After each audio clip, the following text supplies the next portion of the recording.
Okay, good morning, ladies and gentlemen. Welcome to the Instituto de Salud Carlos III. As you know, this is the national reference institution of public health and biomedical research in Spain.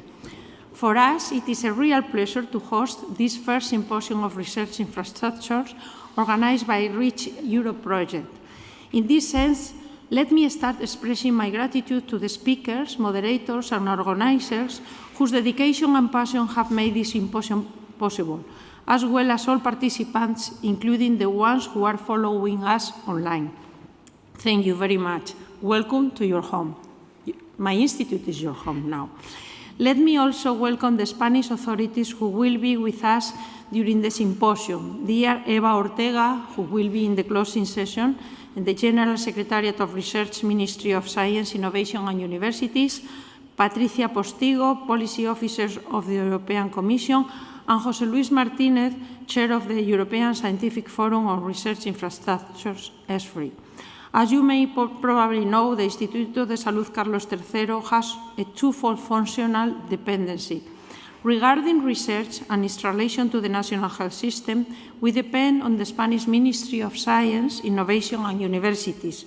Here will be represented by Eva Ortega. In addition, regarding our role within the national health system and the activities related to health monitoring, planning and care, our institute depends on the Ministry of Health. Thus, we are the intersection point between science and health, acting as a bridge. Our mission is to improve the health of all citizens through science and the generation of knowledge, and with this goal in mind, the Instituto de Salud Carlos III develops and funds biomedical and clinical research in our country. We are here today to share knowledge and to further advance in European research infrastructures. As you all know, these infrastructures are large facilities that offer resources and services to the scientific community in order to conduct cutting-edge research of the highest quality. They promote the transmission, exchange, and preservation of knowledge, technology transfer, and innovation. And this goal is fully aligned with Spain's objective as a country that wants to grow through the generation of scientific knowledge.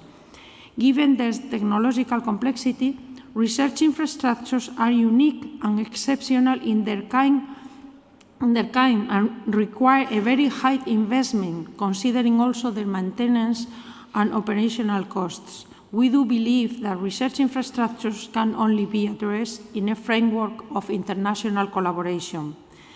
Our institute is highly committed to fostering and expanding the participation of a Spanish health research ecosystem in the pan-European biomedical infrastructures. And for this reason, we participate in the governance bodies of 7 out of the 12 European research infrastructures, including in the health domain in the ESFRI roadmap. Our institute has a long tradition participating in EATRIS, ECRIN, Elixir, EU Open Screen, and in many of which our institute itself has platforms funded at the national level that act as a mirror of the Spanish node. Our institute also has recently joined, in the past 2 years, 2 other European research infrastructures that we consider critical and part of our duties, the BBMRI and ERINA. And the most recent incorporation in 2023 is Eurobioimaging, the European research infrastructure for imaging technologies in biomedical and biomedicine science. Finally, Instituto de Salud Carlos III is also involved in the national node of eBrains, the European brain research infrastructure of the data, computing and digital domain, acting as the coordinating entity of the Spanish health research institutes. Our main role in this regard is to promote the participation of the Spanish research community in these RIs, developing national nodes for each of them and ensuring the alignment of the national platforms integrated in the national nodes with the European and international research infrastructures. It is our duty, therefore, to make researchers aware of these infrastructures so that they can participate and take full advantage of them, fostering Spanish science in the European framework. For all these reasons, our institute has become a reference hub of biomedical research infrastructures in Spain. We are here today to celebrate the first symposium of Reach Europe project, which is holding today this meeting. And as you know, this project is a network formed by Research Infrastructure's national contact points of Horizon Europe. Our institute participates in this project as beneficiary, as it holds one of the 3 Spanish national contact points for research infrastructures. Our institute is also the leader of the work package focused on the tools and services for stakeholders, which explains why we are hosting this meeting. The aim here is to provide a comprehensive view of the potential opportunities offered by Horizon Europe, the implementation of the open science policy, and other priorities of the European research area. Furthermore, it aims to facilitate dialogue among research infrastructures stakeholders at international level. The symposium has been structured in 3 sessions. The first one will focus on how research infrastructures can benefit from the European Open Science Cloud in the implementation of the open science. The second one will give an insight into research infrastructure projects, showcasing some of the open science practices they are implementing and sharing some lessons learned. And the last session will show the potential of the research infrastructures in making the European research area a reality, and will give an overview of relevant research infrastructure projects involved in the implementation of the European research area. I am sure our deliberation and discussion will be fruitful and enlightening. Working together, our shared vision for the future of European research infrastructures will inspire us all for further developments. Welcome here, welcome to Spain, and enjoy the meeting. Thank you very much.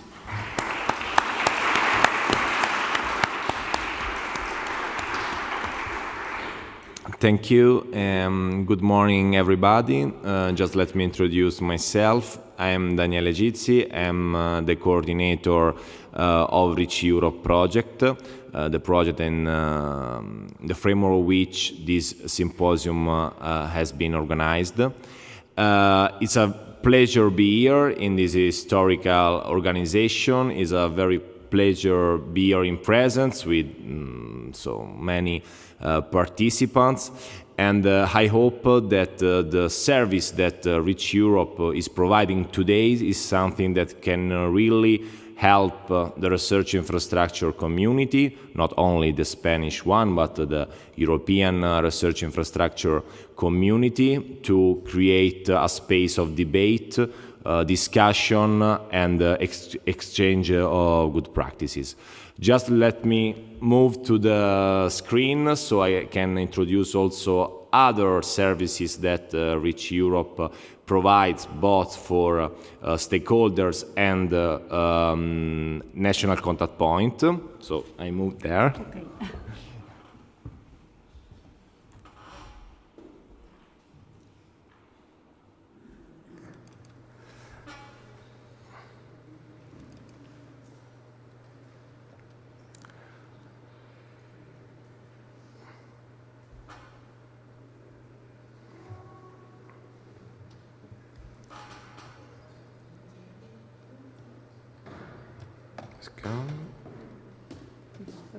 It's coming. Okay, briefly, the Reach Europe is a project financed by Horizon Europe, and last 7 years, so cover all the duration of the Horizon Europe program. And the overall aim of our project are 2, actually, objectives of our project. The first one is support the national contact point in research infrastructure to increase their knowledge, knowledge about the Horizon Europe guidelines, but also the European stakeholders to interact each other, and providing a high-level support to the clients that ask to the national contact point questions, or maybe they are looking for partner or something else. This is the first objective of the Reach Europe. The second one is related to the stakeholders, so the people that are not national contact points, but maybe they are interested in the research infrastructure work program of Horizon Europe.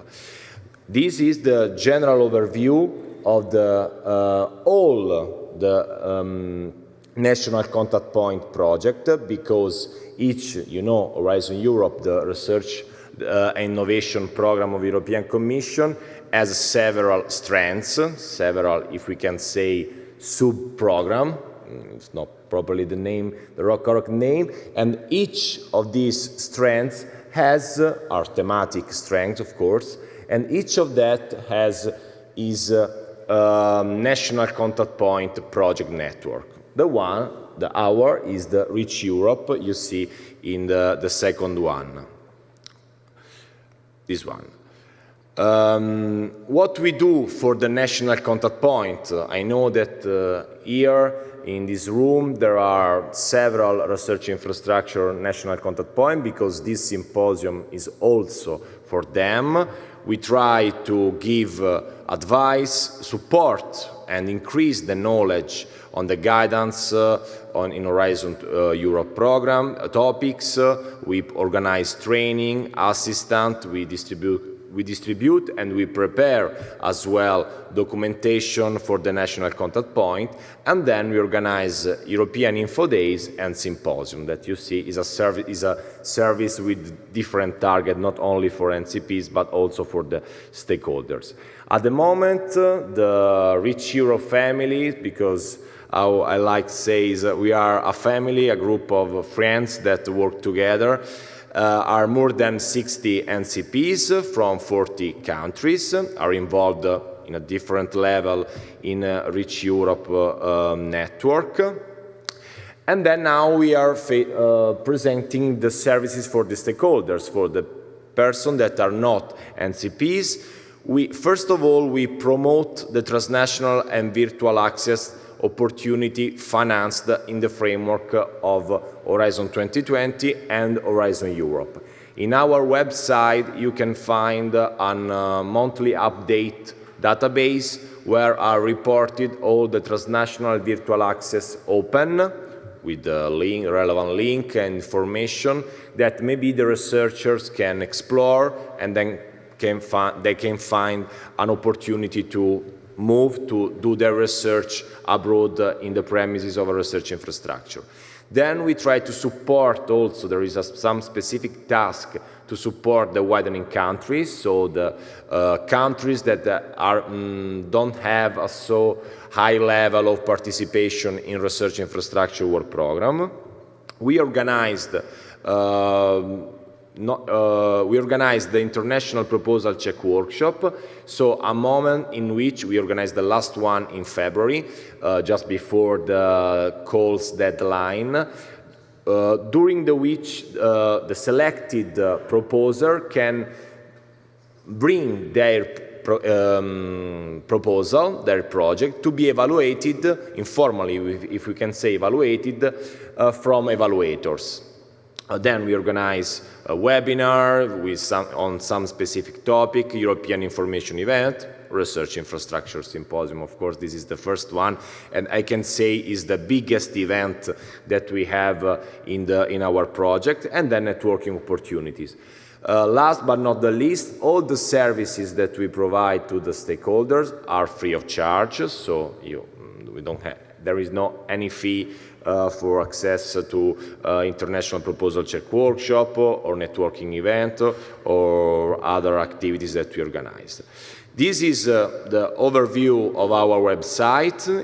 You see there is a double section, service for NCPs, that maybe if you are not NCPs is not so relevant, but for sure is relevant to the services for stakeholders. The contact, then in case you have any doubts or questions, you can always write us. This is the symposium, of course, and then it's a wonderful Madrid.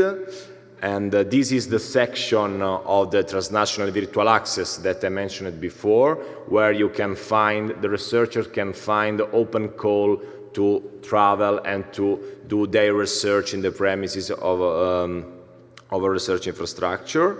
This is the proposal check event workshop organized in February.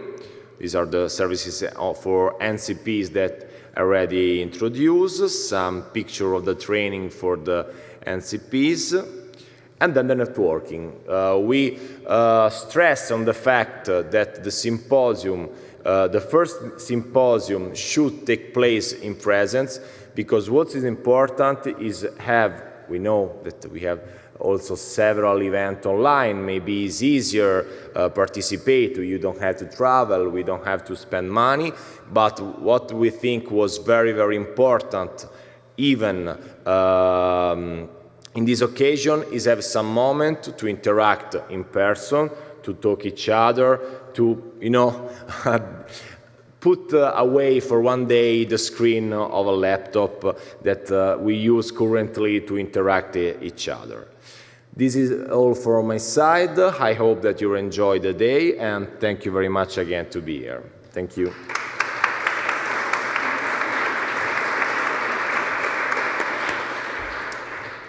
One minute more. I'm happy to introduce now Patricia Postigo from the European Commission. She has been a policy officer since 2004. She also representative, she has a long experience in the research infrastructure landscape, and she is responsible for the relation with CERN.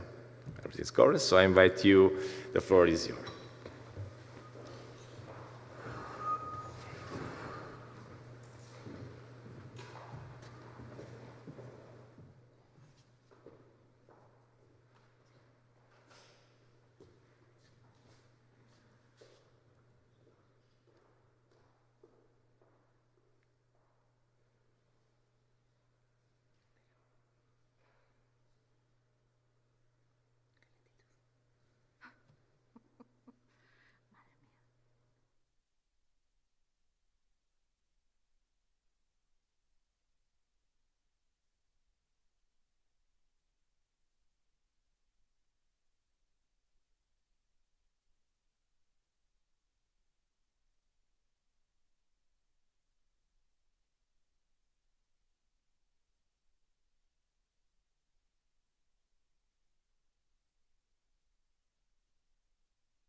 Good morning. It's a pleasure to be here with you today. I had a close-up experience of the traffic in Madrid this morning. So now I know that what my friends tell me is not an exaggeration. I underestimated terribly what it takes to get from A to B in rush hour. Now I learned my lesson. I am going to start withholding my personal information because now you all know how old I am. I am a dinosaur of the Director General for Research and Innovation in Brussels. I'm there indeed since 2004. We call ourselves dinosaurs because we think we have been there for too long. I was hoping people wouldn't see that in my face, but now since the information is out there, let's just put it out in the open. I am working in the Research Infrastructures Program since 2016, which makes me quite old in the program because you all work, most of you, for national administrations, and you know that the turnover in national administrations in the last decade has been getting higher and higher. I have been the project officer for the network REACH in the past. I don't remember exactly when, because we have been reorganized several times, but I mean, I'm looking at some of the faces of the network from when I was the project officer, and I cannot find anybody. I don't know if that's my glasses, which are old, I need new ones, or bad memory, but hey, hello, thank you. I was going to say, please raise your hands, those who know me from that period, because I mean, I cannot see you from here. Aha, Christoph, hi. So it's a pleasure to see some of the known faces and also to get to know the new members of the network.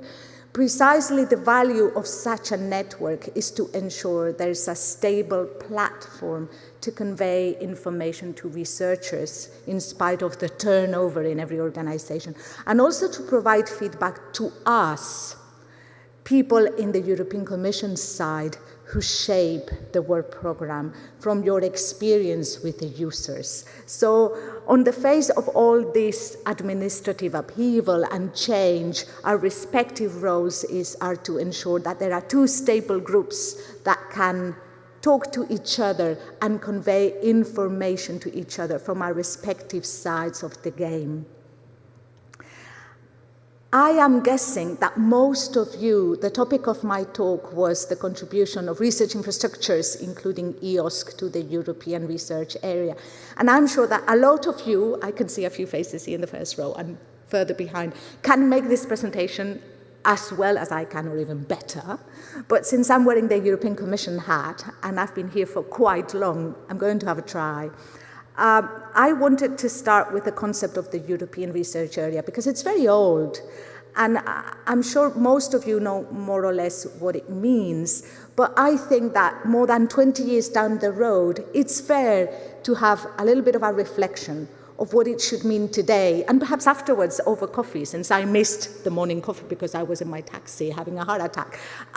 Perhaps we can have a little discussion of what you think it means for you, or what it should mean in the next framework program that we are now collectively shaping.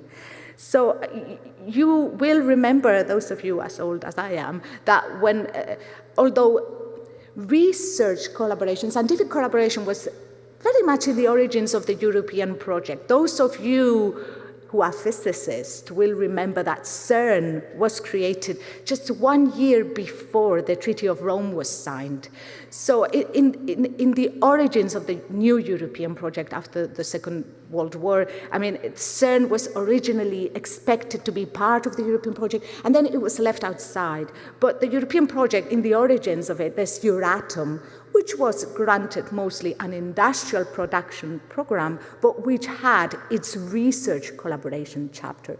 So research collaboration was in the very origins of what is now the European Union, although for years it was restricted to Euratom, and broader scientific collaboration was left for parallel intergovernmental processes. So CERN was conceived as a parallel intergovernmental association, and so was the European Molecular Biology Laboratory.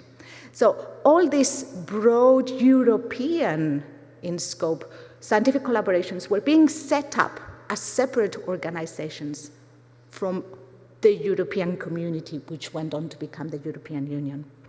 And it was only with a single European Act, I think it entered into force in 1987, that the European project gave itself the prerogative to work jointly on science policy. And some of you will remember the first framework program, I think that was the year 83 or 84.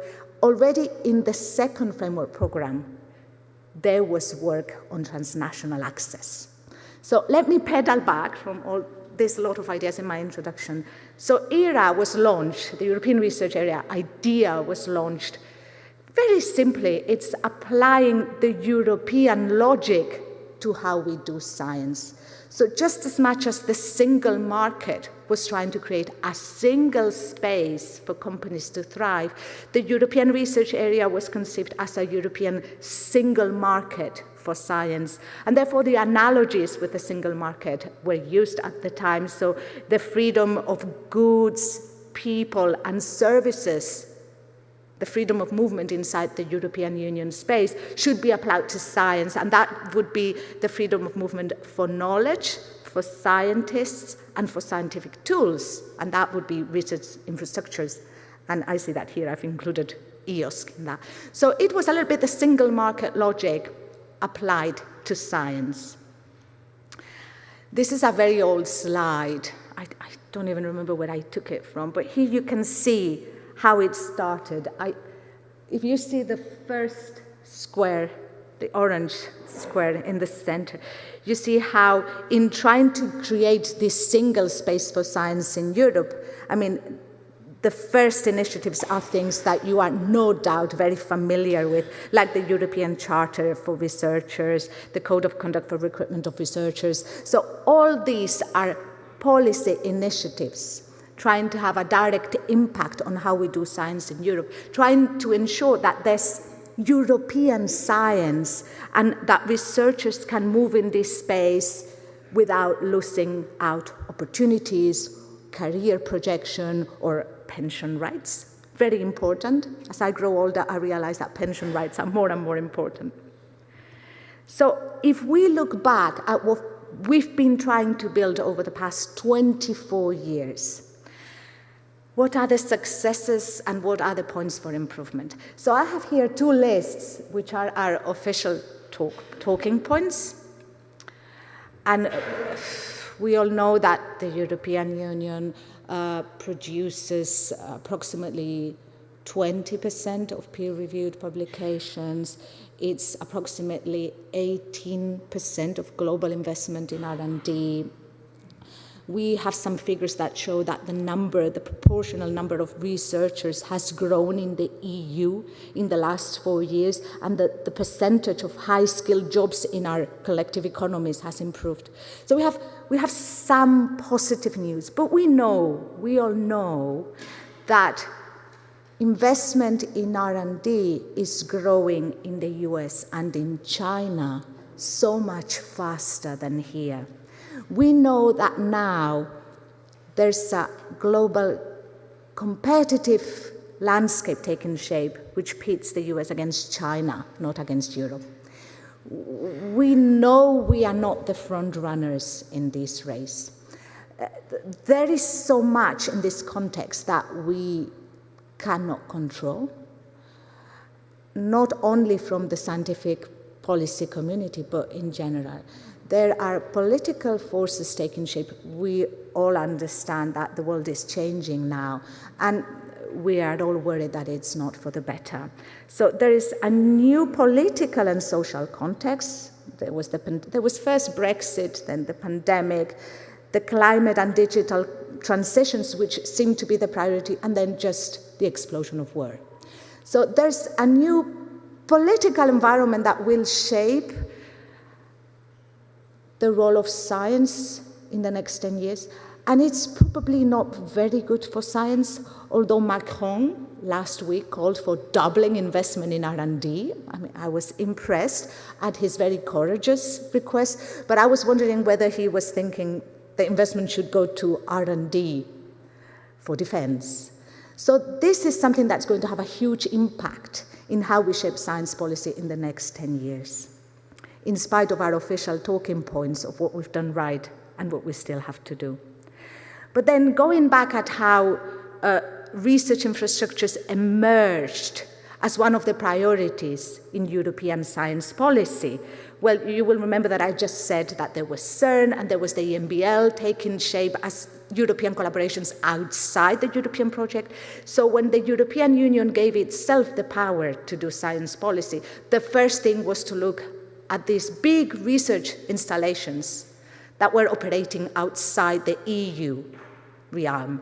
Okay, how are we going to get this inside the European Union umbrella, and how are we going to apply the European logic of coordination to big scientific installations? Because, of course, big science installations were at the origin of the research infrastructures idea and the research infrastructures program, which now extends from big research scientific installations to broader collaborations. So, the logic was first to pool resources to achieve critical mass.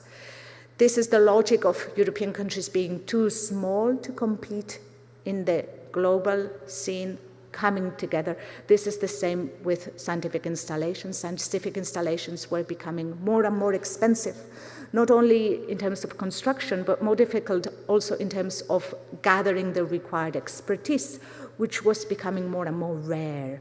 So pooling resources would allow small European countries to build the scientific installations of the future. Then, it was about access as well, because not every European country could have every type of scientific installation. It only made sense to pool resources and then share the access to the scientific instruments.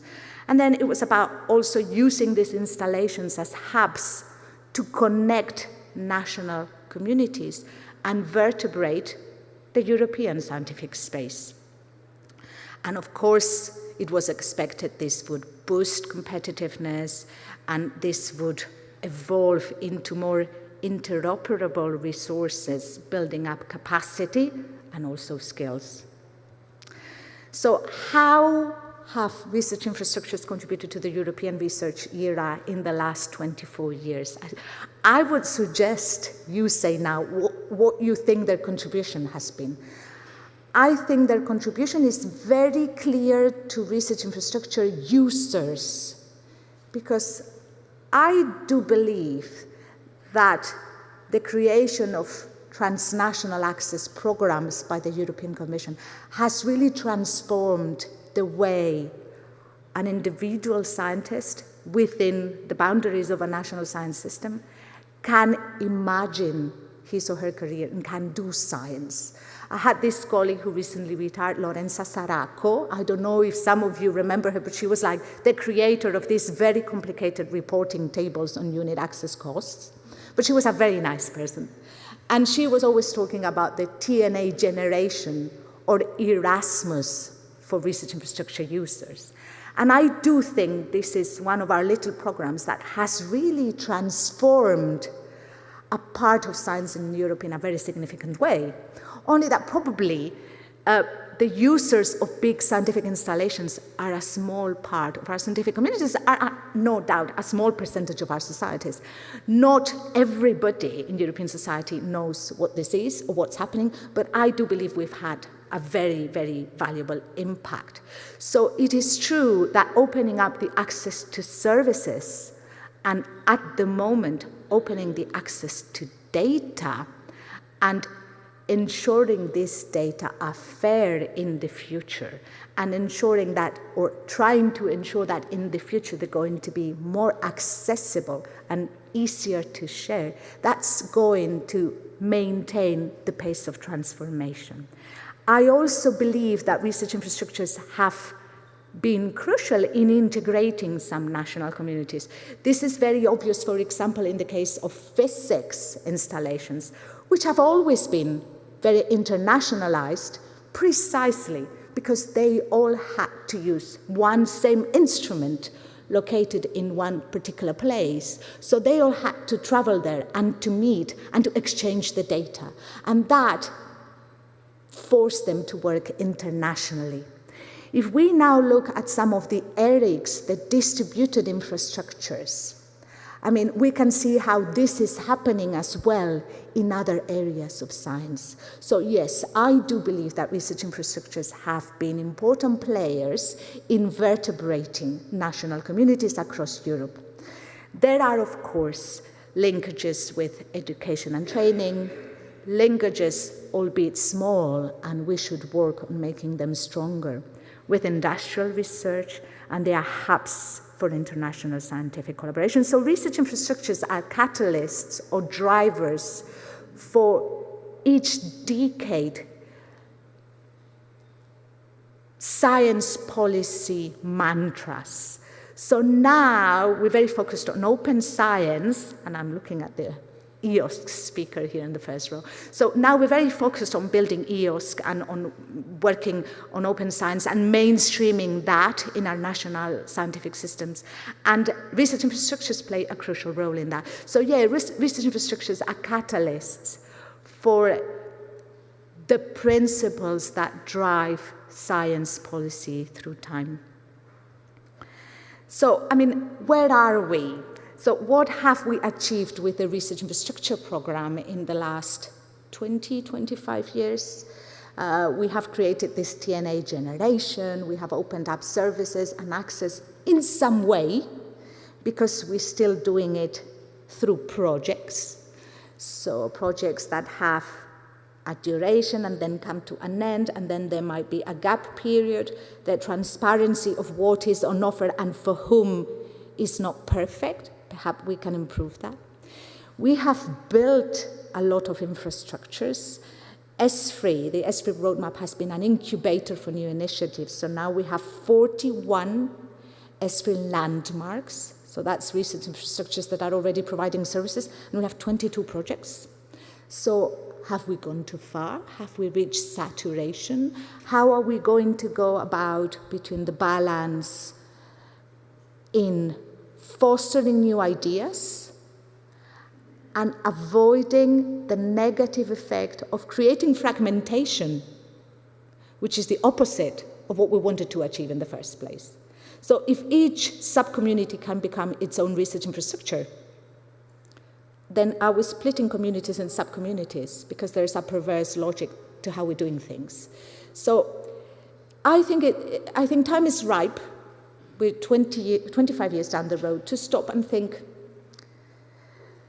we have achieved some things that are significant, and now what is it that we want to keep, and how do we want to move forward? And how do we want to make sure that all these pan-European collaborations that we're building involve the national communities, the national labs, big and small, beyond the alignment of methodologies and priorities. But this is the content of my closing presentation, right? What we want to do next. And I have no presentation for the end of the day. I hope to collect some ideas of the presentations you're going to make that I'm very much looking forward to. And then over the breaks, and I hope to incorporate that in my presentation to you at the end of today of some ideas of where we could go next. But in order to do this properly, we will need your feedback and your committed engagement. So that's all from me at this point. Thank you very much.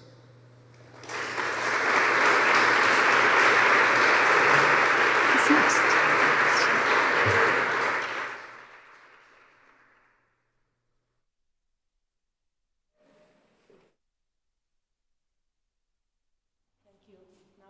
Move to session 1. So please, the speakers and moderators come to the stage. Inmaculada Figueroa, Álvaro López, Sara Di Giorgio, and Giovanni La Manna. Thank you. Put this slide so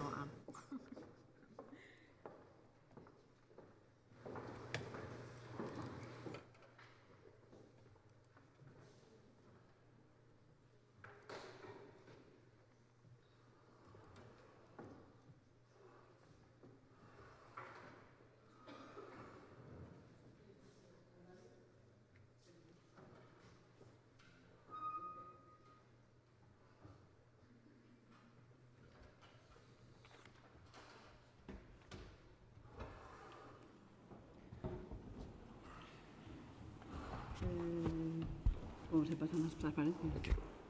So we start? ¿Cómo se pasan las transparencias? So good morning. Let's start with this first session, which is titled How Research Infrastructure Can Benefit from EOSC in the Implementation of Open Science. So we have our 4 panelists that will give a presentation of about 12 minutes, and then we will have a panel. So I suggest that we have the questions after all the presentations. So please take note of them and we can get it there. So let's start first with a talk from Inmaculada Figueroa on the EOSC governance, structure, strategy, and evolution. Okay. So Inmaculada Figueroa is Vice Director General for Internationalization of Science and Innovation, General Secretary for Research, and the EOSC Steering Board member for Spain.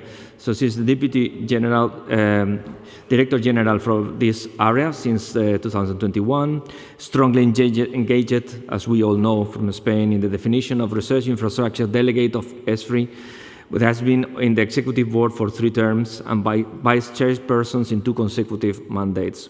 She's also representative in the Strategic and Research Infrastructure configurations of the Program Committee for Horizon Europe, in ERIC, delegate of the EOSC Steering Board, which is one of the tripartite components of EOSC, as she will present, the Euro HPC Joint Undertaking Governing Board, the ERA Forum, and also the European Union and Latin American Research Infrastructure Working Group.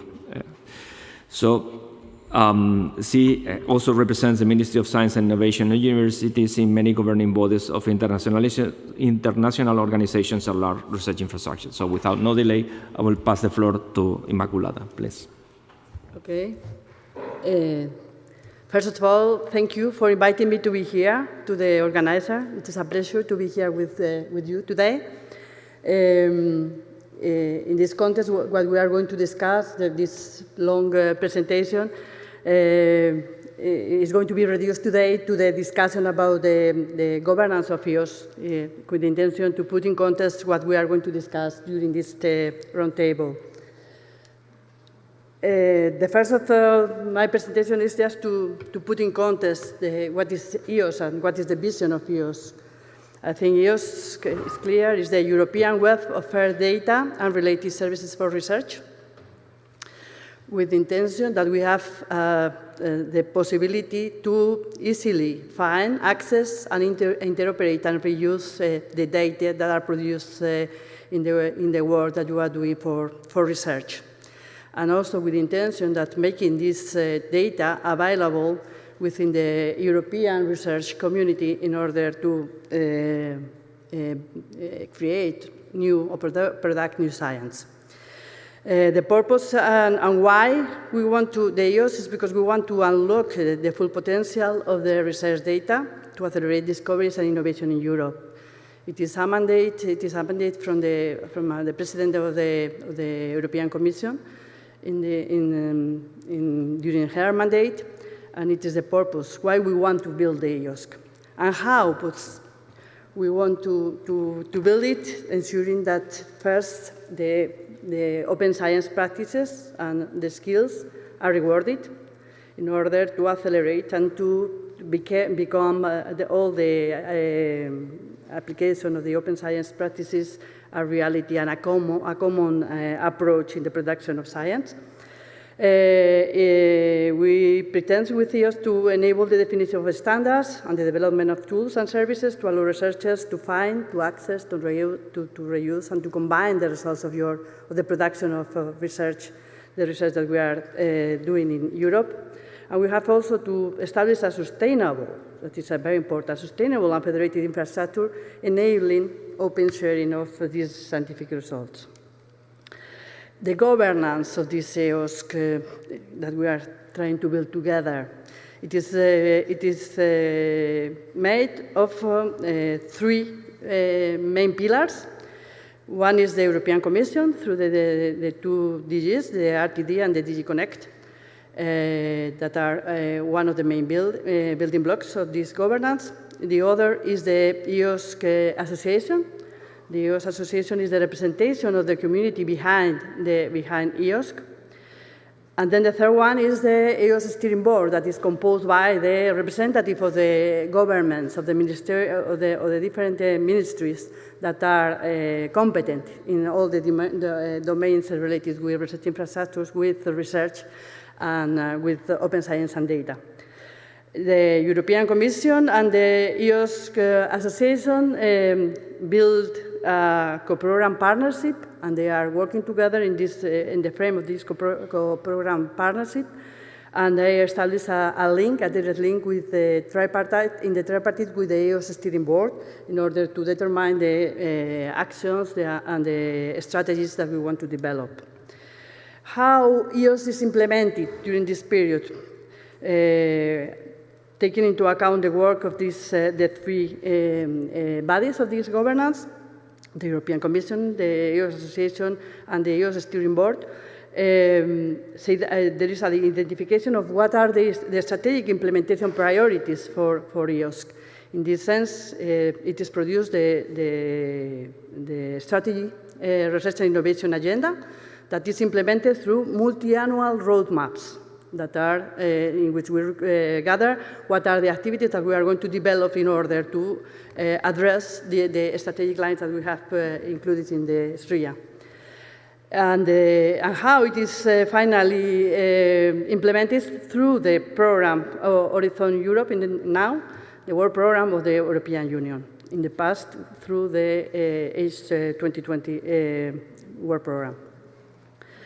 and how through, mainly through EC, through European Commission funded projects, and currently also through the EOSC procurement that has been launched for the implementation of EOSC. There is an in-kind contribution also coming from the different, for the other two pillars, from the EOS Association, members of the EOS Association. They are participating and building also this EOS through the in-kind contribution, and of course, through the contribution that we are putting from the ministries in order to build EOSC. A big part of the construction of EOS is based on the development that we are doing at national level, and this is something that we are also taking into consideration for this federation of EOS that we are going to build. In the case of just a summary of who is who in Spain. In Spain, in the EOS steering board, I am there in the steering board, but also Pilar Rico that will chair the next session. In the association, we are one country with a big participation of institutions like members and observers, 15 members and 16 observers. We have one of the directors, elected directors in the board of directors, that is Nacho Blanquer. And we have a mandated organization that is the Research Council, the Spanish Research Council, CSIC, and Álvaro is here because he is representing the mandated organization. We have a number of experts that are participating in the different task forces of EOSC. EOSC steering board is organized in different groups. We have the steering board committee, that it is the group composed by the commission, the chair of the steering board, and the representative of the trios of presidencies that are the ones that organize the meetings of the steering board. We have the working group that is dealing with the EOS policy working group that is dealing with all the aspects related with the strategic and programmatic aspects that we are going to face in order to build EOSC. One of the main issues in which they are now working is in the definition of the future framework for EOSC post-27. Once we finish the Horizon Europe, how we imagine or how we think that EOSC needs to be built.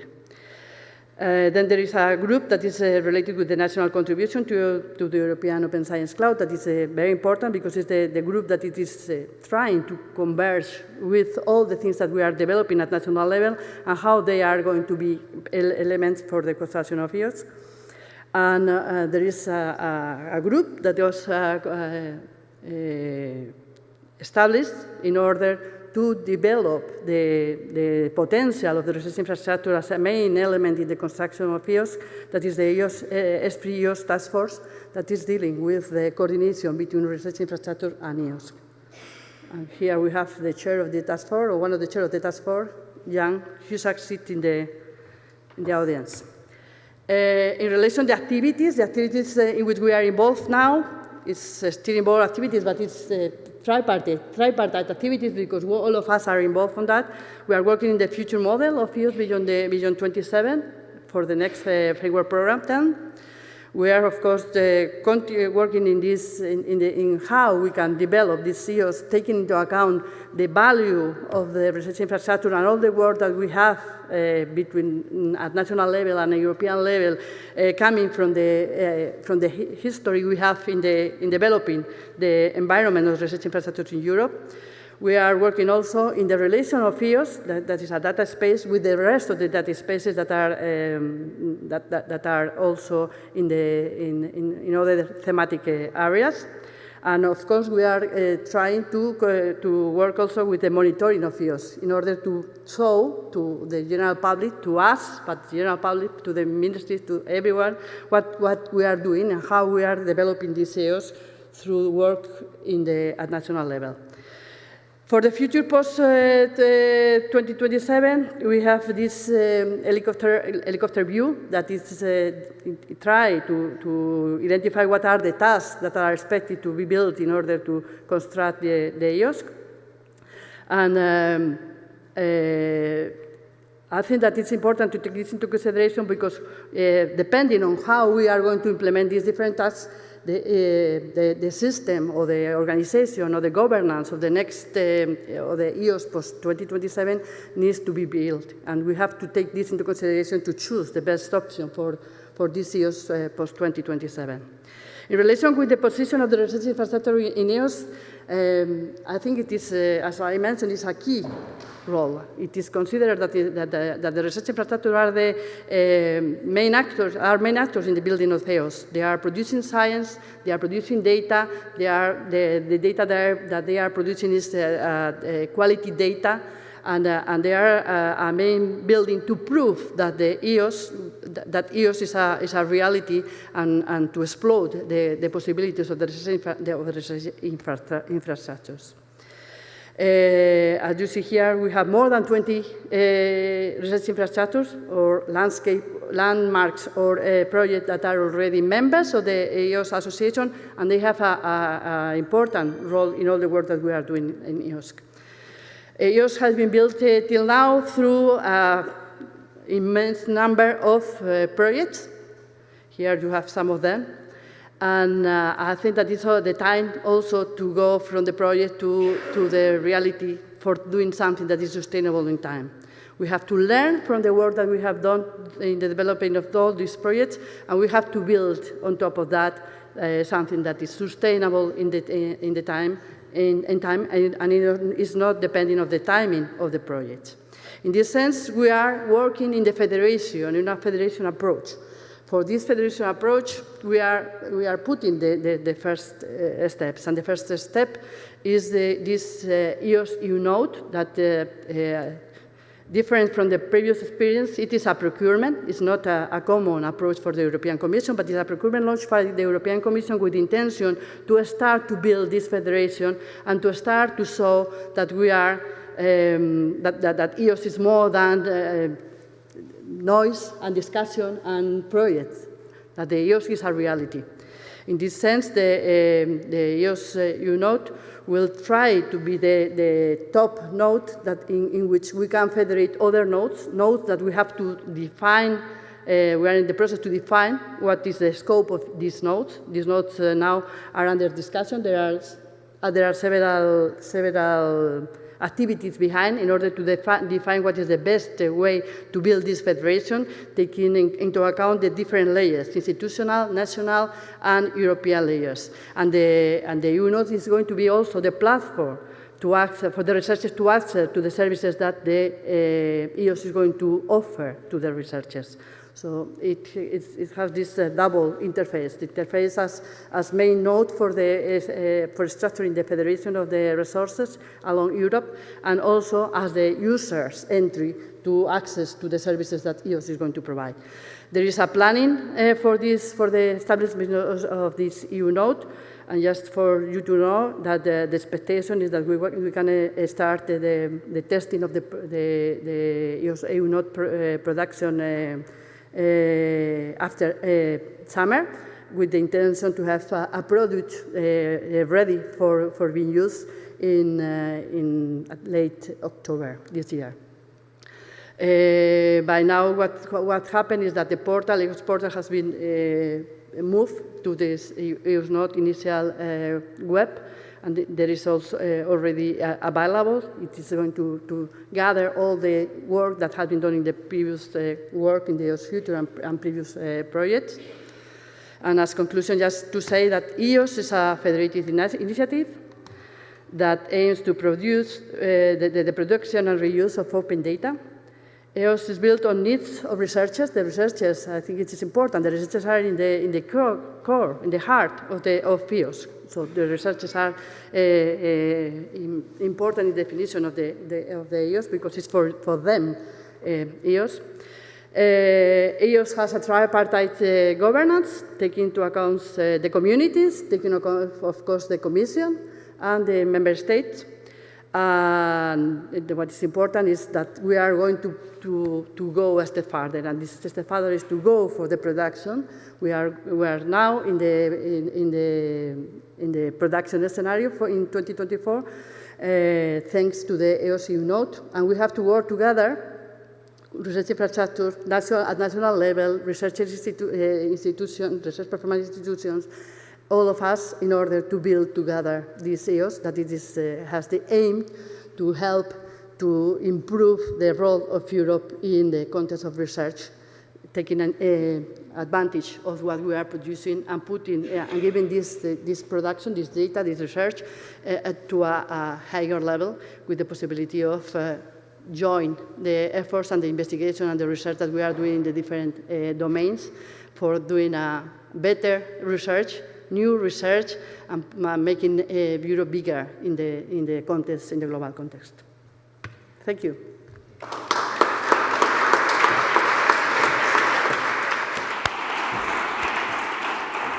Thank you very much, Maculada, for dealing with the challenge of explaining in 12 minutes all we want to know about EOSC. So next presentation will be from Álvaro López.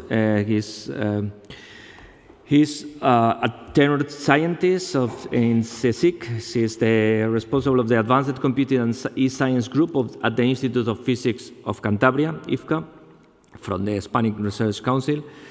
He has been working as research in the promotion of advanced computing services for science and research, especially in the computational continuum, and with developing services that have been used in pan-European infrastructure and the EOSC, and also has been participating extensively in more than 20 European projects and coordinated 3 of them. So please, Álvaro, floor is yours. Thank you, Ignacio, for the presentation. Thank you to the organizers for inviting me. Thank you for your patience with my slides. And thank you, Immaculada, for the introduction to the EOSC, which is not an easy task, I would say. It is a lot of information to digest.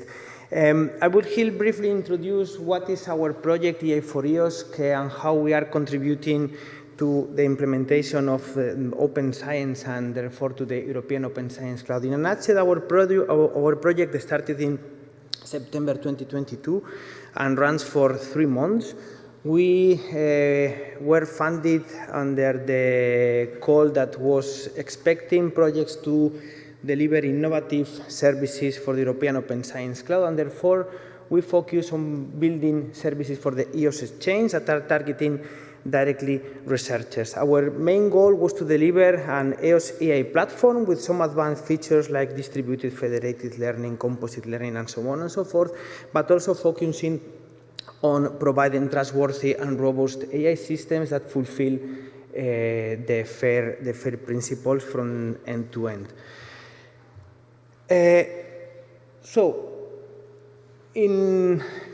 What we are trying to do is to deliver a toolbox for scientists to build AI models exploiting resources that come from the European Open Science Cloud.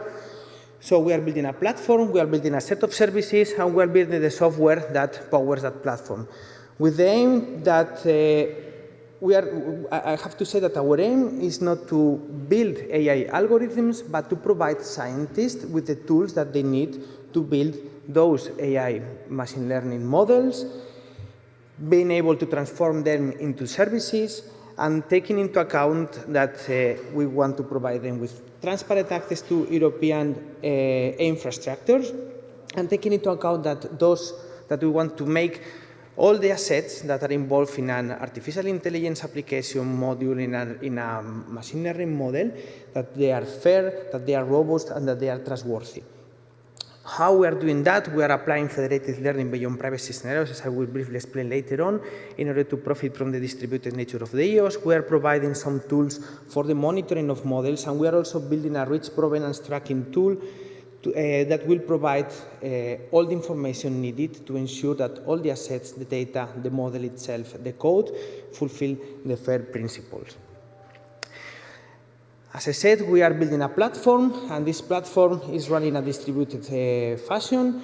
We are integrating different cloud providers at European level, some of them coming from the EGI federated cloud, some of them not.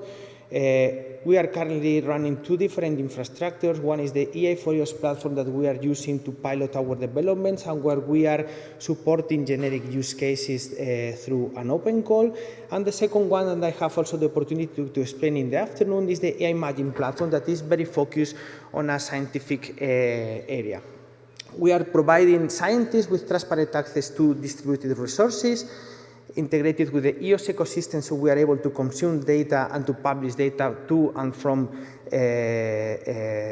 other services, not imposing any requirements, so that they are familiar with their environment. Although we are now at the top of the artificial intelligence hype, especially in the last years, our journey started some time ago. We come from the Deep Hybrid Data Cloud project, where we work on building a platform to provide transparent access to specialized resources to data scientists. From this, we evolved the platform in the EI4EOS project, where we are developing the platform, and we are exploiting this platform in a parallel project, which is called Imagine, which is building an artificial intelligence-powered platform for aquatic sciences, as I will also explain in the afternoon.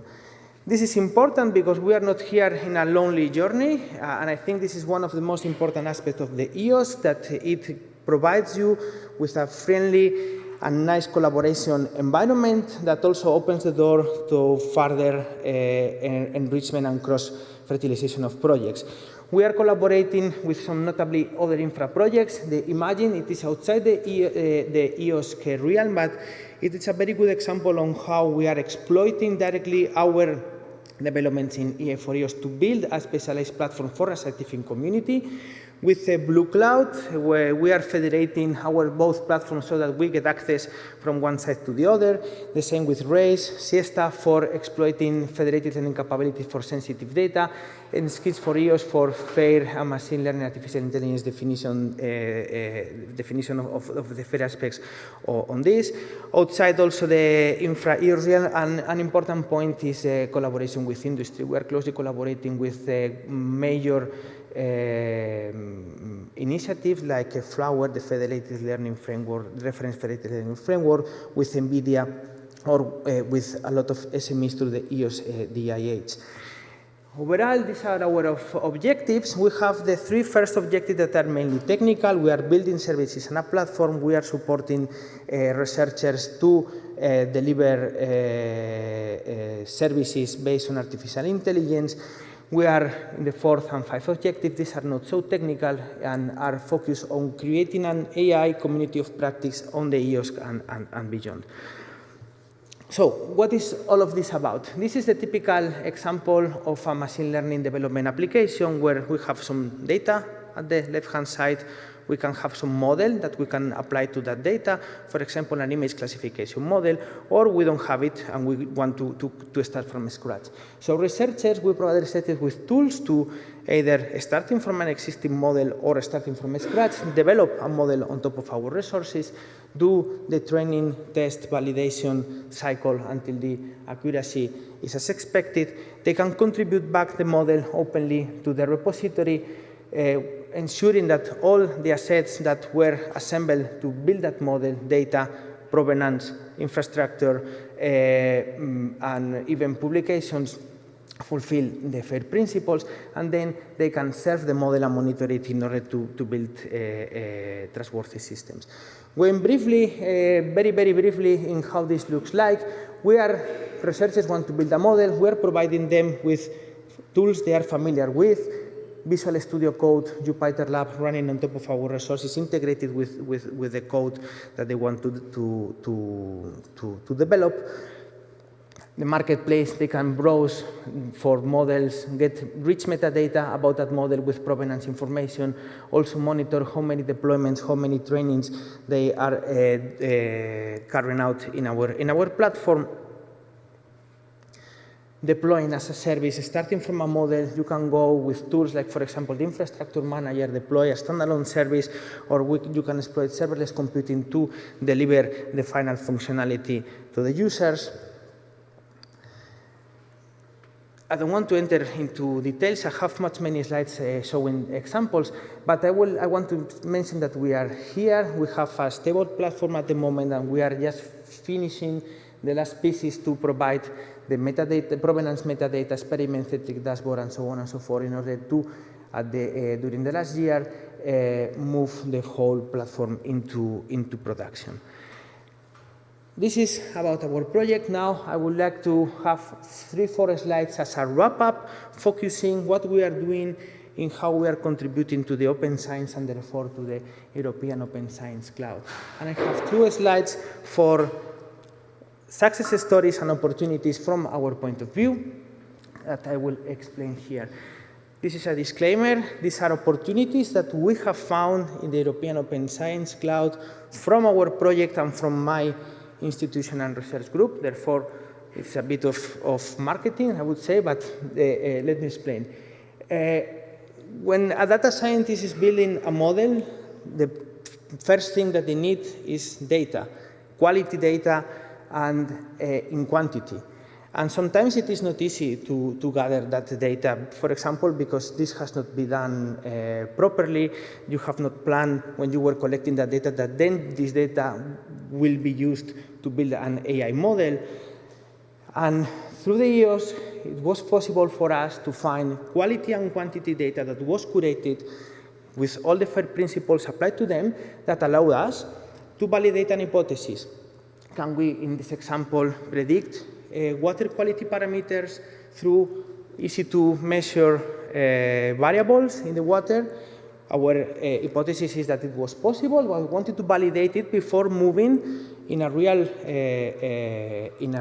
research project to gather data in situ in the site that we want to monitor, do the campaigns, go to the field, get the samples, go to the laboratory, analyze them, and so on and so forth. So this, from our point of view, is a good example of why FAIR and open data, how FAIR and open data enable us to go further in research. Another example is, for example, how added value services that could be integrated into the EOS could be beneficial for data producers. And this also comes from our group. This is an example of a data augmentation algorithm that we built with people that were monitoring the roads. Monitoring the roads with a camera. There were a lot of photos that were taken in order to find asphalt distress when there is a bump in the road, and so on. And this is very complicated because we have kilometers and kilometers of data, and if you get a video, you need to detect where a bump is or where there is a small piece of asphalt that is broken, and data was scarce. But by using generative fan diffusion models, we were able to augment that data, so we could build a more robust AI system that then we could use to the raw data, to classify it, and to create a richer data set. So this kind of services, this is not a service, this is just a research paper where we develop the methods, but these kind of services are, from my point of view, an opportunity for the EOS to provide extremely highly value for data producers. Now, moving on how we are, just my last 2 slides, 1 minute, very fast. How we are impacting from our point of view the open science and European Open Science Cloud. Well, first of all, the most obvious one, we're providing horizontal and thematic services for the EOS, the AI4EOS platform, or for example, Imagine. And our aim is to transform or to try to transform how AI models are developed for science in the European Open Science Cloud. How? Making them more fair, robust, and trustworthy. How we are doing that? By providing scientists with tools that allow them to fulfill the FAIR principles, make this more robust and more trustworthy, like, for example, drift detection monitoring, or creating automatically the whole provenance trail of your model. And my last slide, our vision in a nutshell, as I said, we focus on delivering this platform to build AI models. We are not building those AI models. Our platform is focused on rapid development, prototyping, and training, and we do think that there is a need for large-scale training to be handed over to HPC resources via fast-track approach, and I think this is still a gap in how to we could interface the EOS with Euro HPC or other HPC initiatives. We think that from the research infrastructure's point of view and larger community's point of view, the EOS is an extremely good opportunity to provide an unified approach for some common challenges like the communication towards research infrastructures, dissemination strategy, trust and security, training and skills, assuring infrastructural resource and space sustainability. I think is a key topic here, but also the legal framework, ethical and rules of participation, and so on and so forth. All of this was provided to the Commission in our policy bid that was submitted last year, and you can read it in Senodo. So I ran out of time. Thank you for your attention. I sell our open call for use cases, and I will be happy to answer any questions at the end. Thank you. Thank you, Alvaro, for the presentation.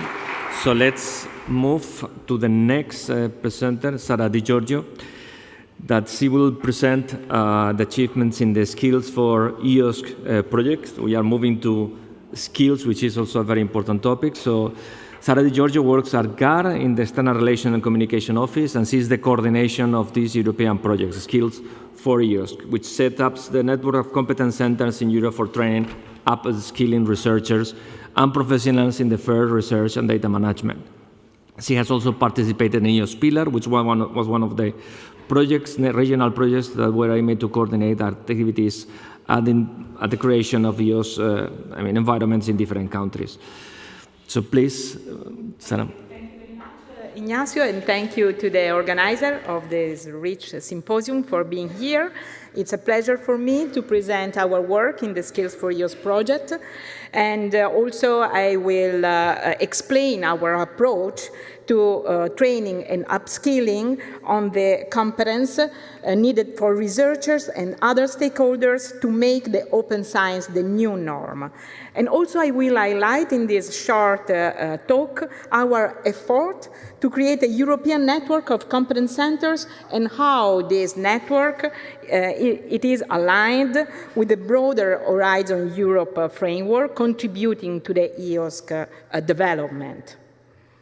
So the Skills for EOS goal is to advance open science skills by unifying the current training landscape into a common and trusted pan-European ecosystem, closing the three gaps identified in the EU strategic research and innovation agenda about open science. That is the lack of open science and data expertise, the lack of a clear definition of data professional and profiles corresponding to the career path, and the fragmentation in training resources.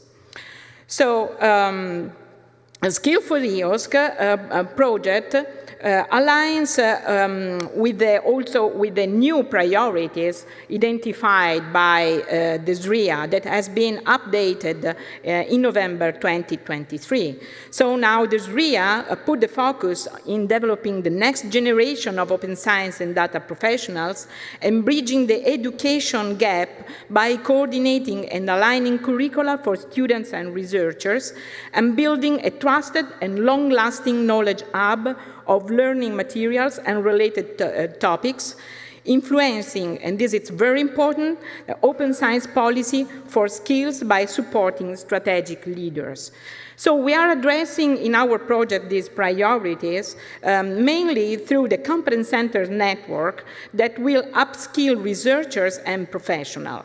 So we start to align curricula thanks to the minimum viable skill set method or template, how we call it, to outline the core competencies for various roles in open science and our FAIR by design methodology that is applied to research learning material to ensure quality and consistency of all the material that we are producing for our courses. So they will be able to be reused during the time.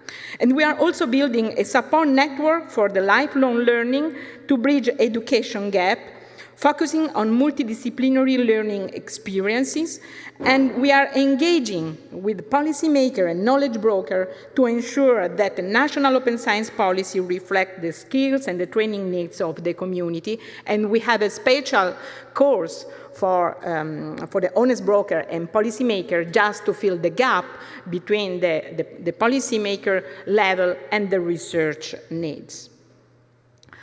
So here you can see a definition of the competence center on the left that are the key reference points within a country, region, or thematic area. And they have been recognized in various EOSC documents, including the updated SRIA, the last updated SRIA, and in the EOSC Association Board position paper on the EOSC Federation and the role of the nodes.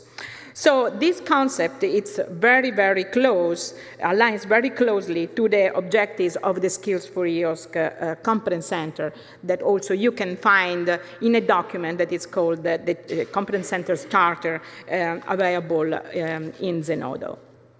But let's see the key concept of our project. So the main concept is the competence center and the network that offer expertise in open science and fair data practices, committed to adopting the project outcomes and participating in the Train of Trainers program.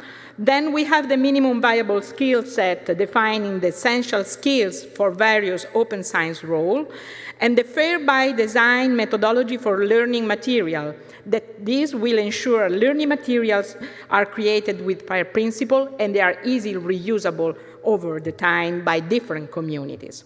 And the training of training programs that equips master trainer for competence center with the skills and knowledge to effectively teach open science practices, because we are developing training courses and learning pathways for researchers, civil servants, policymakers, data curators, and data stewards, and also new type of professionals across various research domains. So we are identifying now also professional networks community that supports lifelong learning and collaboration among open science practitioners, and user support network that is generally a network providing guidance and also technical assistance to users navigating the open science tools and resources. We are connecting these communities to the national competence centers of the Skills for EOSC network to create a wide network of experts and practitioners and try to make the community of people who knows the practice of open science and access the EOSC environment. All the results are, from the Skills for EOSC are obtained through a co-creation mechanism, and this is a very well-known collaborative approach to develop and refining outcomes throughout the stakeholder engagement and consultations. So very briefly, the project started in September 2022 and will end on August 2025, and so we are more or less in halfway through the journey. It's a large consortium with 46 partners from 18 countries, each being a key doors in the open science within their country or domain, and the consortium also includes 2 S3 research infrastructure, OPERAS and EPOS. So the Competence Center and network is based on a lightweight governance mechanism to align and coordinate the network nodes. Skills for EOSC provide resources for the competence centers to strengthen their activities and create, in some cases, also new competence centers. This approach enables competence centers to share best practices and to build on each other's expertise, fostering a unified vision for open science development. So now we have defined the minimum viable skill set profile method to outline the key skills and competencies linked to the open science practices, activities, and outcomes. And we have developed this minimum viable skill set profile for several roles, including civil servant, data stewards, researchers, ethics advisors, knowledge brokers, and legal experts. and also students. These minimum viable skill set profiles guide us in creating the training program that are tailored for these roles. Now we are designing learning paths and materials integrating our FAIR by design methodology to ensure that all materials are fair and easily reusable. And we are finalizing the train of training schedule with session beginning next October. And once the master trainers are fully trained, we will conduct pilot session for training researchers and data stewards in specific domain. And let's see the main group that we are tackling. We are developing learning path for science for policy. That's a very important and challenging task, focused on honest brokers, civil servant, and policymaker. Then we are providing training to institutions designed for undergraduate, PhD data stewards and professionals, including also data librarians and museum curators, and legal and ethical experts. And there is also a group of courses for research infrastructure and thematic communities, and also learning materials for professional networks to promote lifelong learning through peer networks. So, regarding the research infrastructure and the thematic community groups, we have the social science and humanities. We have these 4 groups: the social science and humanities throughout the collaboration of operas, that is a partner of the consortium; the solid earth science partnering with EPOS, the second research infrastructure. Then we have the climate change community by connecting with the European Network for Earth System Modeling and the Center of Excellence in Simulation of Weather and Climate, and the scientific museum collection curators, thanks to the work that is conducted by Vienna Natural History Museums together in collaboration with DISCO. And these tailored learning paths aim to meet the specific requirements of each community, ensuring that the training provided is relevant and also practical. So the project to design the train of trainers for the identified target group, we began with the minimum viable skill set, and you can consult the group, the catalog of this minimum viable skill set on Zenodo. And from this minimum viable skill set, where we have identified the competencies, we start to define the specific learning outcomes from each group. The first train of trainers course will be for the science for policies, target at the policymaker and civil servant, and all the produced learning material, including guidelines and slides, will be fair, thanks to the FAIR by design methodology that make it all these resources fair, and also this it's available on Zenodo. I didn't have the time to present today. 1 minute. Okay, so here the master trainer, as I told you, are trained by the Skills for Use community, and then they go in their local competence centers, and they involve the national communities in this upskilling and learning of the open science practices. But what I want to say is to invite you to our public launch of the Network Competence Center that will be online the 25th of June. And so you are invited to join us. And then I briefly, I want to communicate that the first in-person meeting of the Competence Center Network is scheduled in occasion of the IOSC Symposium in the morning of the 21st of October. And also we have just received the approval of our proposal for the unconference that we have elaborated together with OSCARS and Youth Focus and EOSC Euroscience Gateway, and the group about training skills that was created for the EOSC Winter School. And it's all from my side. I'm very happy to answer your questions later.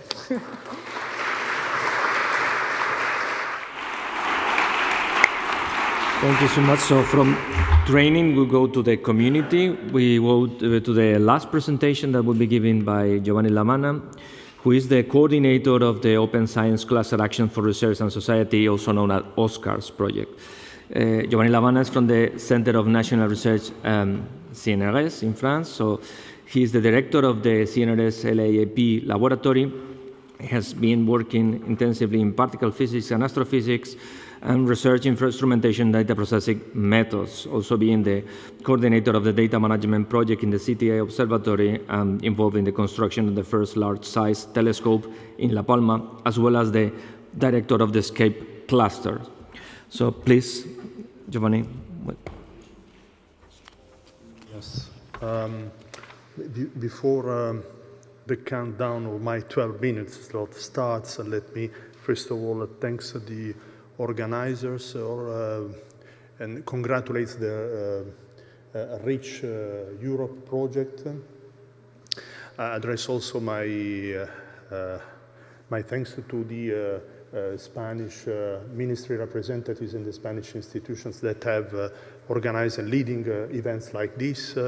And I address also my brief presentation to, obviously, the task force chair, the ESFRI board chair, the European Commission, scientists, or colleagues. And now we start. So very few slides to present the OSCARS project, and then I'm confident that we will have time to discuss all together and answer the different questions.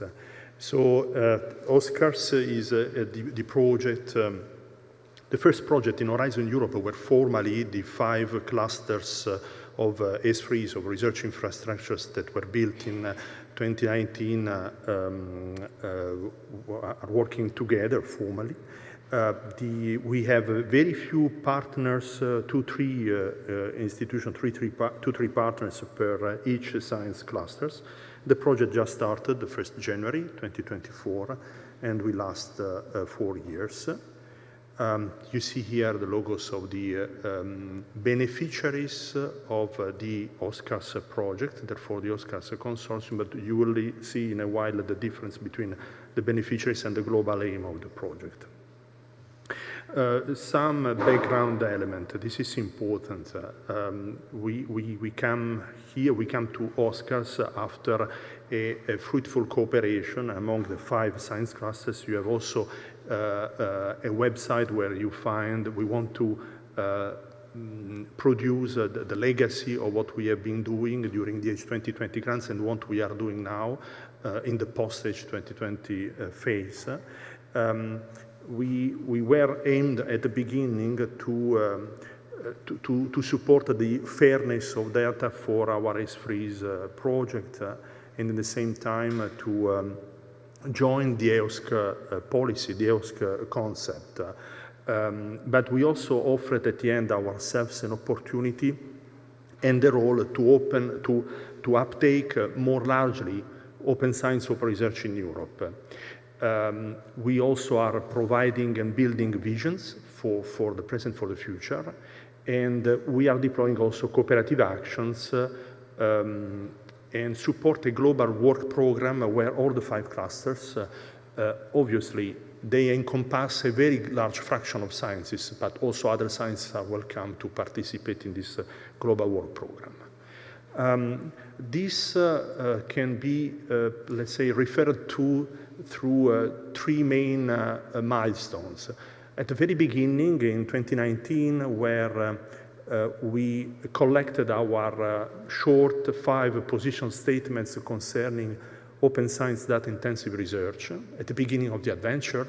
And then at midterm in 2021, we decided to editing a common position statement document about our expectations on the long-term commitments of the scientific community in open science. At that time, we started cooperating together formally by through the invitation of the pan-European e-infrastructures to take part in the EOSC Future project that was mostly dedicated to them, because at the end we had a very small participation. small part of the funding. However, our participation was definitely impactful because we, through the EOSC Future project, we introduced the test science projects. We participated with the e-infrastructure to support the services for the different communities, and from them, the 5 science clusters started to put in place through MOUs or collaboration agreement a long-term path to transform the ended grants in a long-term structure and collaborations. And with this, through Horizon Europe, together the 5 science clusters succeeded in proposing 2 main projects, Oscars and Diverse. The second one is about software code quality and software development, and targeting also a European virtual institute for research software, while Oscars is the project that we are going to discuss today. Finally, very recently, a couple of months ago, we produced a new position statement document that is available as well, where we present also our vision about how to participate in the deployment of the final operational architecture of the European Open Science Cloud, and more generally of the open research in Europe. So let's come back to Oscars, the objectives. So there is a limited, teeny part of the project with the pro rata limited funding to consolidation. Consolidation means starting from the key exploitable results of the 5 science classes, and in coherence with the shared work program for the future years, we decided to support some actions for more cohesion, for leveraging cross-domain approach and cooperation also with the infrastructures, on a few subjects, mainly data management, mainly the user interface. You will see in a while more in details. And then the bulk of the funding is dedicated to the open calls for cascading grants. Then what happens here is practically that the European Commission is moving to has the role of administrating this funding for research. Fantastic, we are playing this role. It's quite explorative also because compared to the past, these calls covers projects that are going to last between 12 to 24 months with the allocated budget with a minimum of 100,000 euros to 250,000 euros. Therefore, are quite consequent and are also in the scopes quite, let's say, challenging, because what we want to do with these calls is as an ultimate goal to enhance the participation of researchers in open science and open research and in EOSC. But we also want to contribute to the data space for science, research, innovation, together with the other sectoral data space in the European Strategy for Data. There is the clear also intention to support the long tail of science, because indeed the calls are for whatever are open science projects or services. And by the way, the very first call is open, is going to close very soon, in 1 week time, or next week. Then we are going to have a second one in November this year. So what are the expected results from the Oscars project that actually are mostly inspired by the terms of the proposal through which the project was founded? So the open science practice, we said also together through the open science projects. We have heard about the competence centers. In this case, we are challenged to put in place community-based competence centers. We try to explore the different interpretation of these centers as a function of the domains, but also involving the long tail of science.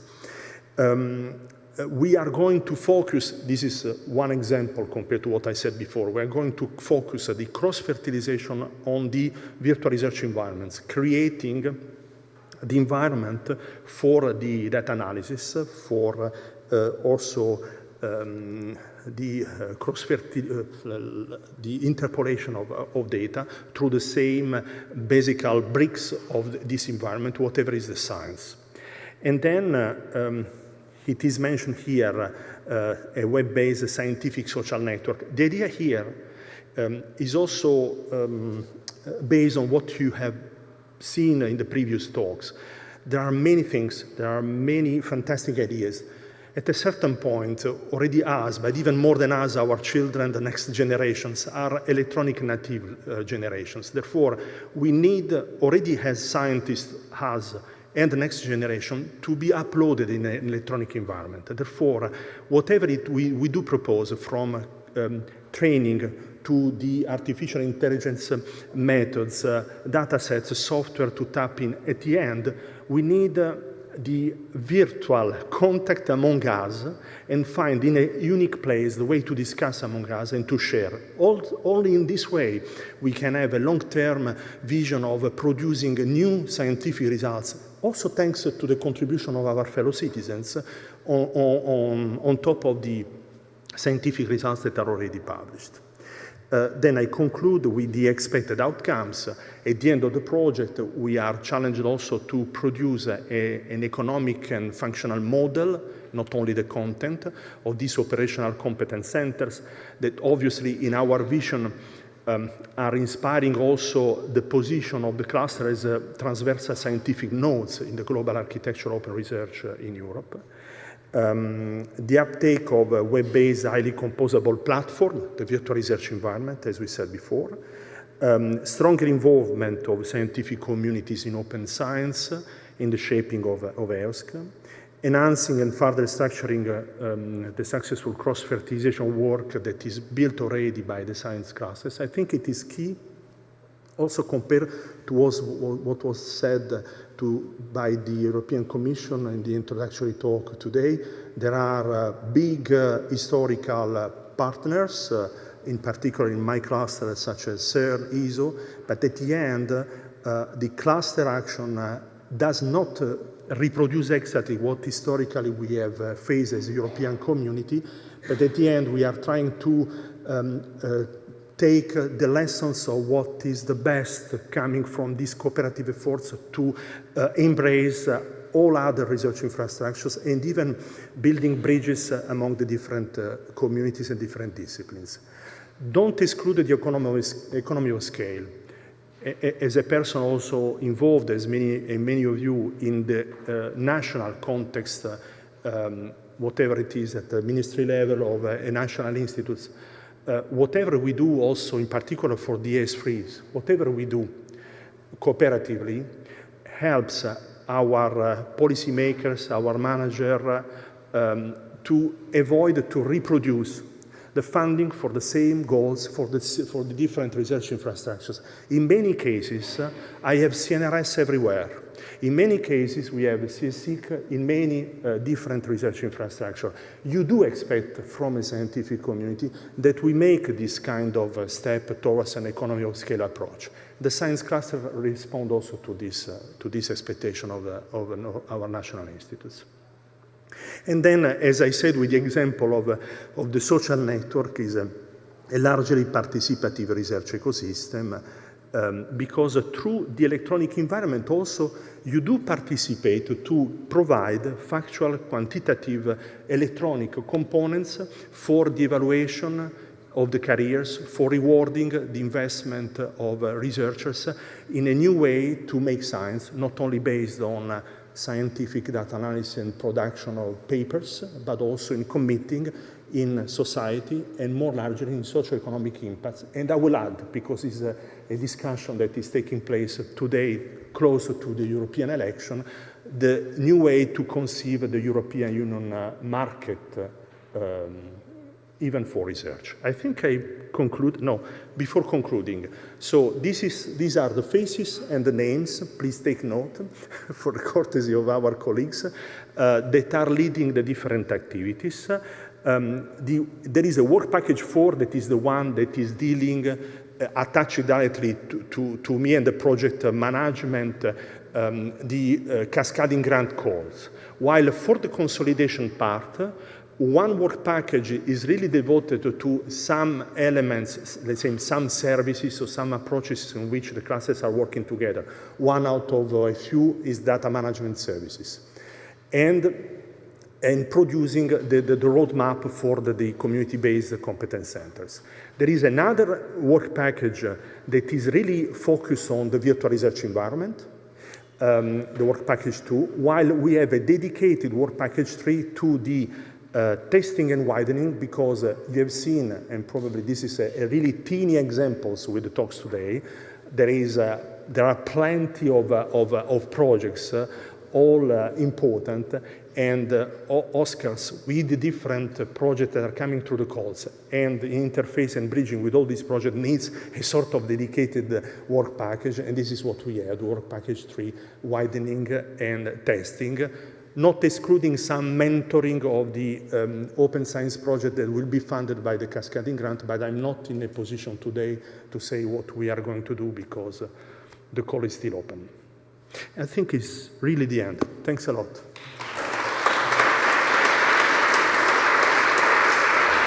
Okay, so I think we can take a bit of time of the coffee break. So before, opening the door, the turn for questions from the audience, I have a very short question for all of you, but please, answer it on behalf of your experience, your position. So basically, which is the role that you see for research infrastructures in the context of EOSC, and in the context of the nodes and all this schema?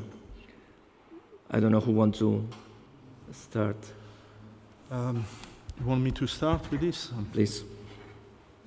So the role of the research infrastructures in EOSC, or in particular in the building of EOSC?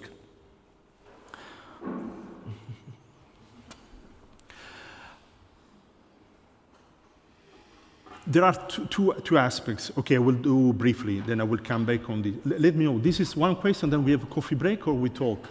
Let me know, we talk, okay. So I believe there are two aspects. In the previous talks, you have seen a sort of overview about EOSC. It is, we cannot exclude that there are the services, the node services, so the participation of the research infrastructures in this is as far as possible to evaluate and validate that those node services are useful for scientists. And it is not a question of being polemic, or it's not a criticism, it's really a sort of cooperative work. There has been a sort of evaluation of the essential need of AAI, a sort of authorization, authentication, identification infrastructure, whatever, centrally, fine, it's needed. And the research infrastructure are adopting it, and as large as possible for the economy of scale approach. And we evaluate, we validate, and as we used to do in science, also in these centers, every 6 months, we also to say how the technologies are progressing, how the needs of the users are progressing in order to evolve the service. If there is another service that is supposed to be the best service, smart, because it's produced by this key infrastructure, it's fine.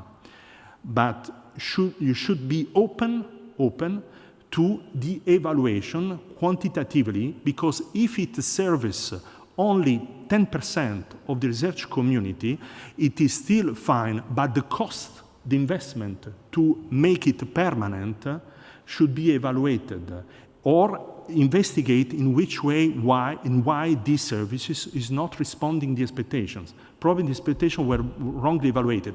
Here are the examples on the basic services where the RI contributes. Mm-hmm. On the other term, what I like to say, that probably I will have occasion to say it again, EOSC for us is what it was at the very beginning, was a label for European research strategy and policy of the European Union that encompasses much more than the openness and the fairness, much more of our target. It should take into account also innovation, research innovation, socioeconomic impact, openness of the research infrastructure further than their scientific scope. I know that the European Commission is aligned with this vision and share this ambition.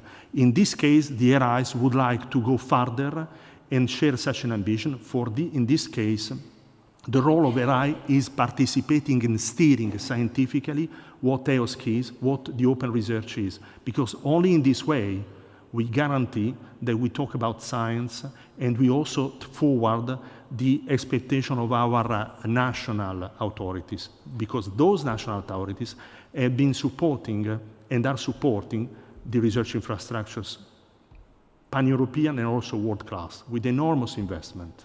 Mm-hmm. Clear. Thank you, Giovanni. So, Immaculada, you want to continue giving your view as the position in many boards of research infrastructures? Giovanni has two views. I think that is the number of elements that make the research infrastructures a key element in the building of EOSC is infinite. I think that first, I think that the research infrastructure is one of the biggest success in Europe in the federation, in experience on federation of services and resources along the different countries in building something that is giving us an added value to what we have at national level. We have the experience through the incubator role of S3 to work together, all the member states, for building these big endeavors that are supported in a sustainable way in the long term by the member states. And we have the experience to do it, and I think it's something that we are going to need for EOSC. Mm-hmm. In this sense, it is very important the ownership that is going to help us to have this sustainable approach that we need for whatever we want to build in the future of EOSC. And this ownership is something that we know how to build in the context of the research infrastructure. Ownership from the owners, from the member states that are paying for constructing, ownership for the staff management that are working for building best and bigger research infrastructure for the service of the researchers, and the ownership of the researchers that finally are the ones that are the driving force for building the research infrastructures. We build this infrastructure because you, the researchers, need to use these tools. Mm-hmm. We have in the research infrastructure we have already the experience in giving service to the researchers. That is something that we want to do with EOSC. EOSC is just to produce the platform for giving these services to the researchers. And we know how to do it in the research infrastructure, and we are doing it for many, many years now. We have been forced to adapt our system for the access to the researchers to the remote modes, and we are going to have this afternoon a talk on this sense. How important is to establish new procedures in order to offer access to the research infrastructure in a remote, in the needs of a remote access. We identify from the beginning in the building of our research infrastructure the needs like a main element, and it's a criteria. It's a criteria that we use to decide if a research infrastructure goes or not goes for the roadmap. So we are taking into account from the beginning when we decide to build a research infrastructure what they need in the terms of e-needs and how they plan to manage the data and how they plan to organize all these aspects. So they are well embedded in all the digital aspects. And of course, they are hubs of knowledge. Hubs of knowledge in which we have involved researchers, we have involved the research infrastructure service providers, so they know how to offer these services. They are building services for the industry, and we try to use the research infrastructure also for pushing the economy in Europe. So I think that there are many, many, many things because the research infrastructure are a main element in the building of EOSC. Okay, thank you very much, Mayo. So totally I'm aligned with your views. Sara, Alvaro, do you want to add? Yes? I mean, I think that the research infrastructure could really help because they have already developed the federation approach. And I would like to stress also the social component, because on one hand we have the technical challenges, but also we need a change, a shift of culture in research in order to embrace the open science, and to, in this way, the research infrastructure already put together different stakeholders in order to communicate each other. So, for example, in Skills for EOSC, we have EPOS, that is the research infrastructure about the social earth science, and there we are really working very nicely with the civil protection level, at the national level and the European level.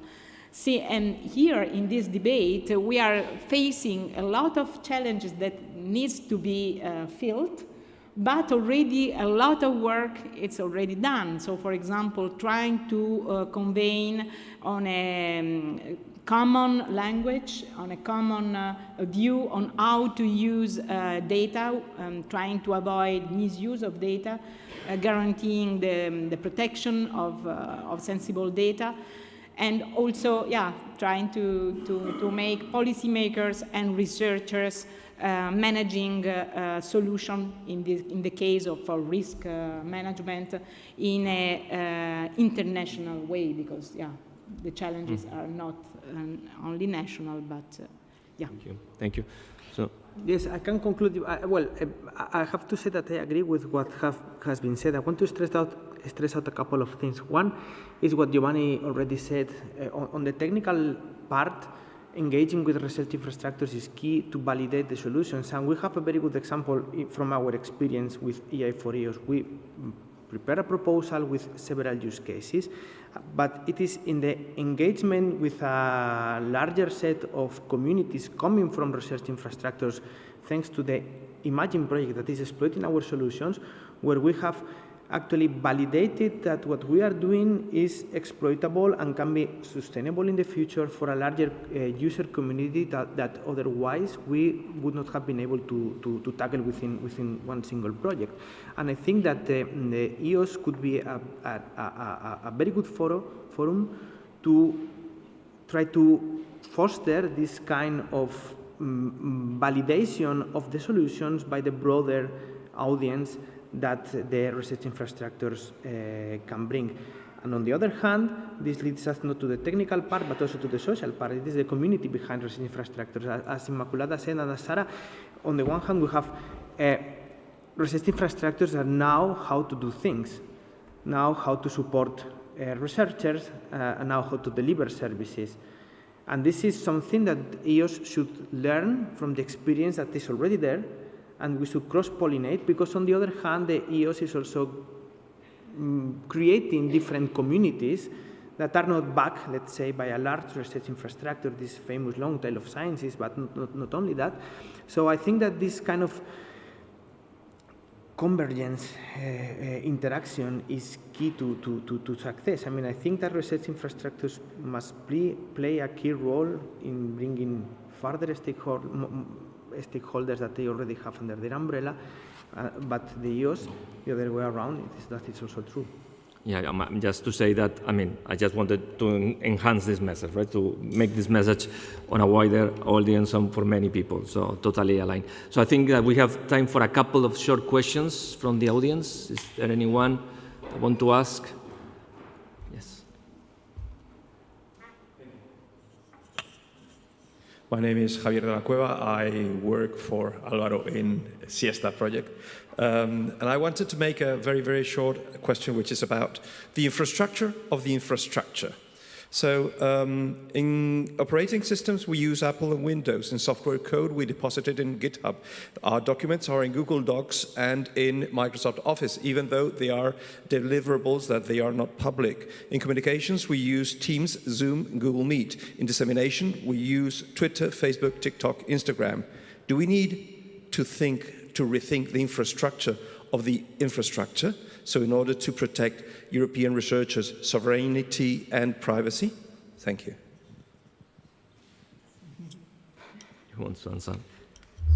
So yes, for example, in GARP, in our organization, we use spatial BB, the big blue button, and we don't use the Zoom.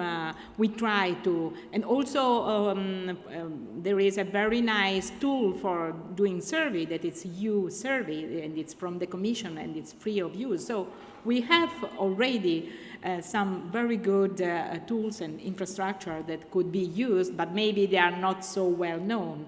But yeah, I definitely would like to to avoid, the use of Americans, or as you say. Can I probably add that? Thanks for the question. Question raises also the point that is going to influence the next projects, the sovereignty, the data protection, cybersecurity. All these things will be considered. In the list that you made that is correct, you should also mention that Zenodo is coming from our community. There are tools that are open source.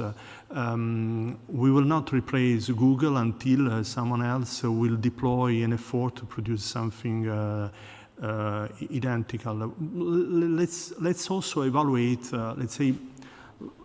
let's take the time also to be self-referential a little bit, saying that we have been in Europe, although in a global effort, in a capacity to develop some important services in data management. We are building the data lake from the experience of particle physics, but extended to all science, the grid infrastructure. All these things came out from a global approach, not only European, but with an important component of the European communities. So these things are a little bit lower level, not clearly visible, but also the participation from the public. And then there are things that are by definition open sources, the software, and the things that we are doing in the future is providing repository catalogs of software. These things, either we are able to leverage for innovation in Europe and for the European market, or we are not at the same pace than the others, but we are not in a position to deploy the new commercial tool alternative to the the USA one. Just to add, the EU node relies, I would say, mostly on European resources. Only a very small fragment is on an external, not European provider. Thank you for the question. Any other question? Yes. Hi.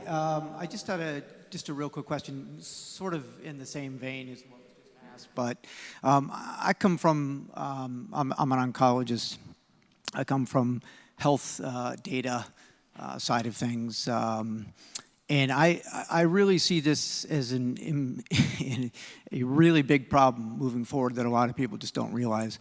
We are generating lots and lots of data, UK Biobank, others, in which the data in and of itself is identifying.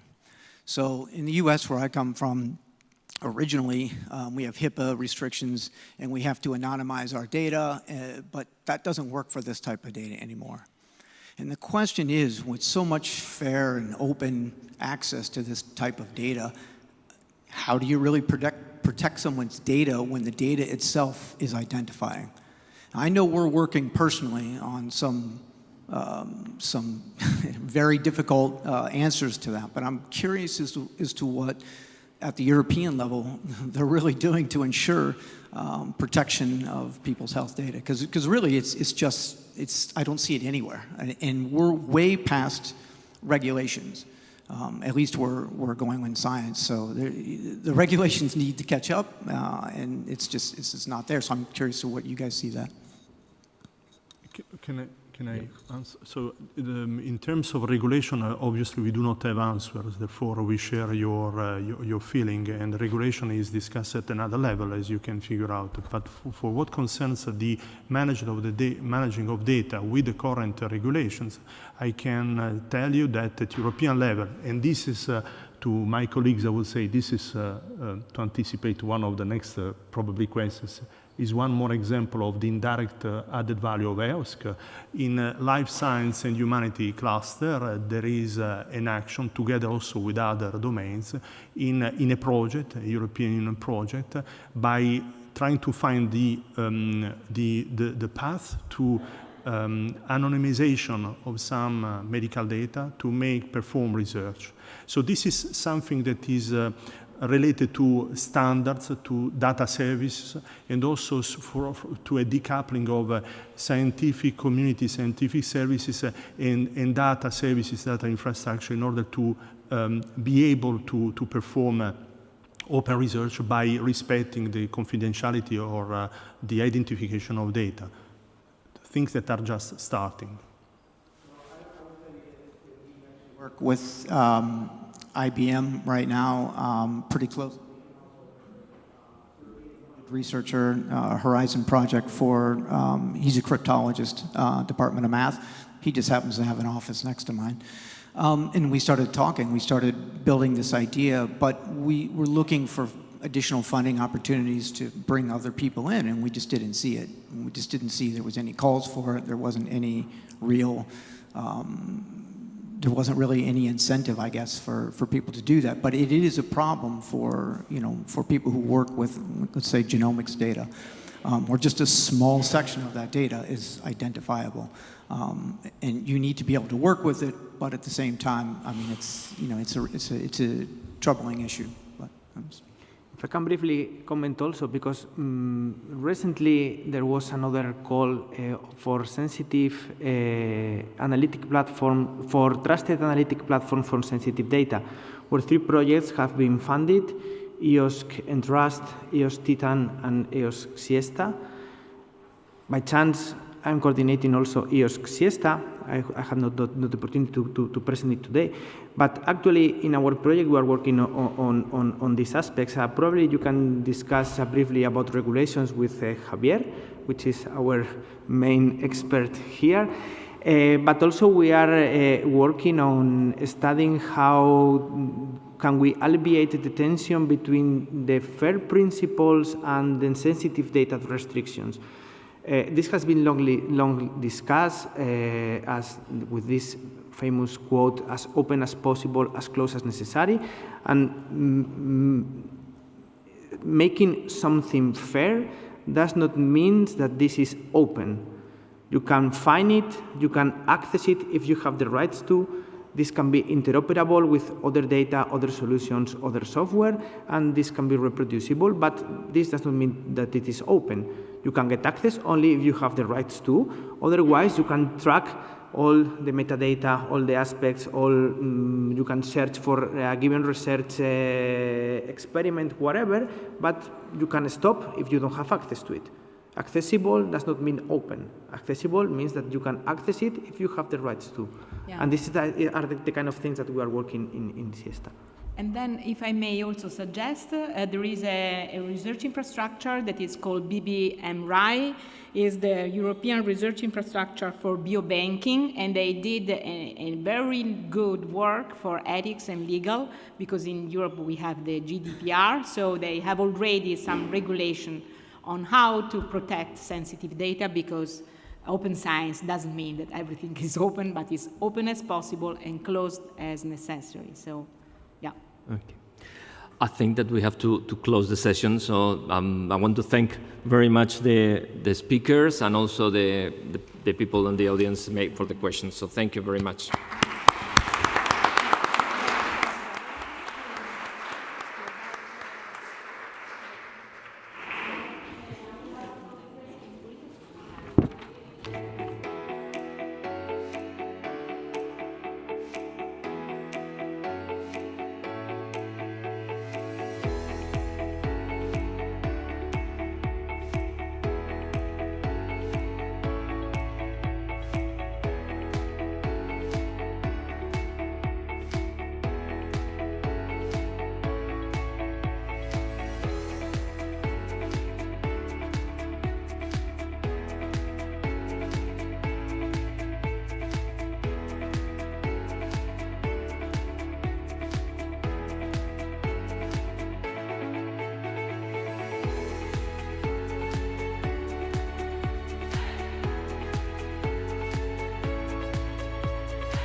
Hi.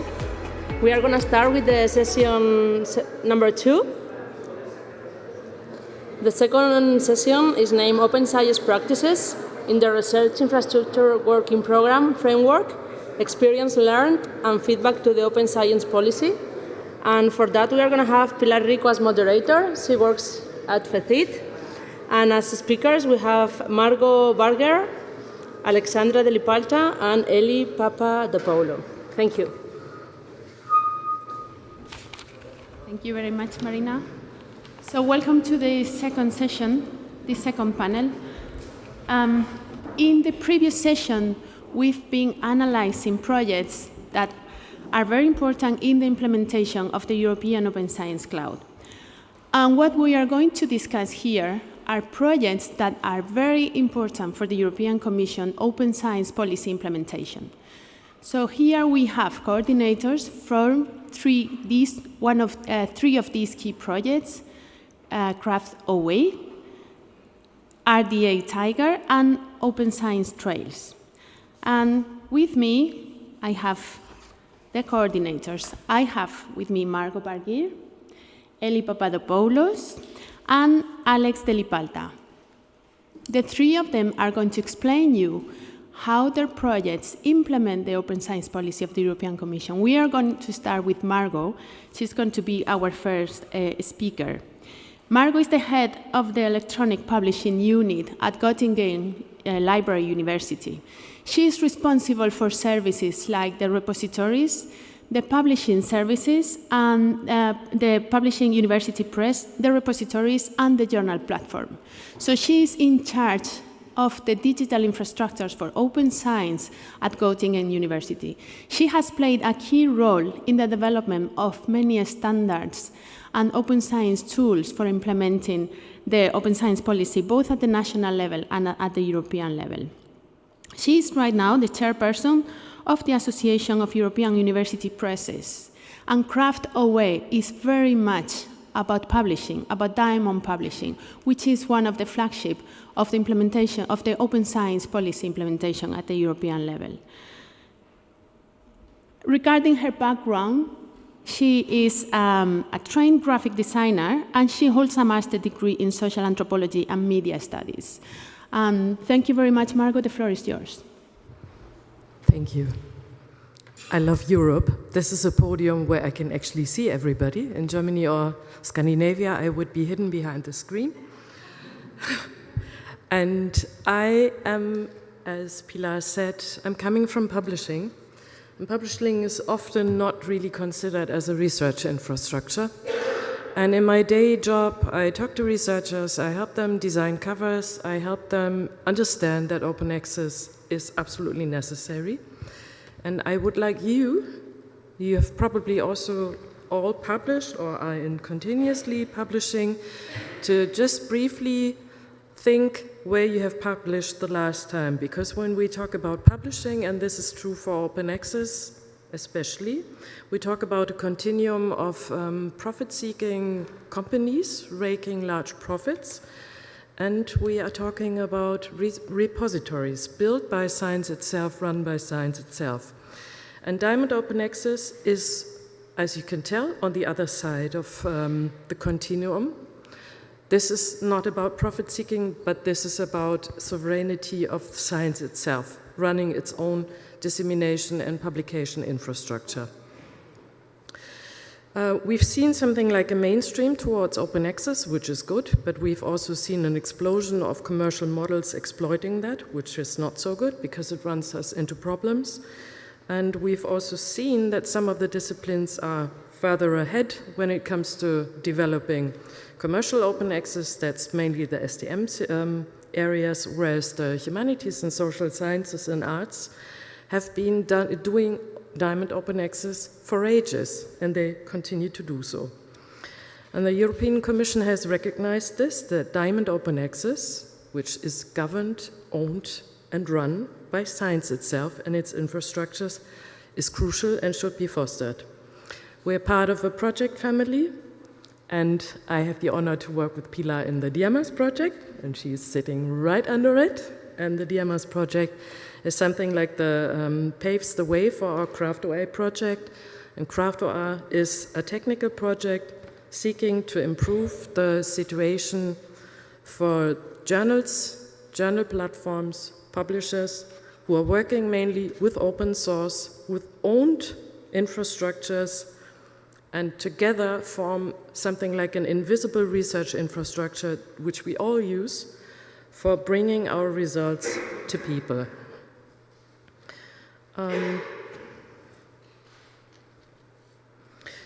I won't talk you through our consortium, but I think what is most striking is that several of our partners in our Craft-OA project are publishers themselves. So they have a day job like me, talking to researchers, dealing with researchers, trying to maintain their platforms. And this gives us the strength because we are out there to make open science in publishing. And I think using open source and owning your own infrastructures is open science in place. That we are within our, we are the community also who serves the community. That means we are something like guinea pigs for our own developments. And what I can say is, if it's good for my own little press, then hopefully it's also good for other presses. But we also have larger publishing platforms such as Open Edition or the Finnish Association for Learned Societies, because the continuum of publishing also includes that we have really small players, such as one journal running their own technical platform, up to large stock market listed imperias, such as Elsevier.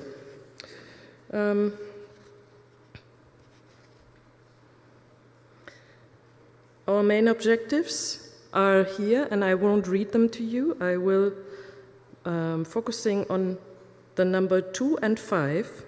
Those are really about upskilling, because you can imagine if you are a small journal editor running your own platform, you need quite some time to procure contents, talk to your researchers, talk to your editors, and maybe you don't have so much time to improve the technical state of your own platform, which means you need upskilling that you can get easily on, and you need something like communities of practice where you know that you can ask friends, like-minded people, in order to run your enterprise, but also to know when it's time to collaborate or join, for instance, larger initiatives. Our specific objective 3 is really about technical maturity of platforms, because we've seen, and this is this evidence-based by several surveys, that many of these smaller units have severe difficulties in reaching the necessary visibility, discoverability, and recognition, because the commercial sector is pretty good in telling us all, if it's not with us, it's not reasonable science. If it's not within journal impact factor, then you don't need to take it into consideration. And if we want the Diamond Open Access sector to strive, we need standards that can show that a specific maturity has been reached.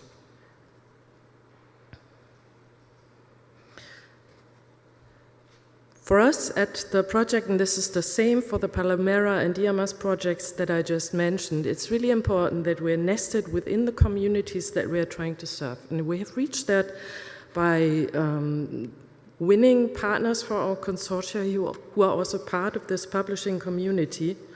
Of course, we also need our researchers and our authors and our readers, but because we are publishers ourselves or publishing units ourselves, we are anyway in direct contact with the so-called end users of the services that we're talking about. The main outcomes of our Craft-OA project are, for instance, that we reach a comprehensive understanding of the technical and non-technical aspects of Diamond Open Access publishing, meaning that we need to understand our own communication, dissemination, and publishing infrastructures, because at the end of the day, for me, that is a research infrastructure, even it might not be as formalized as, for instance, CERN or EMBL. As we come from the communities to serve the communities, we know that one of the most important goals, and this is true for all three projects that I mentioned at the beginning, is that we reach communities of practice, because the practice of open science and publishing needs to be continuously practiced, because the outer framework is changing. We have artificial intelligence, we have connections of publications to data. So it needs constant fine-tuning, and this you can't do on your own if you're small, and we shouldn't be believing that everybody needs to be big, or we should move it all to the commercial sector in order to thrive. There is strength and resilience in smaller players, and we need to take them along. One of the things that we did, and it's quite crucial for our work, is that we have something like a definition of diamond open access. And I will only highlight one point, and that is it should be the publishing endeavor itself, whether it's a journal or a platform, should be owned or run or controlled by organizations that perform research or scholarship as their main endeavor. You might not know, but Elsevier also runs research units and is practicing research and also funding research. So they could qualify for running Diamond Open Access journals. Diamond means that there are no author-facing charges. But here we want to really make it very clear, we should own our own publishing infrastructure, because it's a general infrastructure for research and talking about research. And if you want to sign up, because this is also something where we say we practice open science by making sure that things are with community consultation. We will be talking about this definition, and we'll also be talking critically about it, and there's a webinar coming up, so feel free to sign up. One of the key exploitable results of Craft OA will be the so-called Diamond Discovery Hub, because as I mentioned before, Diamond Open Access publishing also often suffers from a lack of visibility and therefore a lack of recognition. So, if it's not in Scopus, then it's no real science, which is not true. But we need to strengthen this Diamond Open Access sector with deliberate instruments and platforms, and this is one of them. The model of how we will run this Diamond Discovery Hub is again open science in practice, meaning that we will have partnership models with trusted data sources, for instance, as a platform, the platform for the Finnish Association for Learned Societies. We won't be running them through an editorial process and saying, how can you put your journals up? By saying, if science is running its own platforms, then we need to trust science that it's able to deliver the quality that science needs. One of the core features of Craft OA, and this is also around the DIAMAS project that Pilar is working in, is that we rely on open source software. So I really liked Javier's question about how do we deal with our own instruments that we're using when it comes to performing research, and here is when it's about disseminating research. Research publications need to connect to larger data aggregations such as OpenAIRE. We'll have several smaller tools and services within our project. And I guess you get all the slides, so I don't need to read the details. Just keep in mind, yes, they will connect to OpenAIRE, and that's great because OpenAIRE will bring smaller publishing units into the EOSC. The question was, how do we upskill? And upskilling is, for instance, through a living handbook, because it's difficult to maintain the knowledge and expertise over time that you need in order to run a well-run journal. And therefore, we create a living handbook, which is going to be improved by the publishing community itself. Several things that we do will be around plugins for the Open Journal system, and that means somebody needs to take over responsibility for such plugins. And this is something which I think is very common to open science. If we want to become independent from the commercial sector with its own agenda, we need to own our own instruments, but that means we need to also be facilitating that communities are able to maintain these instruments, Because we can't just expect one small developer, you take care of this OJS plugin. We need to make sure that whatever we develop can maintain over time and can stay over time, because we will be relying on these smaller tools and smaller bits in publishing, but also in data management. And you probably all have hundreds of examples where we need to make sure that with our projects, we bring something like a resilience and also Überlebensfähigkeit.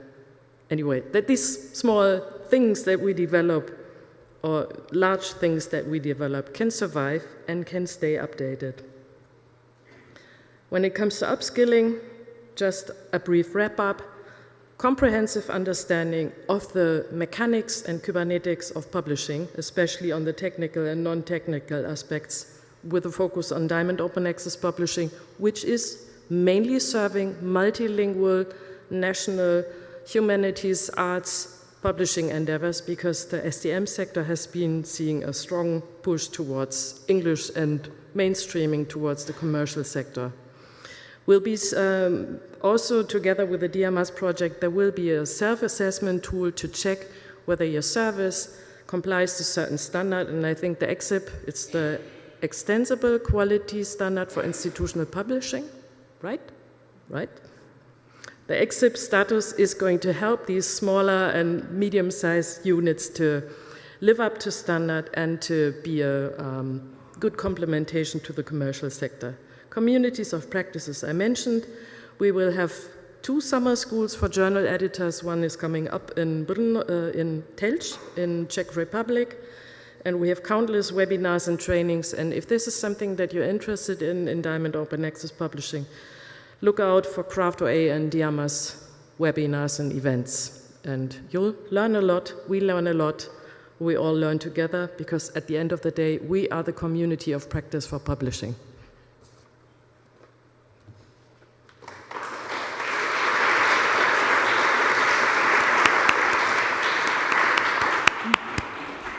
Thank you very much, Margot, for this great presentation. I think it gave us all a lot of food for thought, because we are very much used to think about large infrastructures, and sometimes publishing services are not taken into consideration in the broader picture of the open science policy implementation. And our second speaker is you, yes, is Eli Papadopoulou. Eli is going to speak about Austrails, the project Austral. She belongs to Athena Research Center in Greece. She is an active member of the open science community since 2013. She is the National Open Access Desk for OpenAir in Greece, and she's been responsible for deployment of the Argos platform for development the data management plan as a service for the European Commission. She is the representative at the EOSC Association of Athena Research Center, and she is member of the task force for EOSC fair metrics and data quality. She has a background on library science and information system and in public policy and public management. And she's going to give us a very good overview of Open Science Austrails, which is a project that just started and has a promising way to go along. Thank you, Eli. Thank you very much, Pilar, for the introduction, and thank you very much for the invitation, actually. I'm very glad that I can be here and hear all of the other speakers in the different sessions. Like Pilar mentioned, Open Science Trails is an infra-EOSC project that started in February, so it's very in its premature, let's say, phase of implementation, and it aims to deliver pathways to plan, track, and assess research in different settings, different countries, nationally, and domain-specific environments. Oh, sorry, that was quick. Well, we set the ambition that we want to create those pathways, those integrated flows, where we work with major service providers that enable and support planning, tracking, and assessing research throughout the research life cycle to improve these services and enhance them to help them embed the FAIR principles, so streamline fairness through them, and also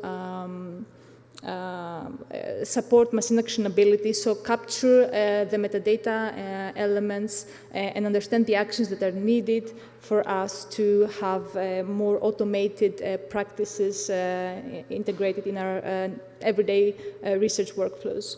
And we do that through collaboration. We bring a big consortium to play, and also through co-creation activities with different stakeholders. As you can see here, we're walking those pathways together.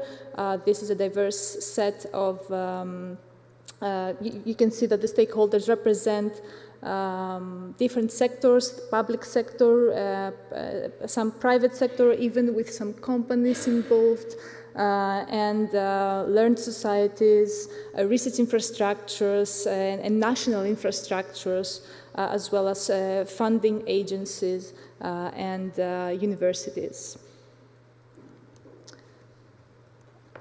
What we want to give solutions to is the fragmented environment that is the landscape today. So we see here, and I don't know if I can point, maybe. No? It's okay.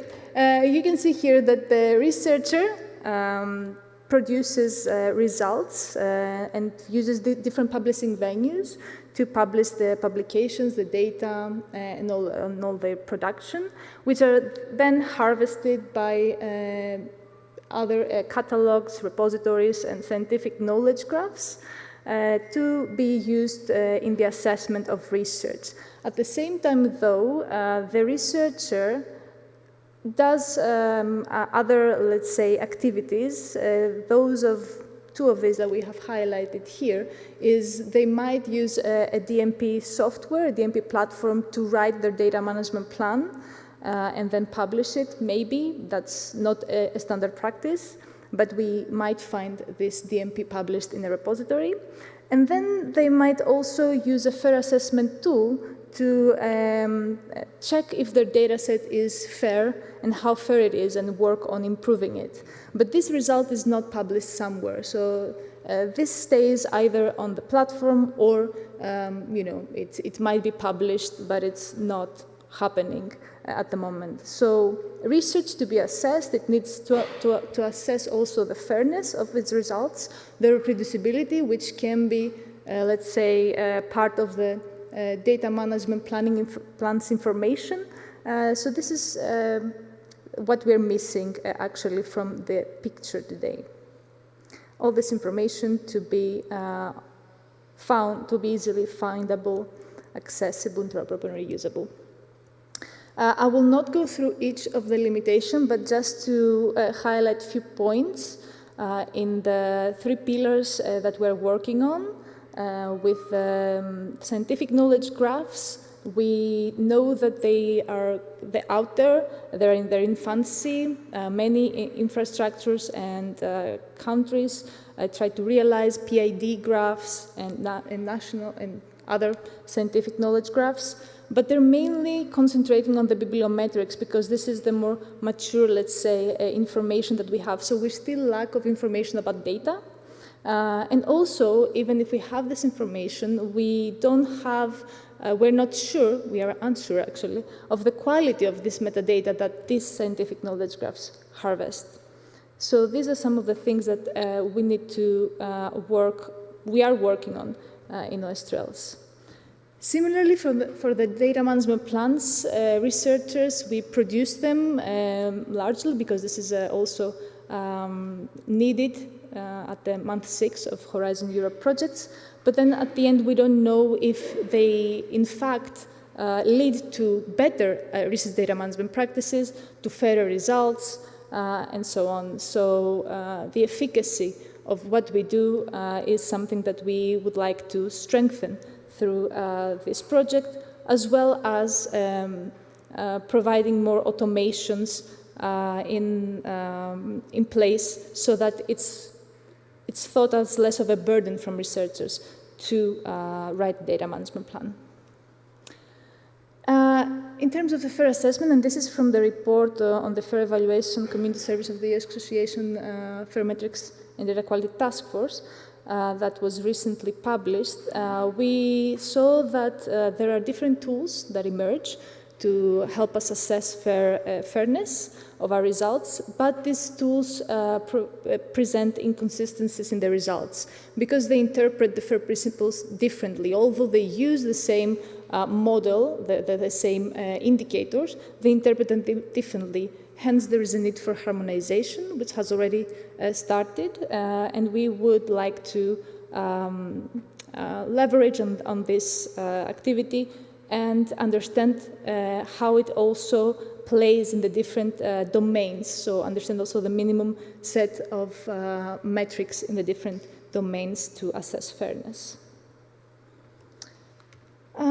These are the three pillars of our work. The building blocks are plan, track, assess. For planning, we want, as I said, to improve the efficacy, and we will have we have user groups that we get the requirements from and understand what information is needed to have more machine actionable DMPs at the end. So our motto actually in this project is no more PDFs. So DMPs should be encompassing something more, something that is better and actually captures the essence of what the DMPs, the information that the DMPs hold. Then for tracking, we have huge scientific knowledge graphs that we work with to improve the quality of the metadata and also increase the amount of different types of digital objects that they hold and the different relationships between them, so to better understand which instrument, for example, from which infrastructure is used in which project, which data set they produce, and so on. And in the assessment pillar, we aim to switch the dial from scoring, fair scoring, to fair assisting, so that it's not only a score that we give out to researchers, but also a tool to help them understand what are the steps that they can take to better their practices.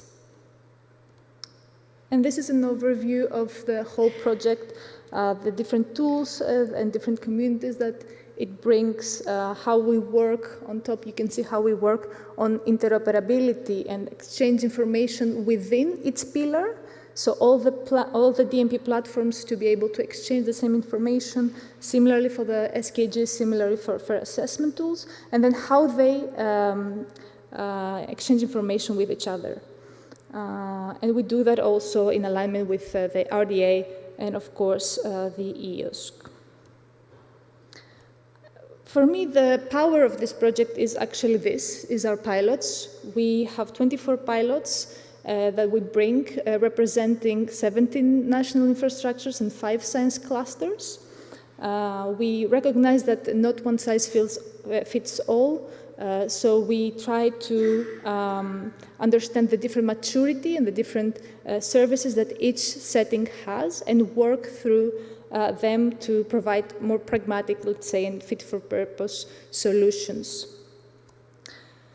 15 national pilots and 9 thematic pilots. All of them will help co-define, co-develop, evaluate, and validate the results of our project in real-life scenarios. And some of the things that we are going to do is consult with the funders, national funders brought by the 15 pilots, to understand what are the DMP evaluation criteria that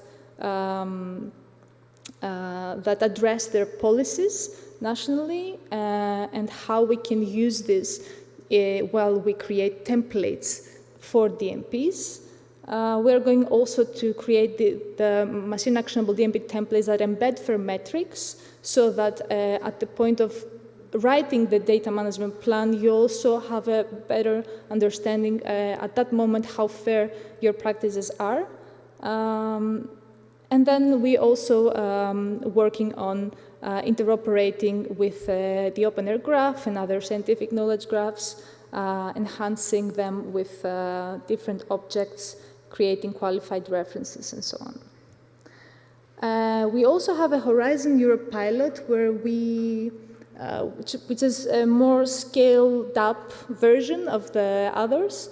We're going to use OpenAir Graph, which is regularly synced with the European Commission's database, to try and pilot the results there to connect the data with publications and all the other outputs, actors and activities, and perform evaluations with a service that we are going to produce. And this is what I want to finish with, the key exploitable results. We are going to have a commons approach, a place where you can share methods, tools, and practices, and it will be openly available. We already have developed the open repository, the GitHub repository, to host this information. We are going to have, for example, I'm not going to say for everyone, but we're going to have a research product quality toolbox with tools that you can use to curate graphs. Also, FAIR, I haven't added that here, but FAIR, we're going to pilot also community-driven fairness assessment governance. So understanding how to benchmark the different FAIR tests and how to better support the different stakeholders to adopt the FAIR principles from services to researchers. Because right now we are unsure, researchers are unsure when is the, how much information is enough for them to comply with the FAIR principles. And all the rest, I mean, you can, I'm happy to answer any questions later also. Thank you.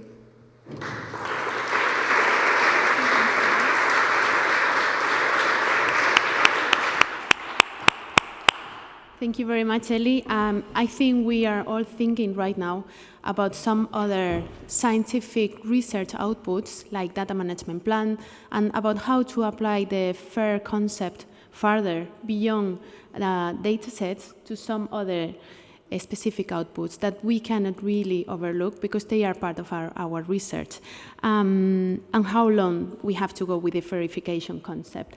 I think these two presentations link each other very well because they both put us to think about something that we haven't really think about before, as we take it for granted.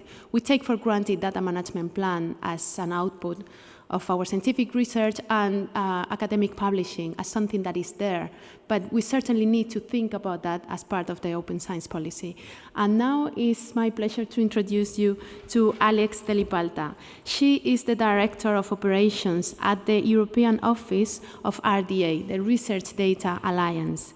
She's been an outstanding member of the research data community since 2016. She is holding the RDA Secretariat, and she was previously working at the Digital Curation Center, which is one of the institutions that have really made these meetings possible, because they were very pioneers in the conception of data management plans, and we are all very grateful to the work that was being done by the Data Curation Center at the UK. She is the leader, the coordinator of the project RDI Tiger, and RDA is also involved in some other EU-funded projects like World Fair and Fair Impact, and they have been part of EOSC Future, that was the flagship EU-funded project from Horizon 2020 in the implementation of the European Open Science Cloud. So it's my pleasure to give you the floor. Alex, thank you very much for being here today with us.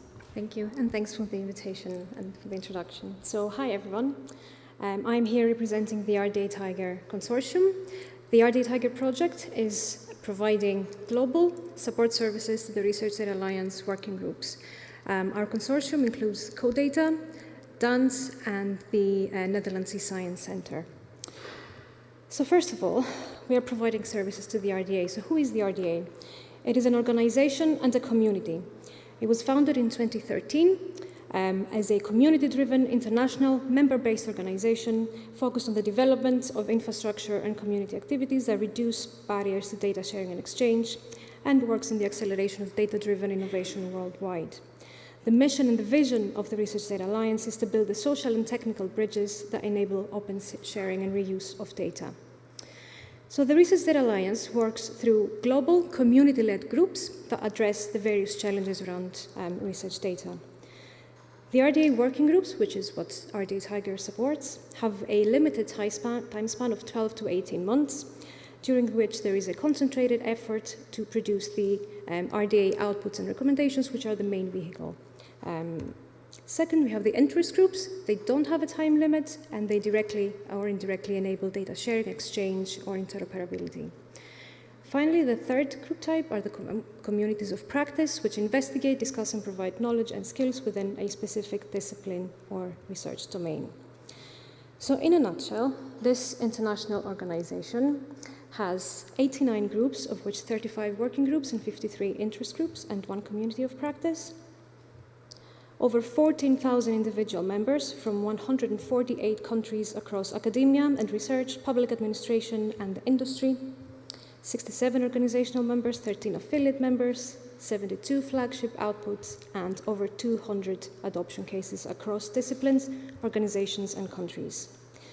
And adoption is at the very center of the Research Data Alliance. Create, adopt, and use. Because all the outputs and the recommendations produced are implementable and adoptable in real-world situations. They can be code, policy, specifications, standards, or practices that enable data sharing. During this 12 to 18 months, the groups produced harvestable efforts that can eliminate a specific roadblock. These efforts have a substantive applicability across various groups within the community, and they are efforts that can start today.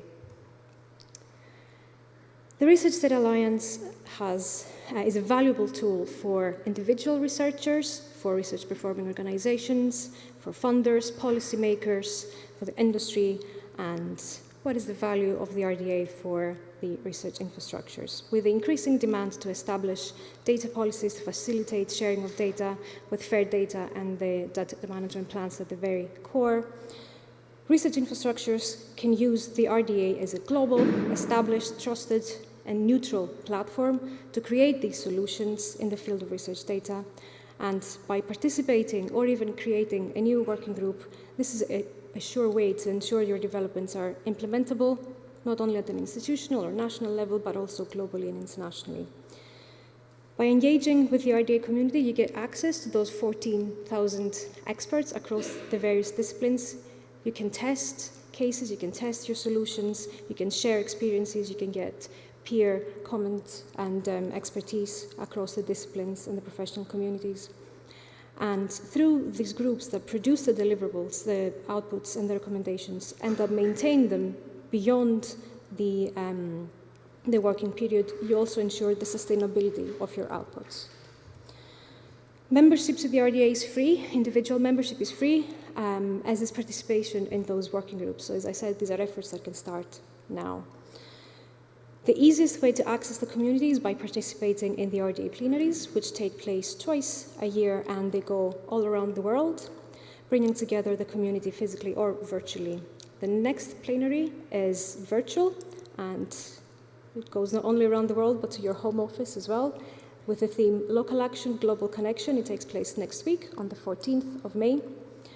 And we have a few more events lined up. We will see the community in Costa Rica in November 2024, and the next 2 plenaries are also part of the International Data Week, co-organized with CoData and WDS in Brisbane in 2025 and Cape Town in 2027. So where does Professor Pounds there in the corner and RDA Tiger come into all of this? So as I mentioned, the RDA community is really at the heart and the core of the work of RDA. They are volunteers, For some of them, it is part of their job, but for others, it is their passion for data. So we aim, as the RDA Tiger Project, we aim to lower the barrier to contribute to this work, to initiate the working group work. We aim to facilitate and to support these initiatives by providing quality of life improvements, adding efficiency and visibility through our services of engagement and communication. We aim to improve the quality of outputs and therefore have more impactful outcomes.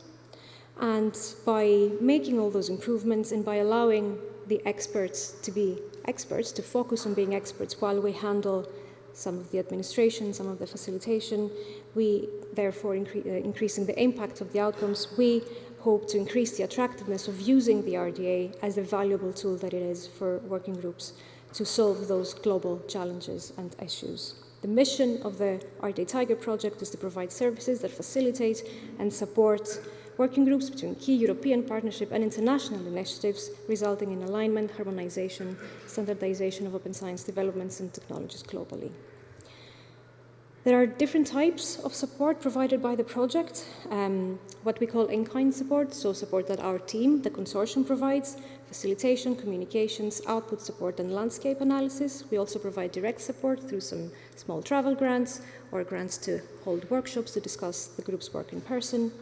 We also provide support for expert consultants, external consultants, subcontractors, and contractors in case where expertise is needed where the consortium doesn't hold, and also adoption and demonstrator third-party grants. So these are our services and a description of the services. As I said, our aim is to let the experts concentrate on being experts. We have service quality control processes in place. We had a year of the project where the services were being piloted through selected pilot groups, and the services are now being improved based on this first initial year of the project. The pilot groups were co-selected, so the services were co-designed with the selected pilot groups, and we have an expert board, our selection committee, which reviews the applications for services, and this selection committee includes members of the EOSC Association, our consortium, and the RDA Secretariat. The core of the services is the facilitation service, so each group has a facilitator handling the working group support. We are not leading the group, we are facilitating. We are also not secretary, but we do help with the organization, timing, meetings. We help them with maintaining cohesion and timelines.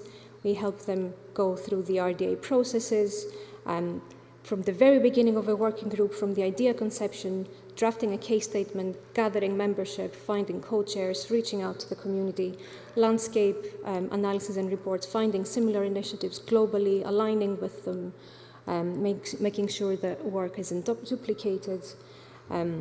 We intend to lower the workload of the co-chairs so that they can focus on the work of the RDA. And in the picture here, you can see one of our supported working groups, the Global Open Research Commons International Model Working Group, who held a Tiger-facilitated workshop in Sweden in 2023. It's very easy to apply through the RDA website, and you just fill in a quick form, and you have to tell us how your working group idea, it could be a new working group or an existing group, but how your working group or your idea aligns with the Strategic Research and Innovation Agenda, the SRIA, and also how it aligns with the Research Data Alliance strategic priorities. The call is open for the duration of the project. We onboard 4 working groups a year. 4 times a year we onboard new working groups. The next deadline is on the 1st of June, and as I mentioned, all applications are evaluated by the selection committee. So if you have, and I'm sure you do, we've heard from loads of projects today, and your ideas, those ideas within the EOSC framework, the RDA can facilitate to elevate these in an international and global level, and the RDA Tiger can take the pressure off of that. Thank you.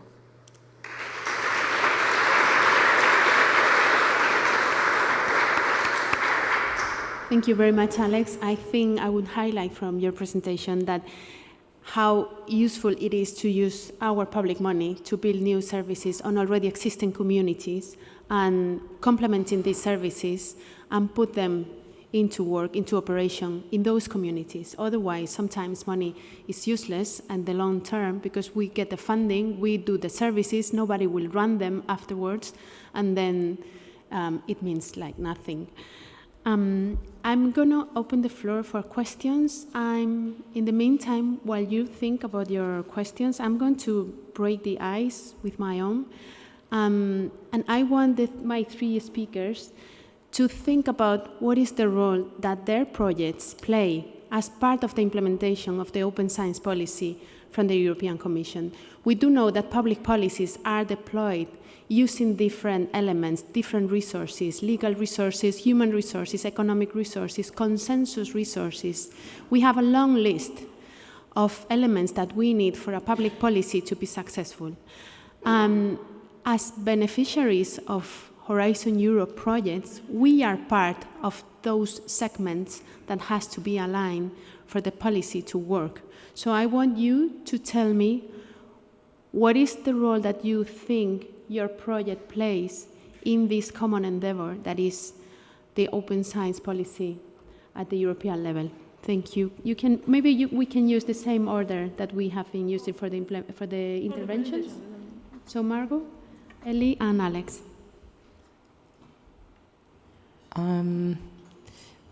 Open access as a term was there, I think, before open science was coined as a term. And then it somehow appeared as open access, yeah, we have all this and it's all in place and we have article processing charges and we have the platforms and repositories and preprints. But I think that we need to constantly remind ourselves that access to publications is part of open science, and access to publications is just one part of the coin. It also means access to the infrastructures of publishing, because yes, in theory, everybody can publish with Springer, Nature, or Elsevier or others, but then we see a publishing system that is basically mainstreamed towards the needs of the commercial sector and not towards the needs of science itself. So I think we are making a contribution to making sure that science owns its own publishing infrastructures. Thanks, Margot. So for me, I think this is not only for OS Trails, but I think we need to remember that we came to having open access policies because we had a market failure. So we had to do corrective actions to limit the oligopoly of the scientific publishers and the profits that they make. So this is a huge opportunity here with the European Open Science Cloud and the open science movement in general to not, to prevent this from happening to the data as well, because the publications we didn't, it caught us on guard. We spent a lot of money on that, and I think this is a very good moment to work better for research, digital research in Europe, and all the projects I think help realize that. So, thanks, Ellie. Yeah. So, as I mentioned, our product in RDA Tiger is a service to the community that comes up with all those solutions that influence the policy. And through the supported working groups, so two of the working groups we have supported, the Global Open Research Commons International Model Working Group and the Creating National PID Strategies Working Group, both deal with subject matters that are quite central for European policy, and also one of, or several actually, of the working groups that we are currently supporting. They are at case statement stage or just initiated. They're dealing with increasing fairness of, and sort of working with interoperability of standards, terminology, by talking to the other disciplines, by ensuring that what they're producing isn't just discipline specific, but also applies across various disciplines. So key elements that the RDA Tiger groups work on, like interoperability, are how our data contributes to this section. Thank you, Alex.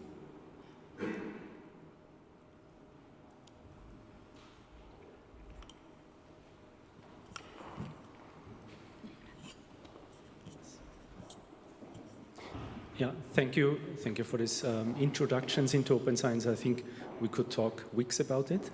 I also remember being at the first original open air conference opening ceremony. It was quite interesting and a couple of years ago.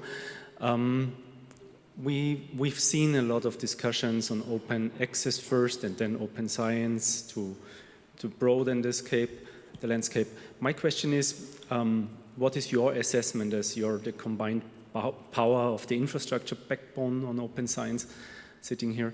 What is your assessment just in one KPI or something? How far have we already gone? Like meh, or yeah, almost there, or way to go? Or is there something are we yet there? Do we need to speed up the process? Where are we at the moment?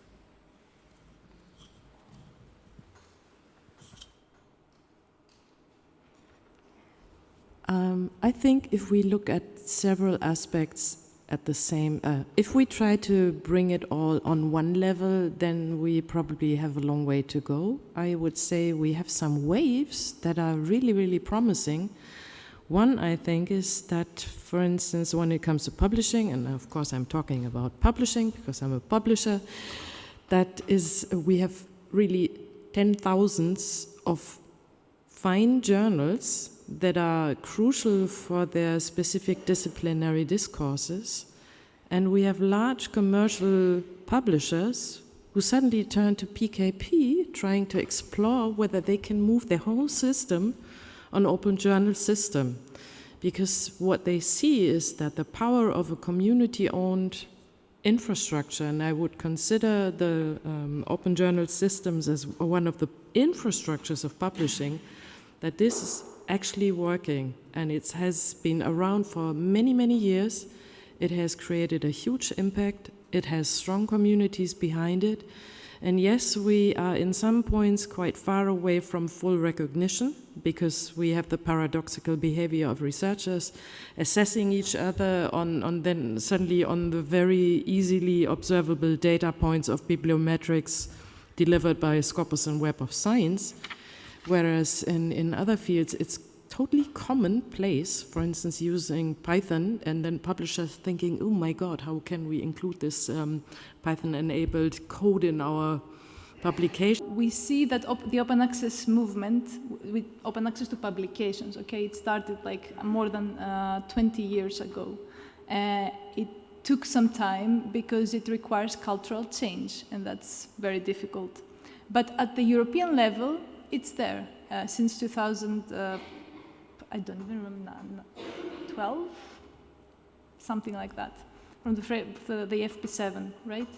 When it was piloted. But if you ask me about Greece, then in Greece we are not there yet, even for the open access to publications. We don't have a national policy, for example, enforcing them. So there are different levels, micro and macro levels that can be, further strengthened. But we are heading there, definitely, yeah. Yeah, thank you. Yeah, thanks. And I will agree. So because we mentioned the Digital Curation Center in the beginning of my presentation, so one of the first campaigns that the DCC was doing at the time, 10, 15 years ago, was to make the case for research data management in different institutions. And by talking to the community today, I do still hear that they have to still make the case for FAIR, for open science, for what we work on a regular basis, and that's because of the either real or perceived costs.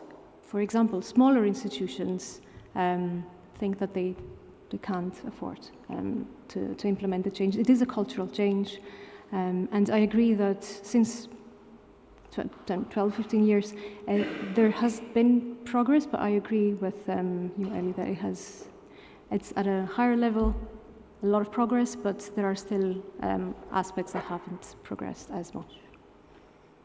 Thank you, Alex. I can add on that. I think the research assessment, the reform on research assessment will help a lot. The QARA actions, coalition of open assessment. I don't remember how it. Yeah. The reforming of the reform. Assessment. Thank you. QARA. Yeah. So yeah. These are promising. There's a question there. Thank you. Christos Arvantidis, LiveWatch Eric. I liked the statement that Margot did a few minutes ago about the power of the market in the publishing business and how that has shaped actually a lot the way that we behave as scientists.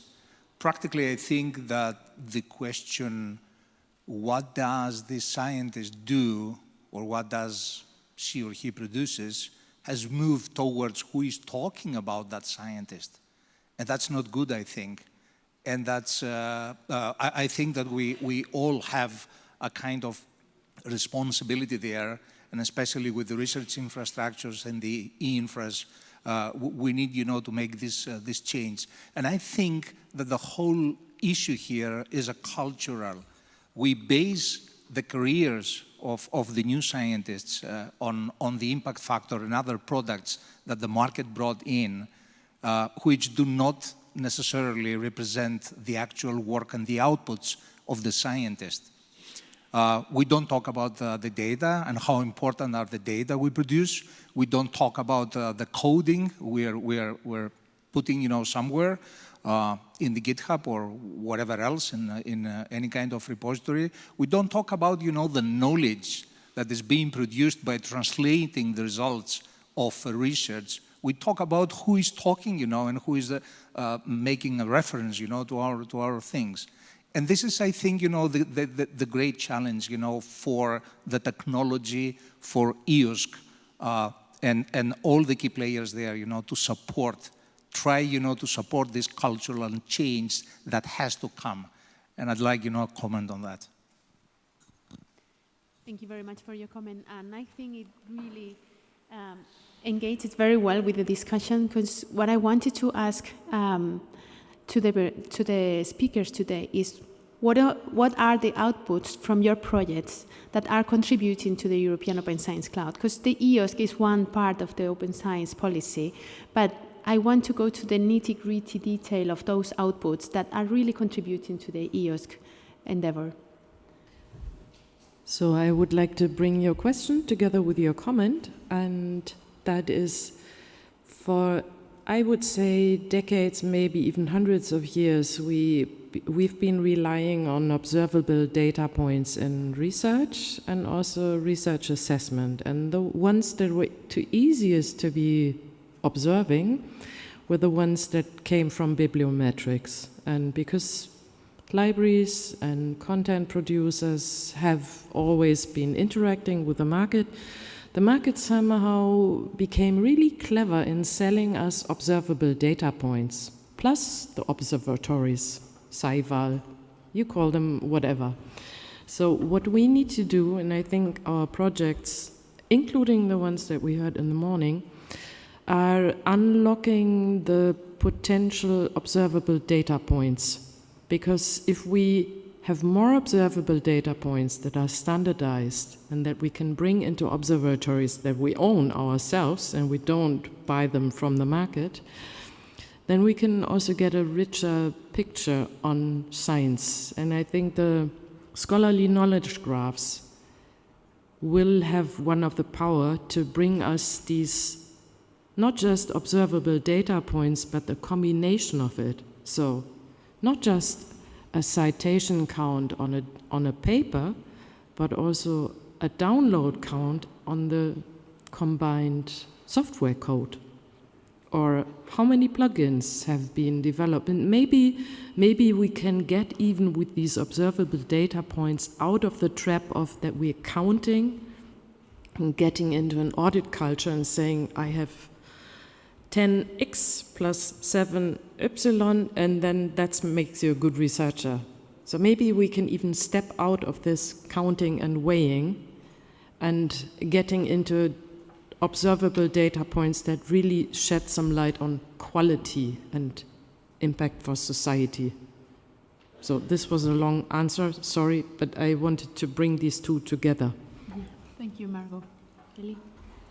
Well, thank you for partly answering on my behalf for the Austral project. No, but that's good, because this is what we're doing. We're building this infrastructure to be able to have those data points and be able to explore and exploit them.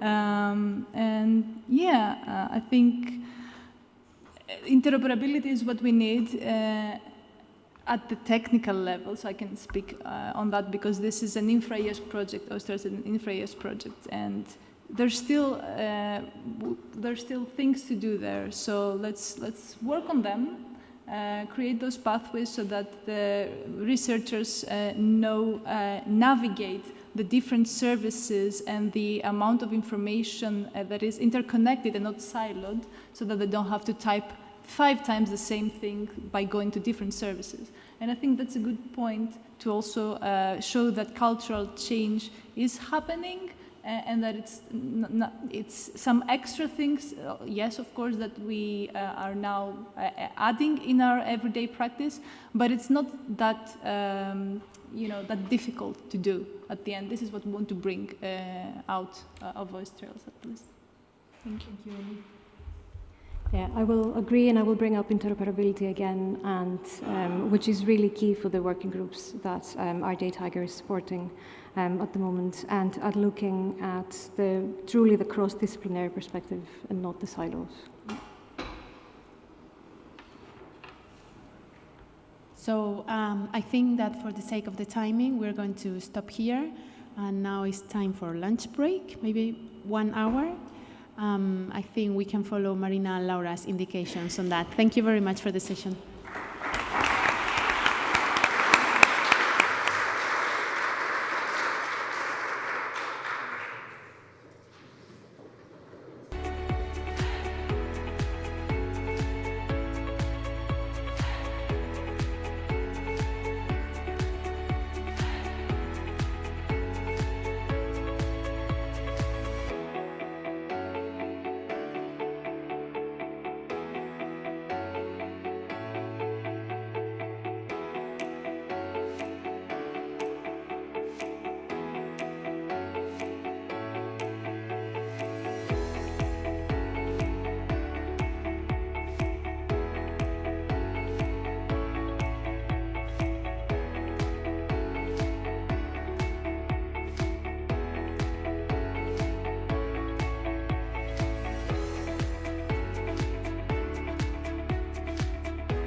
Ziel dann eh.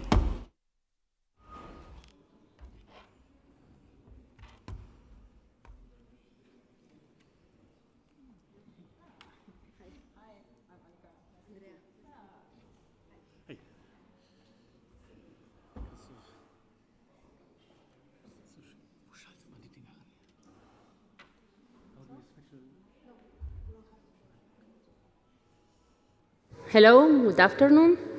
We are going to start again with the session number 3, how research infrastructures can contribute to the European research area, experiences from EU projects, and outlook to priorities in the future.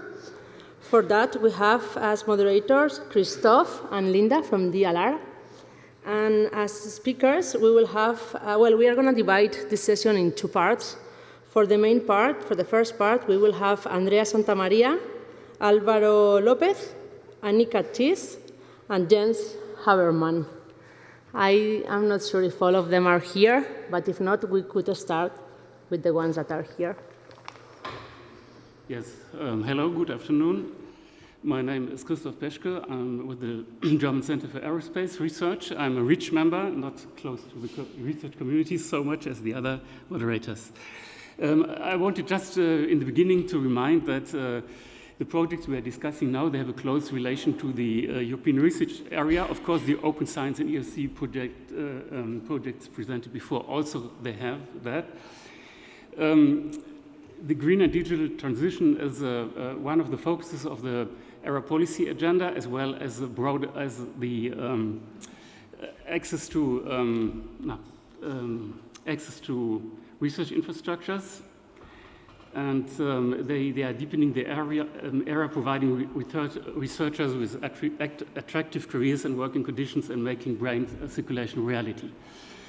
S3RIs and RIs in general, especially S3RIs, they are just like centers of gravities of the era because they provide the possibilities for making brain circulation a reality and close cooperation between European countries. So I would now like to ask Andrea, or present Andrea Santamaria Garcia, presenting the project New Technologies and Solutions for Reducing the Environmental and Climate Footprint of RIs, F2.0 research facilities. Andrea studied physics at the Universidad Autónoma de Madrid and received a doctoral degree in accelerator physics from EPFL in 2018. She did a scholarship at SCERN and worked at the High Luminosity LHC project studying crab cavity failures. She's now working at the KIT as a team leader for machine learning activities applied to particle accelerators. So she will explain now how to make these accelerators more energy efficient. So please, the floor is yours. And allowing me to present our project. So before we start, I just wanted to present the Horizon Europe program that we applied to. So it's the Horizon Infratech from 2023. And this is based on new technologies and solutions for reducing the environmental and climate footprint of research infrastructures. So the expected outcome is, of course, innovative technologies and bring solutions to the research infrastructures. The optimization of resource and energy consumption through the full life cycle of the research infrastructures, and increase long-term sustainability of the European research infrastructures. So this is an overview of our project. It's called Research Facility 2.0, referring to, of course, the new version or new generation of research infrastructure facilities. It's a 3-year project of 5 million. And these are the partners, which are a mix of accelerators in the European Union and also industry partners. As you can see, the main topics are particle accelerators, but also computing centers. We will also work on new technologies and on cost and energy consumption of these research infrastructures. And now I will dive into what our project is about. So the challenges will allow me to talk later about the motivations of why we propose this project. So particle accelerators in general are energy-intensive systems, and their number keeps increasing with the years, and as more uses are also found in industry and medicine. You can see that the growth is mainly on industry and medicine. In science, we don't have so much growth in number of accelerators because they are different types. They are research-based, they are more costly, and the technology is very different. But they also consume a lot of energy. Here we have an overview, for example, of colliders.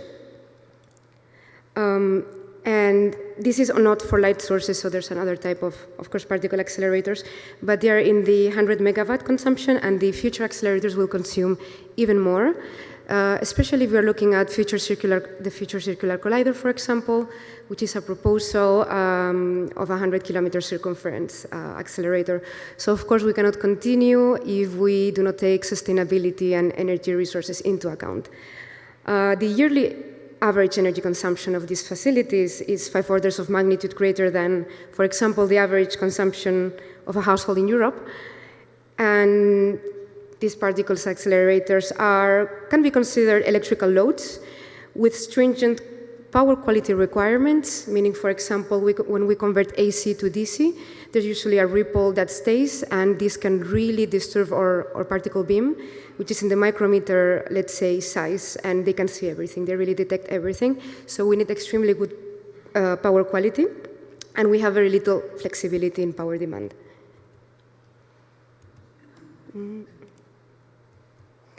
So more generally speaking, these facilities are high energy consumption, but renewables will only cover half of it or even less. We have these stringent power quality requirements, and there's a limited flexibility in the system, meaning that usually particle accelerators, and particularly in research, are driven by an experimental agenda, a schedule that's rigid, and right now it cannot be changed. So we cannot just say, now we changed your power quality, or now you cannot access that power, because we have a particular schedule that we need to fulfill. Building new accelerators, of course, involves a lot of raw materials, the usual copper and iron, but also rare earth elements for the magnets, and particularly superconducting magnets. And previous work on energy sustainability has been very targeted and very specialized, and has never had this, let's say, more global view and systematic view that we can integrate into a system. So this is where we come in. Our vision for this RF 2.0 is to design, operate, and supply accelerators anytime in a secure and stable way, with 100% renewable energy and independently from the power grid, while reducing, of course, their environmental impact. Being independent of the grid is extremely interesting, also, for example, for partners like CERN, which is why they joined us in this effort. So, of course, this is the vision. We will do our best during the 3 years that we have this project running. And this is how we will approach it. It's a component to system level approach. So first we will look at having more efficient components. This is simple. We know the main sources, like the main energy consumption sources in particle accelerator, which are magnets and RF cavities. So of course there's new technologies that can highly reduce that energy consumption, like permanent magnets and solid state amplifiers. But at the same time, we want to integrate renewable energies, and we want to make the load more flexible. So that means that we need schedulers that look at what renewable energy is available. And if there's not a high demand, but there's a high production, we need storage. So we are looking at short-term, mid-term, and long-term storage. Short-term is usually flywheels that they store kinetic energy. Mid-term is batteries. Long-term can be chemical reactions. This has to be managed in an intelligent way, which is why we will use AI solutions for load management, which will know, it would forecast the needs of the accelerator, the energy consumption, as well as the availability of the renewables, and it will decide which storage solution to use, and also allow for new ways of scheduling experiments. Now it's a rigid, we humans decide which experiments to do. It could go the other way. Depending on the power availability, you will be allowed to do such an experiment. So we need to change a bit the way of thinking. We will pair this with digital twins, where we can develop these solutions in hardware with live readings, but without having to intervene with the actual system. So this is a bit of an overview of where our industry partners and accelerator partners come in. We don't need to stay too much in this slide. And I would like to talk about the target groups. Of course, the main target groups for us are research facilities, but in particular, particle accelerators and data centers.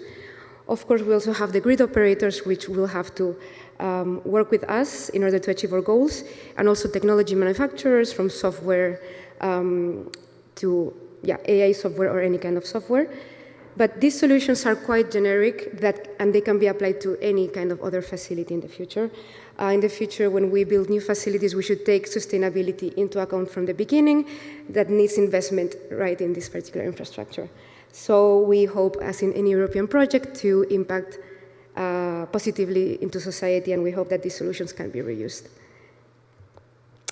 This is just a quick overview of how we have integrated these concepts into work packages. But what is to be maybe just highlighted is that at the end will be demonstrator projects. So each part of new technologies, data loading, and solutions that we find, they will be integrated in with the different partners that we have in demonstrator projects, which are very important to assess the viability, of our solutions, and then to have feedback back to improve. We have just started in January, so we are only reaching our first milestones right now, which are sustainability metrics. If you don't have proper metrics, you cannot count your progress. So we have started just looking at how can we measure our progress in the future. And that's it from my part. I hope that you guys are interested, and please contact me if you want to collaborate. Thank you very much.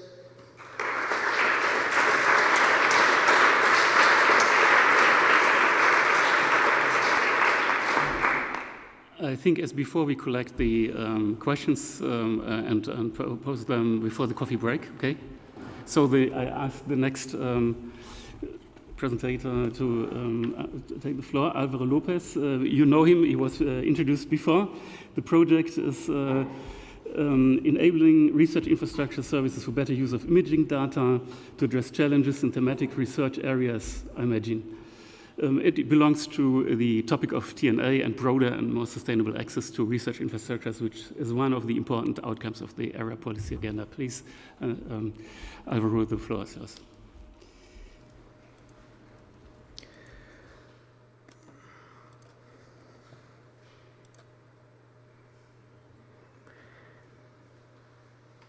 Okay, thank you for the introduction. I will make this presentation on behalf of the Imagine Consortium, especially on behalf of Gergely Lysipos, which is the project coordinator that could not join us today from the EGI Foundation, and from Dick Schaap from Maris, which is taking the scientific lead, and the one that has the domain and biological background. So if there are any biological errors on the presentation, blame me, as I'm a computer scientist, not them. So I will briefly introduce what is our project about with a little bit of background. Our background is aquatic sciences, and the project is targeting the healthy, clean oceans, sea and inland waters EU mission. Why are we targeting this? Well, obviously there is a lot of regulations and initiatives in the aquatic domain, as the one listed there, because the seas and oceans are extremely important from a policy-making point of view. I want to highlight here 3 facts. Around 50% of the global oxygen production is produced by marine algae. The oceans are extremely important ecosystem due to as they contain the world's largest diversity and species of habitats, but it is also important from an economical and sustainability point of view because it is a source of food for us. In order to implement all these strategies, we or policymakers need knowledge. And the European Union has already done a lot of work in deploying a vast and massive amount of surveillance systems, monitoring systems, buoys, oceanographical vessels, and so on and so forth, that are producing a huge delay or a huge deluge of data. All this data is already being produced and is being stored and consumed by several data aggregators, data providers, and data owners. And we need to provide them with tools, with tools that allow them to efficiently exploit this data so that they can generate knowledge and that knowledge can be injected into policy making and policymakers and do informed decisions. So with that, we have elaborated this project with the global objective of creating a dedicated platform for AI and AI-based image processing, targeting aquatic sciences researchers that are working in the overarching them of Healthy Ocean, Sea, Coastal and Inland Waters mission. Our project started in September 22, so it ran in parallel with the project that I presented before. AI for EOS runs for 36 months, 3 years, until the end of August 2025. And is composed by a consortium with 23 partners. We have 4 national compute centers that are providing infrastructure resources. We have 5 technology providers and machine learning and artificial intelligence experts that are building on top of this infrastructure, the Imagine AI platform. And then we have 14 research institutes that account for a total of 12 research infrastructures involved, that are the ones that are depicted at the top of this slide. With this very nice and friendly consortium, we are enabling 5 cases that exploit virtual access, what we call more mature use cases, and 3 different prototypes that are targeting different aspects of this clean oceans, sea, and inland waters mission. We have the first use case, we have aquatic litter drones for monitoring in emergencies. For example, they are targeting after the monsoon, when there is a flooding, the debris, the litter is accumulated in certain areas, and they need to estimate the amount of resources, the kind of resources to mobilize, the number of trucks, the number of volunteers to recover that litter. Then we move to a very different use case. We have a SUSCAN and the FlowCam, so the second and the last one and the first on the top half of the table, that are working with taxonomical classification of phytoplankton and zooplankton through different techniques using FlowCams and sampling from the sea. Then we have monitoring at EMSO sites of biodiversity, involving quite a large number of research infrastructures, and oil spill detection and evolution through satellite images. With these services, we are providing them with the tools needed to build their AI applications, and then with the tools to deploy these as services so that they can be used by their communities and by the research infrastructures at a larger scale. And then we have 3 more speculative use cases that are application prototypes that are only using our platform to further develop these prototypes, but they are not going to deliver services as virtual access, just doing development of applications. These are our 5 objectives, but the most important part is the right-hand side, which are the indicators, what we are already delivering. We have this Imagine platform operational, providing them with a common AI development framework that I already presented at the beginning, so in the morning. So in AI4EOS, we are developing and enhancing the platform. Here we are exploiting the platform. We are just doing the deployment, customizing it for the needs of the aquatic research community.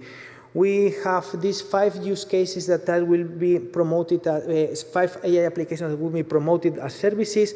These 3 pilot applications. We are delivering and depositing all of our data in Zenodo, and we have already started engaging with them in order to be able to better include domain-specific metadata into Zenodo. With all of this, we are creating obviously a lot of knowledge and documentation that we are handing over to the communities for feedback in order to create these best practices on how to develop AI applications in the context of the European Open Science Cloud, interacting with the EI4EU and the AI on demand platforms, plus an extensive training program in order to build all of this, in the end, the portfolio of operational services, image repositories, best practices, and so on. This is more or less the same picture that I showed you in the morning. We have our use cases on the left-hand side that are feeding their data and their models into the platform. They are building it, exploiting resources coming, in this case, from the EGI Cloud Federation. You see here a map at the bottom that is extracted from our dashboard. And when we move to the right-hand side, we have the data, we have the platform at the bottom, we build the model. In the end, we have annotated data that we are publishing in Zenodo, so rich data sets with annotated data, metadata, domain-specific information. And then we have the trained AI model published so that it can be reused, and we deploy it as a service for inference and for exploitation by the community. These are just a couple of snapshots of the platform that you already have seen during the morning. As you can see, everything is reusable right away from the web portal. And our timeline, where are right now? We have done a lot of work with the use cases in order to understand their needs and in order to help them to start developing with the platform. Why this has taken so long? Because of the data. They already had the data, but the data was not ready to be used for AI. This is why I also said in the morning that we need data for AI, but of enough quality to feed a model, because otherwise, garbage in, garbage out. So we are now finishing this phase, and we are now moving to the deployment and operation plan of the AI services by research communities, so that this can be exploited at scale by the larger communities. And this is done in a continuous interaction with our users that are involved in the project and the ones that they represent from the research infrastructures. This is the kind of tools that we are.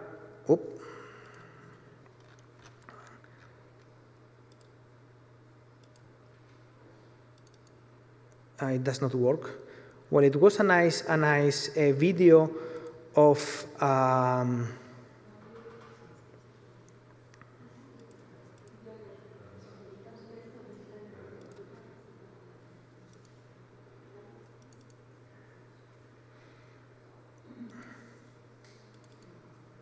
well,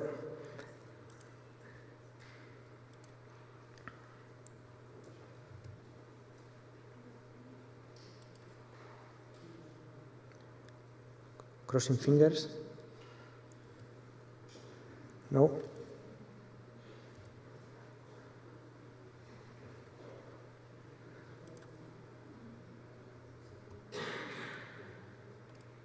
Well, anyway, let's move forward. It was a nice video where this is done in real time. This is a streaming of data coming directly from one of our observatories from OFC. This is in the Mediterranean Sea. So the data is extracted from the webcam that is underwater, is streamed to the platform. It performs this object detection with fish species together with the probability, and everything is streamed in real time again, in this case to a YouTube video. Obviously, this was not the stream, this was just a piece of a longer video, but this is what we are enabling the communities to do. In this case, the people from OPSI already had the data, the videos. We have helped them in order to extract the relevant frames, do the labeling, retrain a model on top of that data, publish it as a model in the marketplace, and now we are promoting it as a streaming, online annotation, a streaming service for video. This is my last slide. We have covered a large the middle of the activities of the project, and we have learned a lot of lessons so far. Obviously, as I have said, data preparation and manual labeling is effort intensive. The more metadata that we produce at the source, the better in order to further process the data, and the more automated metadata production, the better, so that we can alleviate this work from the shoulders of the researchers. There are already high-quality open-source AI models out there in the wild, and it is not needed to develop anything from scratch, but we need to make these models ready to use for scientists in our platform, in the EOSC, in an easy way, so that they do not need to deal with the technical details that imply retraining one of these models for their needs. Regular knowledge exchange is important, as I said before, and in the session in the morning, we do think that this exchange and validating the work that is done in infrastructure projects by research infrastructures and by large research communities is essential. Our approach through a competence center works quite well, where we gather together all the relevant stakeholders for this particular project, the communities, the infrastructure providers, and so on.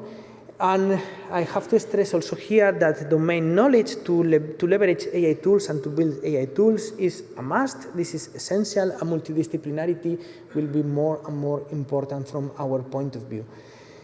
Last but not least, we think that continuing with this virtual access method is crucial to enable access to this fit-for-purpose service, because otherwise it is not possible to make them sustainable in the middle and long term.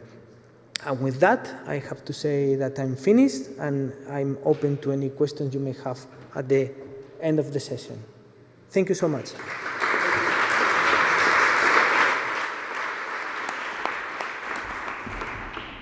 Well, question at the end. So I introduce the next speaker on access again. This time, remote access, the topic. Annika Thies, if Patricia is a dinosaur, Annika is almost one in the EU. So I know her since a long time, and she started 2005 working in Brussels, first as a lawyer for German Aerospace Center also, and in the Commission, DG RTD, where she was involved in setting up the ERIC framework. And from 2014 to 22, she was director of the Helmholtz Association Brussels office, and developed also the DESCA model consortium. Today, she's took over the coordination, changed to DESI, and took over the coordination of e-remote. Remote access came up, especially with pandemics. And well, I give the floor to you. Thank you very much, and thank you for having me and for allowing us to present a bit where we are with the e-remote project. So, I'm going to very briefly talk about e-remote in a nutshell, try to give some reflections on how the link with EOSC could be or not be, and then talk about the main outputs of the project, which are the information platform and the green paper.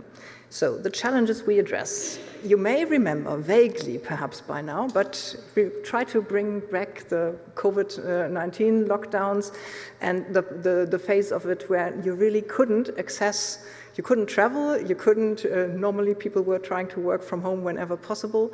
And of course, large physical infrastructures who normally depended on university teams coming, being on site for a week or several days, setting up experiments, then gathering the data, moving home. All that wasn't possible anymore. So that was a massive impulse for many research infrastructure communities to see, okay, what can we do? Can we somehow sustain operation? Can we move towards more remote access in the sense of the users not traveling to the facilities, but finding different solutions? During the lockdown, of course, this had to happen ad hoc. Everybody tried to develop their solutions as fast as they could. They called people they knew, but there was no structured approach to learning from others. And as we now see, now all this is way behind us, and incredibly by now really difficult to imagine us back into that situation, we still see that there is a clear trend to increase and improve remote and hybrid and virtual access to research infrastructures, depending a lot on which kind of facilities there are. Some facilities have moved back more or less exactly to the way they operated before. Some facilities don't make sense to provide a lot of remote access. Others have really shifted quite considerably, and we've in general seen, because also everybody has learned a lot about Zoom and conferencing tools, so the hybrid modes have massively increased as well. So that's where we came from. This project, the proposal was written during the pandemic in seeing how can we learn from each other. And what we also was really important in writing that proposal was trying to see beyond the borders of one community. Yeah? So DESI and LEAPS are coordinating that, but it was really important for us to set up a consortium, a very small consortium, but representing life sciences, environmental sciences, physical sciences and engineering, and social and cultural sciences, because many of the challenges are actually also addressed in a slightly different way in the different communities, and normally we don't hear about it. So the idea was, let's learn from possible solutions which may have already been developed in other fields. Also, the first thing you then discover when you talk with such a broad consortium is that everybody uses the term remote access, and everybody understands something completely different by what that actually means. Especially between the social sciences and humanities and the physics, it's different. So what we try to do is also break down this remote access term into several aspects which we wanted to then look at more in depth, and that's where we had expert groups on, etc. Always trying to bring all the different communities into the different expert groups.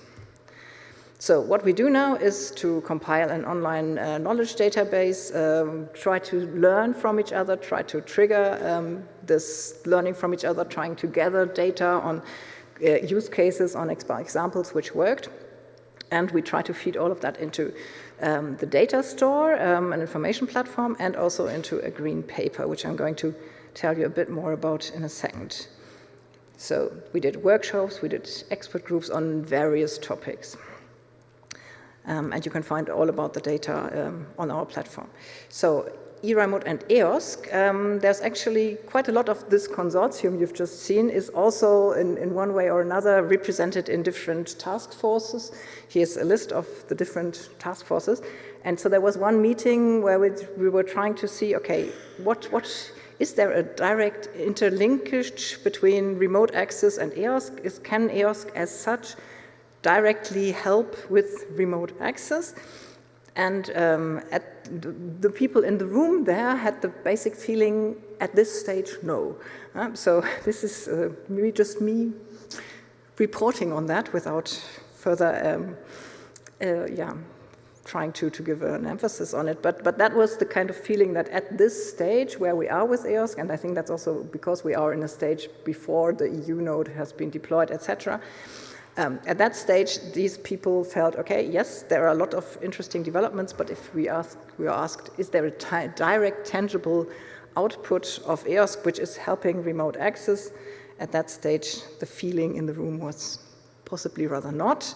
But what they then did was to develop some areas where we felt, yes, there is a lot of need for EOSC, and these are some areas where this need was perceived to be especially important. So there's a clear willingness to further engage with the process and to make, as Immaculada, you said this morning, to make it real and to make it more tangible for people. And I think that's the challenge which is now a really important one, and so there's a really useful scope for further activities there.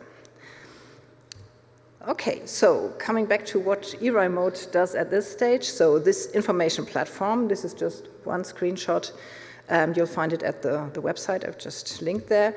And then you have just some examples which might be of relevance to this audience here. So you have CESDA, a data access policy report. You have data management in medical image analysis at the European Bioimaging You have GESIS approach to access to confidential data. You have this report by the LEAPS facilities on how they dealt with sample shipment, because that's again something which many communities feel is really complicated. So the information platform is supposed to provide really tangible, hands-on, helpful information for facilities who are in the process of setting up remote access and who may want to learn how the others deal with access to databases with confidential data, for example. And there, of course, we have lots of interlinkages with other projects we've seen earlier today. Then there's the eRemote Green Paper. This is where we try to have a kind of legacy document summarizing what have we learned during the course of the project, what are the kind of recommendations both to the RI management and possibly to policymakers and funders. And the most important thing you need to learn about that one is that we're in the process of setting up a first consultation round where we're going to put it online in order, and we are going to ask as many people as we can get hold of to comment, to look at it, to add to it, to say, I don't agree with that part. So please, all of you, you're heartily invited to comment and to further follow up on that. We would really appreciate all the knowledge already in this room for this. So if we look at what our first findings from all the workshops, etc. are, then yes, clearly there is a trend towards more remote or hybrid access. It has strong implications for the workload of the RIs in many, many cases. That means if now the university team of 5 people no longer come to the synchrotron, then somebody else at the synchrotron needs to do the work which normally the university team coming to them did. So there is that. There's also a potential loss of efficiency if you try to do remotely something which normally the expert would have done her or himself. So there may be, depending again on the type of facility, there may be massive implications on the workload on the side of the facility, which normally at this stage is not reflected in the funding programs for research infrastructure. So that's one challenge. The way the interaction of the research infrastructure with the users is, of course, changes a lot. If somebody comes for a week to set up experiments and direct contact with the people at the facility discussing, then it's a kind of feeling of co-ownership, and it's also failing and succeeding together, etc. It's being part of, it's collaborative work. If you just get sent some samples by mail and then you put them through your screening and then you send it back, it's completely different feeling, both for the users, no longer directly involved in that process, and also for the people at the facility.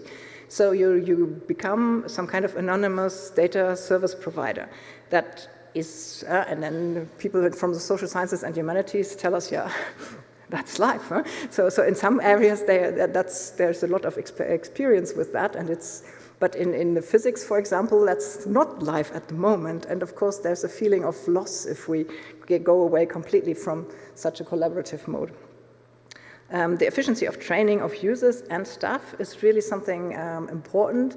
Remote training can do a lot, but both on the level of what kind of skills you can learn, and also on the level of, again, how engaged are you, how connected do you feel with this infrastructure. You're going to have a completely different effect if you do remote training than if you're really on-site at the facility. But of course, international accessibility, that was mentioned earlier today, that clearly increases access for researchers unable to travel for family care reasons. So there are positive aspects. But yeah, one needs to balance several. The potential impact on the CO2 footprint is clearly there. You don't travel.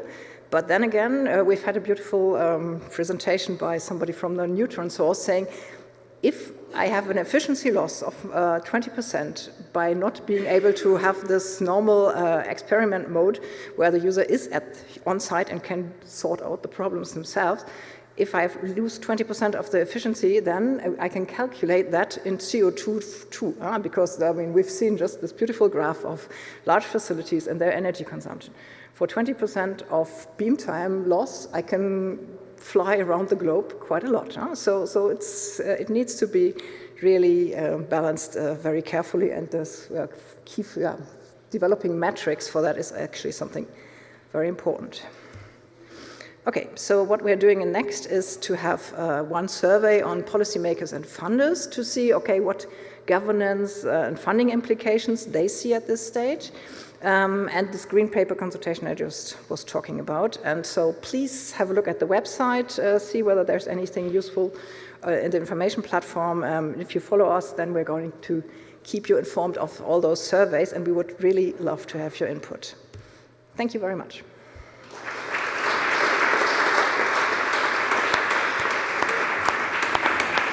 Thank you for an interesting presentation. We discuss later. The next presentation is on a new challenge for transnational access, mission-driven access with a huge project, a huge ambition, providing cutting-edge cancer research services across Europe, CanSurf. It's presented by Professor Jens Habermann with a lot of qualifications. He's Director General of BBMI. He is he's on leave of University of Lübeck as head of section of translational surgical oncology and biobanking, and he obtained his MD at the Medical University of Lübeck, received PhD at the Cancer Center Karolinska in Sweden, and had a postdoctoral fellowship at the National Cancer Institute in USA, Bethesda, USA. He's specialized in human genetics and combines clinics, biobanking, and translational cancer research. So you are the right specialist to perform the research or coordinate the project and present it to us. Thank you. Thank you so much for this kind introduction, and many thanks for the organizers for inviting me, but also big congratulations, because I think this is a wonderful conference, excellent speakers, and very stimulating. I will divide my talk into 3 parts. The first one, I will give a little bit of framework in which this CanSurf project happens, then more details on CanSurf, and then a little bit of reflection. And Patricia, you basically posed me to rethink some of my reflections, actually. So let's start. Talking about on a research infrastructure conference, of course, we need to denote that they are ERICs, European Research Infrastructure Consortia, and currently we have 28, which are organized in 5 topic-specific clusters: environment, health and food, energy, physical science and engineering, and social and cultural innovation. And these clusters elect basically one representative into the executive board, which is a standing basically body of governance. And this is shown where you see all the ERICs at the moment, but you see also that the chair is Antje Kepler from Eurobioimaging, who is elected with this consortium, so to say. Now, the life science research infrastructures is the largest of the clusters among all these 5, and which is currently coordinated or basically chaired by BMI ERIC. Now, in the clusters, it's not only the ERICs, but it's also research infrastructures which don't have obtained the ERIC status yet. So the clusters might be even larger than the ERIC community by itself, and this is sometimes also a little bit not misunderstood, but sometimes challenging in the nomenclature. Now let's talk about the life science cluster. So I think what is important, Patricia pointed it out, there were many projects where the member states basically provided funding on the core budget, but the European Commission through EU projects. And there were COBEL, Biomed Bridges, EOSC Live, EOSC Future. And these were extremely important to bring the research infrastructures together and to align and basically close gaps in terms of topics and service provision. And this has, I think, created a very stimulating and very open exchange of research infrastructures.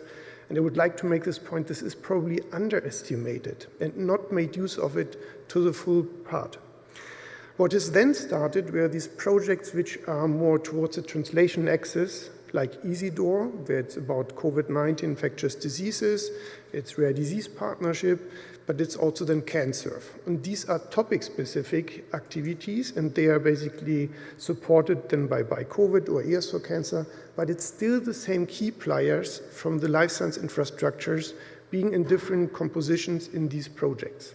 So we were operating together, very domain-specific here. Now let's talk about CANSERV. CANSERV is a consortium which is basically built by 18 consortium partners, including 13 research infrastructures, so almost the entire life science research infrastructure community. So we see it at the moment as one of our cluster funding, so to say.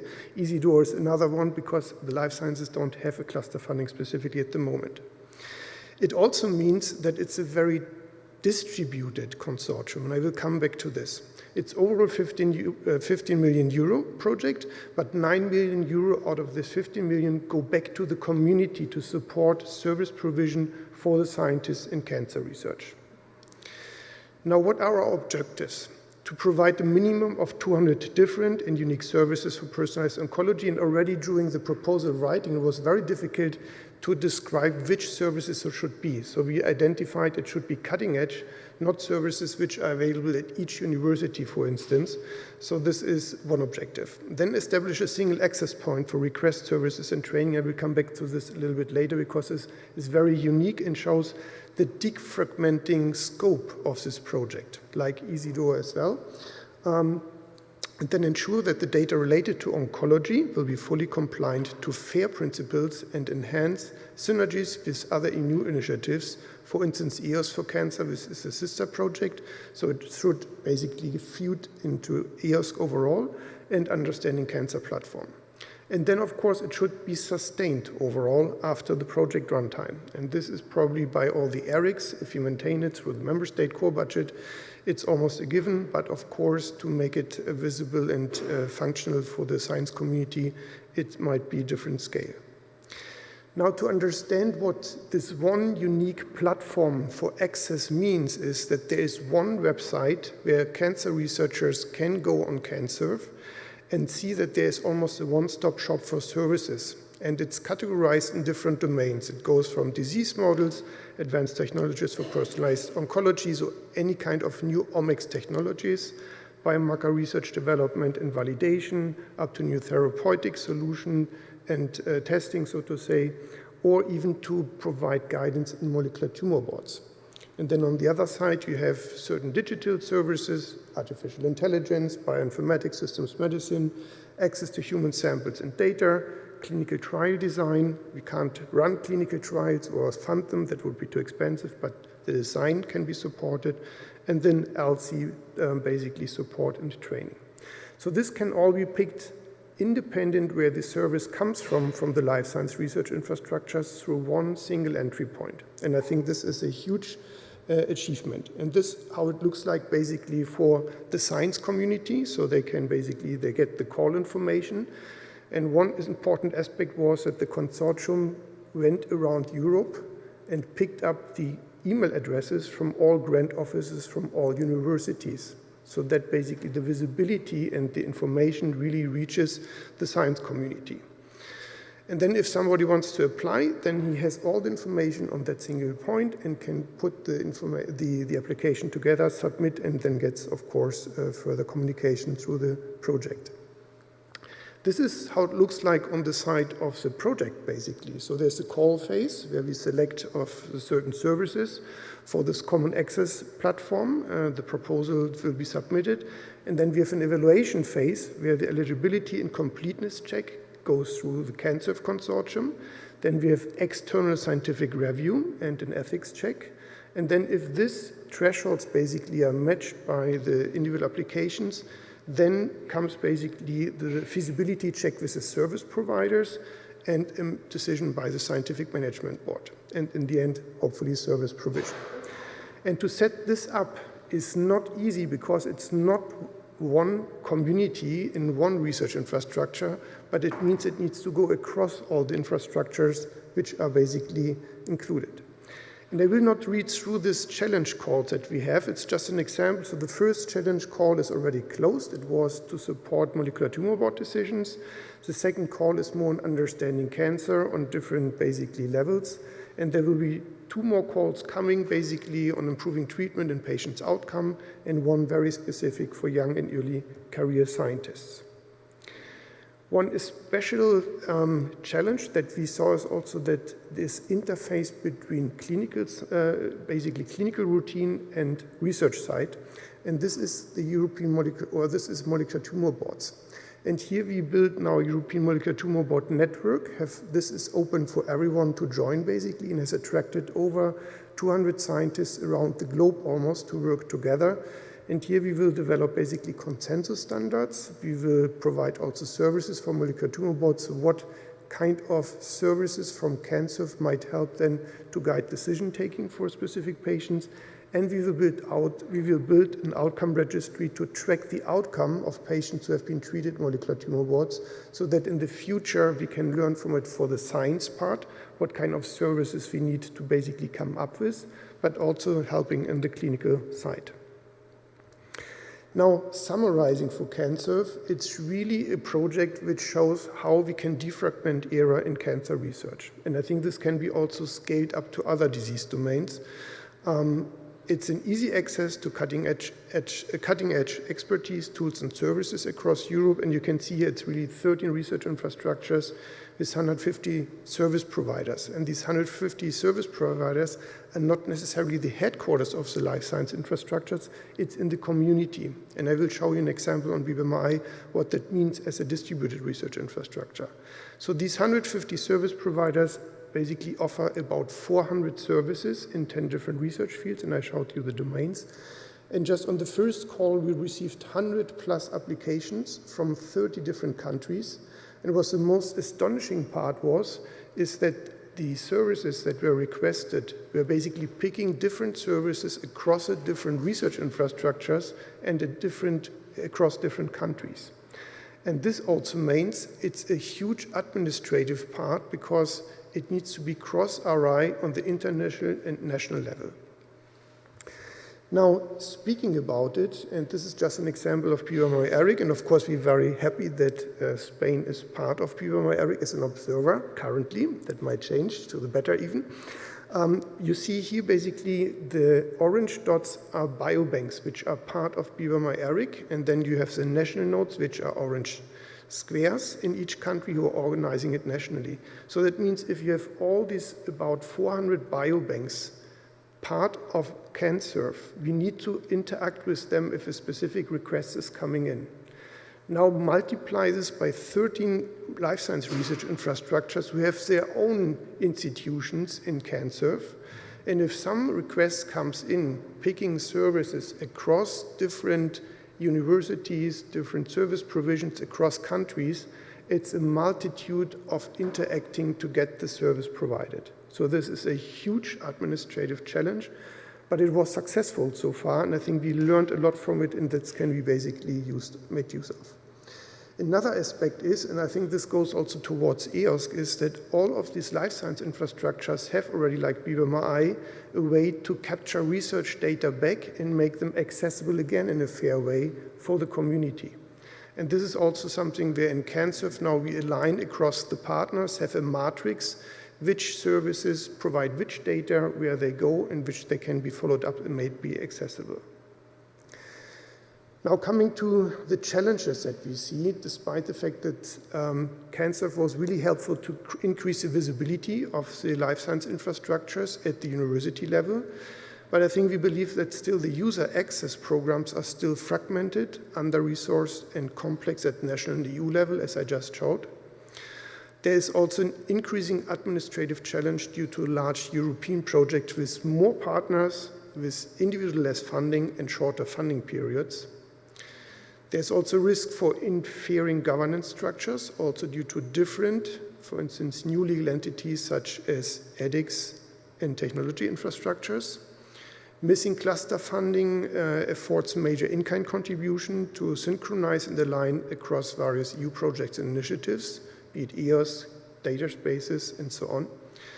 And the generic setup of research infrastructures is, I think, underutilized. In contrast, these disease domain and data space specific projects basically challenge sometimes the defragmentation process that is happening in these projects like CanSurf, EasyDoor, OICAM, and the coordinator of OICAM is sitting here in the audience as well. So, and last but not least, the direct representation of ERICs, which is not happening in the EOSC association, hamper sometimes information flow and also the research infrastructure engagement. With this, I'm at the end. Many thanks again for the organizers and happy to take any questions.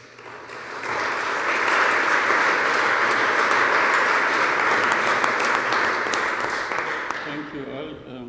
We have 5 minutes left before the coffee break, so I don't know, are there questions from your side? Manfred.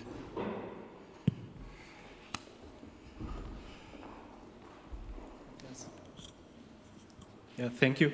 Just for statistical cases, Jens is from Austria and not from Germany. Yeah, just saying. And I have one question for you and one food for thought. The question is, when I look at especially Cancerv, I wonder how this is reflected on the other side, the mission cancer in Cluster 1 in Horizon Europe. Can you say some words on this? If it's reflected, what you do for the scientific community, and if yes, why, or is it enough? If no, what do you think needs to be done? And the food for thought is with your administration process that is so complex because you have so many different sites and so many different services. Do you believe that AI tools can be of help for you in the future? Thank you. Not sure if that, yes, now works. Maybe the last question first. We look into that already, if AI can help sort of also the users to guide through the specific services in the individual infrastructures, but also in these, I would say, major endeavors of topic-specific projects, consortia. So this is a simple yes. However, it comes then also with the data, the quality, the availability of data as we hear it in the different domains. But yeah, that's something we are looking into already. For your first question, the Cancer Mission has a representative in our steering and advisory board. So basically, this challenge calls are specifically came up with from the external scientific and ethical advisory board.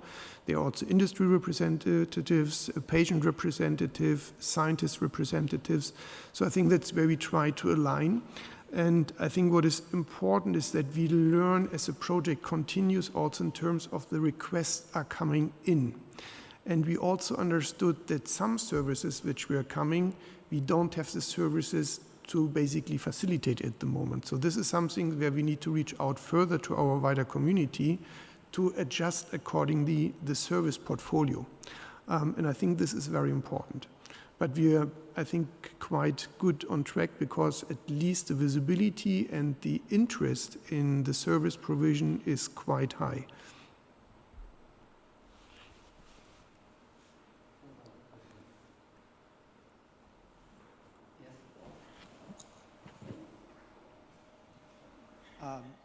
Hi, I just pulled up your website because I thought it was very interesting, and I studied triple-negative breast cancer, and it's a rare disease, very difficult to find tissue. So when I see this, my eyes light up.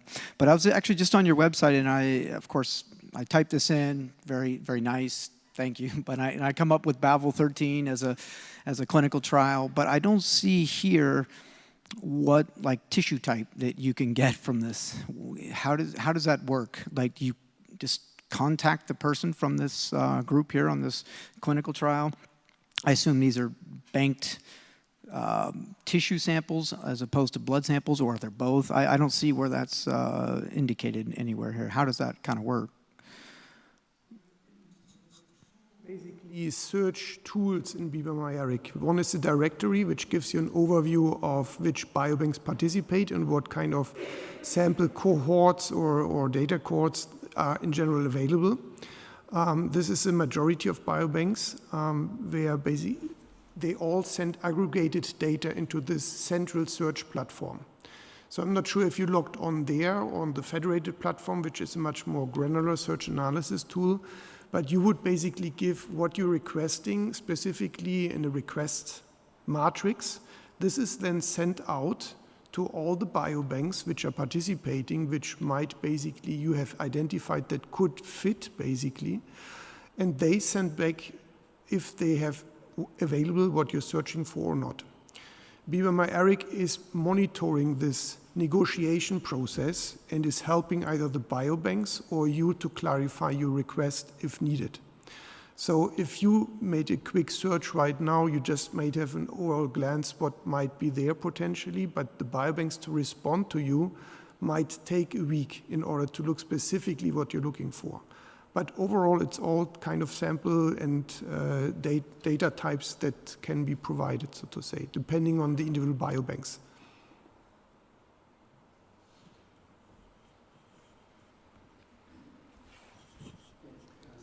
Thank you. I will change the scope, and I will have a question, maybe a comment, or question respect to the first presentation about the energy and the green. So I completely understand that a new accelerator or whatever has to be more efficient, and this is good. But my point is also in relation with another presentation this morning about artificial intelligence. That will be huge consumer of energy, especially artificial intelligence. Even accelerator, of course, but artificial intelligence. I was reading in the internet, maybe not true, that one single board of artificial intelligence of the new generation of this NVIDIA GPU board consume equivalent to one electric car making 15,000 kilometers per year. And they sold 2 million of this board last year in the United States. I suppose it's not working 100% of the time because it's mostly for video games at the homes. But when really artificial intelligence data center will be running, the consumption of energy will really ramp up. So my question is where this energy will come from? Because you're talking about 50% is more or less secure, where the energy will come from? So the question is, will it be necessary to reopen all the coal power plants in the different countries in order to produce energy, or where will it come from? Because it will be a huge amount of electrical energy. That's why we also target data centers in our call. It's not only particle accelerators, but we're also tackling data centers particularly. And the type of machine learning, at least that we do, it's not at the level of large language models. Those are trillion of parameters, at least ChatGPT-4. We are not doing that. We will do simple forecasting. For forecasting, we can train a model with the currently available data for accelerator consumption. That's pretty light. We are not doing, sorry, we are not doing big data, trillions of parameters kinds of models, at least us. But you are right, training without any, like training like this indiscriminately can consume a lot of data, a lot of power and energy. So at KIT, actually, we have a team actually tackling that. So now every time we launch jobs to our cluster, we can measure how much energy we have consumed. So we also need to look at the methods of how to launch the least amount of simulations. So we can do active learning. We can do intelligent parameter search so that we don't do brute force stuff. So we are for sure working on that. We have tools for that. With that, now there is a sprout of other paradigms to build even large language models that are not so energy consuming. You can apply federated approaches that mobilizes compute power that is not in a single data center but scattered across different data centers. You can even use less powerful cards. You can even use CPU cards to build this large language model that, as she said, these are the ones that are energy hungry, and not energy, also water, because that needs to be cooled down, and water is also another problem. Both in Imagine and for EOS, one of the things that we are doing, actually collaborating with the same team that you said on energy consumption, is to include the environmental footprint. This is not yet available, but this is something we are working right now, including the environmental footprint of a model, both at the training time when you build the model, how many resources has it consumed, but also on inference time. For example, with ChatGPT, you have this famous plugin for Google Chrome, I think, or Chromium, where you can estimate how many bottles of water you have consumed when you interact with it. And I think that we need to find a balance between using the tools and using the tools with some sense, not to generate weird images or just create some boilerplate text instead of writing bullet points and sending an email, that kind of things.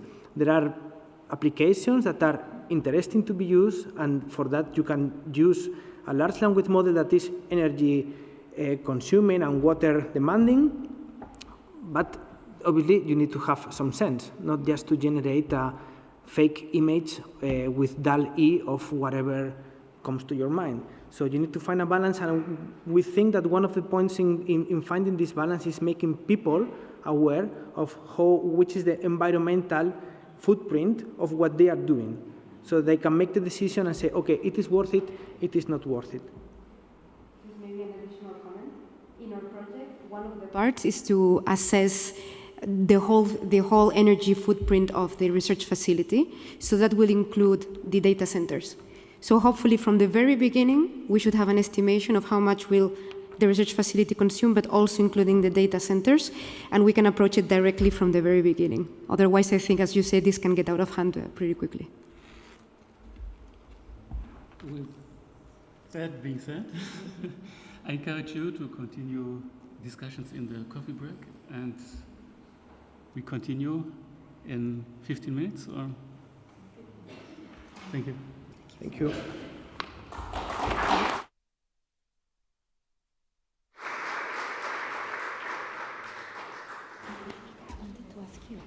Do you know the Rock IT project? Yeah.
To talk afterwards with a small reception, and finalizing with another era action outcome, that is the interaction of research infrastructures, e-infrastructures, and stakeholders, including EOC that we did already. Now it comes to the hardware, the infrastructures, and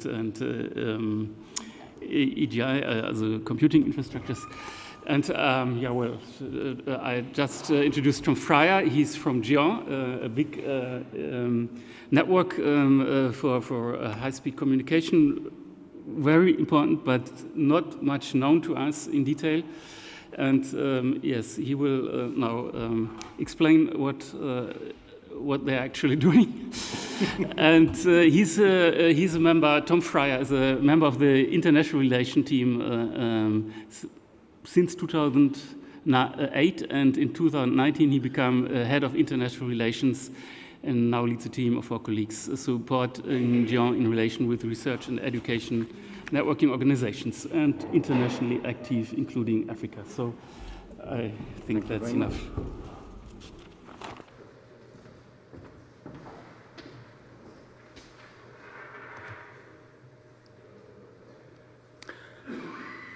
Muy buenas tardes a todo el mundo. Good afternoon, everybody. Tom Fryer, very pleased to be here. But I would like to apologize on behalf of our CEO, Eric Hauser, who hoped to have been here today but could not make it due to a pre-existing arrangement. So I'm here to talk to you about GEON and how we also engage with e-infrastructures, the other e-infrastructures in Europe. We're a little bit of a sort of a hidden e-infrastructure, and we'll come to why that is in a bit. And I'll start off with the what we are. So GEON is a member association. We have members who are the national research and education networks across Europe, the organizations in each country that deliver connectivity and other collaboration services to research institutions, universities, schools, in some cases, research hospitals, etc., in their own individual country. We then work with them to provide services at the European level and to develop them. We work together with them in our principal project, the GEON project, which is funded by the European Commission. And it's this community effort working together with our members that enables us to deliver for research and education across Europe. So you see that our membership covers the whole of Europe. It's not just the European Union, it stretches outside the European Union, of course. And it's the members who look after the users in country. We've already heard that, we're a big infrastructure in terms of connectivity, telecommunications connectivity, and you see in the map on the right-hand side our latest network, which was developed with EU funding in the GN43N, N meaning network project, where we have delivered fibre, dark fibre, and spectrum services across the vast majority of Europe, which enables us to turn up connectivity as and when demand requires it without having to go ahead and do additional procurement activities. It means that we can respond to needs easily and efficiently. But of course, research and education doesn't stop inside Europe. Globally, we are connected to some 60, 65 countries outside of Europe. And we have been involved together with the European Union in the development of similar networks like GEON in other parts of the world, Latin America, Red Clara, in the Africas, WACREN, Ubuntu Alliance, ASTREN, TAIN in Asia Pacific, and also CAREN in Central Asia. And all this connectivity that we have in Europe is supplemented by connectivity we have to the rest of the world, which increasingly is looking like our connectivity in Europe. To Latin America, a few years ago, we developed the first, we acquired connectivity on the first ever direct cable system between Europe and Latin America in the Bella program, which was a flagship which led towards the idea for the Global Gateways activity by the European Commission, which we're now seeing developing cable connectivity for all of North Africa coming into Europe. And this connectivity, of course, is important for general collaboration between researchers, but there are research infrastructures around the world which are of great importance to Europe. In Chile in particular, a large number of observatories in Southern Africa, in Australia, the Square Kilometre Array. And closer to home, we have the Sesame synchrotron. We've been hearing about synchrotrons earlier today. Sesame is one of the important ones locally in Jordan, to which connectivity is provided through our activities in that region. And then, of course, ITER, working between France and Japan and other countries around the world, all vital parts of us delivering for research infrastructures around the globe. So connectivity is a big thing that we do, but it's by far means not the only thing. We have a rich service portfolio. Security, trust and identity are key elements and are very, very important in terms of the access to the data, ensuring that when people do access data, they're doing so in a trusted fashion, that your data is protected, and that you're being able to access those services if you should, or not if you shouldn't. We have procurement activities that deliver cloud services. By doing bulk orders for the whole of Europe, we're able to reduce prices significantly for institutions, research institutions, universities, to be able to improve their financial efficiencies in making sure that they have got the software services, infrastructure services that they need. And we're involved in various European infrastructure projects. Just thinking in terms of, as a side, something that we don't normally get involved in, but one project that we have recently engaged in is called Submerse, and that is about investigating how Earth observation data can be collected from submarine cables in use in order to provide additional submarine information about what is happening under the sea. So GÉANT is part of the pan-European e-infrastructure ecosystem. We collaborate closely with all of the other e-infrastructures, formally through projects, less formally, including, typically we'll have collaboration agreements and MOUs in place to work closely with them. We're also an active member in EIRG, the E-Infrastructure Reflection Group, and this is to make sure that we're supporting the research infrastructures. So we're supporting and implementing the European Open Cloud. We're involved in the European Open Science Cloud. We're very much involved in that from the governance and steering level. As a founding member of the EOSC Association, directors from the GÉANT NREN community have been involved.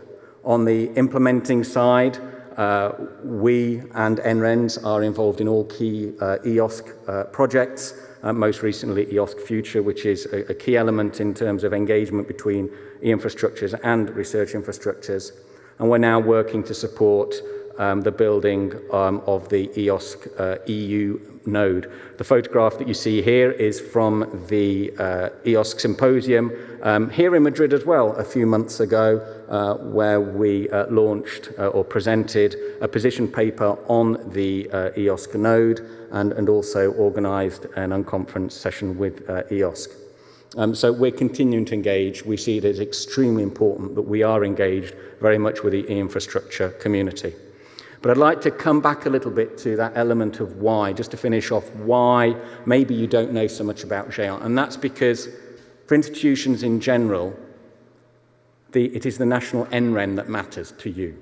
It is the NREN that you will get your services from, and when you need delivery of something, you will go to. There's only one research infrastructure that we connect directly today, and that is CERN. And there are very specific reasons for that. I showed a slide earlier that says 3.7 terabits per second availability of connectivity across the whole of the globe from Europe to the rest of the research and education networking community outside Europe.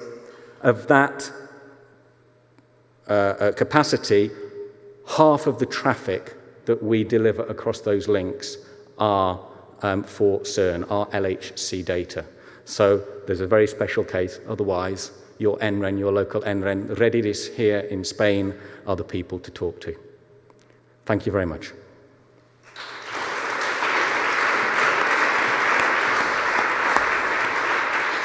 Thank you for a comprehensive overview. So looking at the time, we go first to the next year. We are 15 minutes late. Next topic, EGI, European Grid Initiative, another digital infrastructure, maybe also not known so much to us. The presentation is not about a specific project, but the initiative as such and its relation to digital twins, also needing a lot more explanation for many of us. So Isabel, she is a researcher at the Spanish Research Council, and she worked at the high energy physical lattice quantum chromodynamic simulations and developing computing technologies. I think the floor is yours. That's my civil life, yeah. So here, we are somehow the other white horse of the infrastructures in Europe together with Jan. So we are the good guys, the guys behind the infrastructure that provide things even without you noticing often, right? That is how it is. So I'm Isabel Campos. I was there in 2010 when we went to the notary, or no, actually the notary came to Science Park and we signed on our personal capacity to create TGI. What I mean by this is that there is a lot of personal commitment in us. Therefore, we last these many years. Yeah? EGI, for those who are not familiar, is the consolidation of the concept of distributed computing and services in Europe. And this remains a unique infrastructure in the world. Yeah? The EGI Federation represents the country nodes that form this distributed computing network. So let's say the elements are the so-called national grid initiatives. Meanwhile, we have also accepted as members research infrastructures, CERN, EMSO, etc. So the constituency is very broad. Yeah?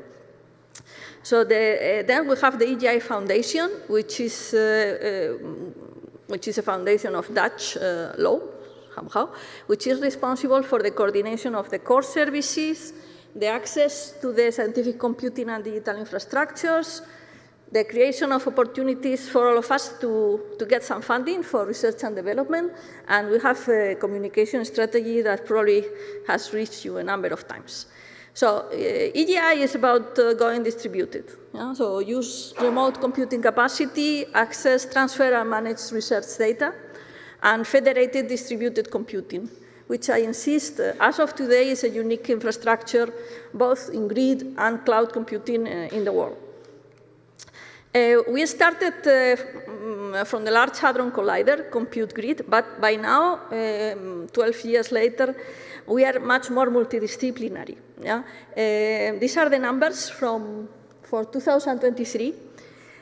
Over 94,000 users are using the services of EGI in one way or another. 65% of them are people from the area of structural biology, bioinformatics, and environment. Yeah? 14% of the users are high-energy physics.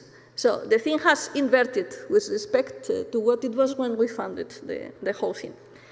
EGI is extremely successful in Europe. We are a part of 31 projects of the framework program. Of those 31 projects we coordinate 5. These are the 5 we coordinate that are related to infrastructures. Yeah? Spectrum, Embrihapios, Beyond, Imagine, that was described before, and Intertwin. And I'm here to talk about Intertwin, because I was asked to talk about digital twins. So let's talk about something funny. What are the digital twins, and how do they relate to our usual numerical simulations, for those of us that do simulations? A bit of the historic background. The idea of the digital twin was born at NASA in the 1960s when a living model of the Apollo mission rescued the mission. Yeah? You might remember from the old news how the oxygen tank exploded and they almost died, all of them. Yeah? So that night they kept the simulator, which is what you see here, running, attached to some old now IBM machines, and they were able, let's say, to simulate on Earth what instructions they should give to the vessel to return to Earth. And they succeed, yeah, they return. And this was considered the pioneering of the digital twins because it was able, let's say, to simulate reality in parallel as things happen. Yeah? So it was a mimic of the real Apollo 13, yeah? This digital twin. In general terms, we can say that the digital twin is a realization in the virtual space of some physical reality. Yeah? A numerical simulation is not, in general, a digital twin unless you can prove it. And in order to prove it, you need to prove that it corresponds with the evolution of physical reality as well. So this is, a non-graphic. So we have a mathematical model that we implement in a computer, and then there is the reality of interest, so the observational data, for example. So in order to have a digital twin, we need to have a way of feeding data from reality into the mathematical model, into the computer, and verify that what we are doing corresponds with reality. And validation is the process to prove it. Yeah? So in my research group, for example, we are working in validation, validating how this corresponds to reality in a number of models. So our object of interest in the framework program is Destination Earth for digital twins. This is a flagship initiative of the Commission to develop a highly accurate digital model of the Earth, so the digital twin of Earth. And there we are. Yeah. So we have we have to develop a core platform which connects data sources with infrastructures at the level of cloud and infrastructures at the level of high-performance computing. So this is taken care by ECMWF. Then there will be a data lake, which is being taken care by EUMETSAT, the other agency. And with this, the goal is to create a whole ecosystem that I will describe now on how the Earth behaves. No? So in the project InterTwin, we are interested in the first part, developing a cross-disciplinary digital twin engine. So this is this part on the top. Yeah? So how is this going to be processed, yeah? In terms of resources, etc. So this is the project InterTwin. So what we are doing is developing the software infrastructure necessary for extreme scale simulations, data function, and data management, including machine learning tools where needed to connect the different elements of the Destination Earth platform. Yeah? And we are doing it in a way that is multidisciplinary. What do I mean by that?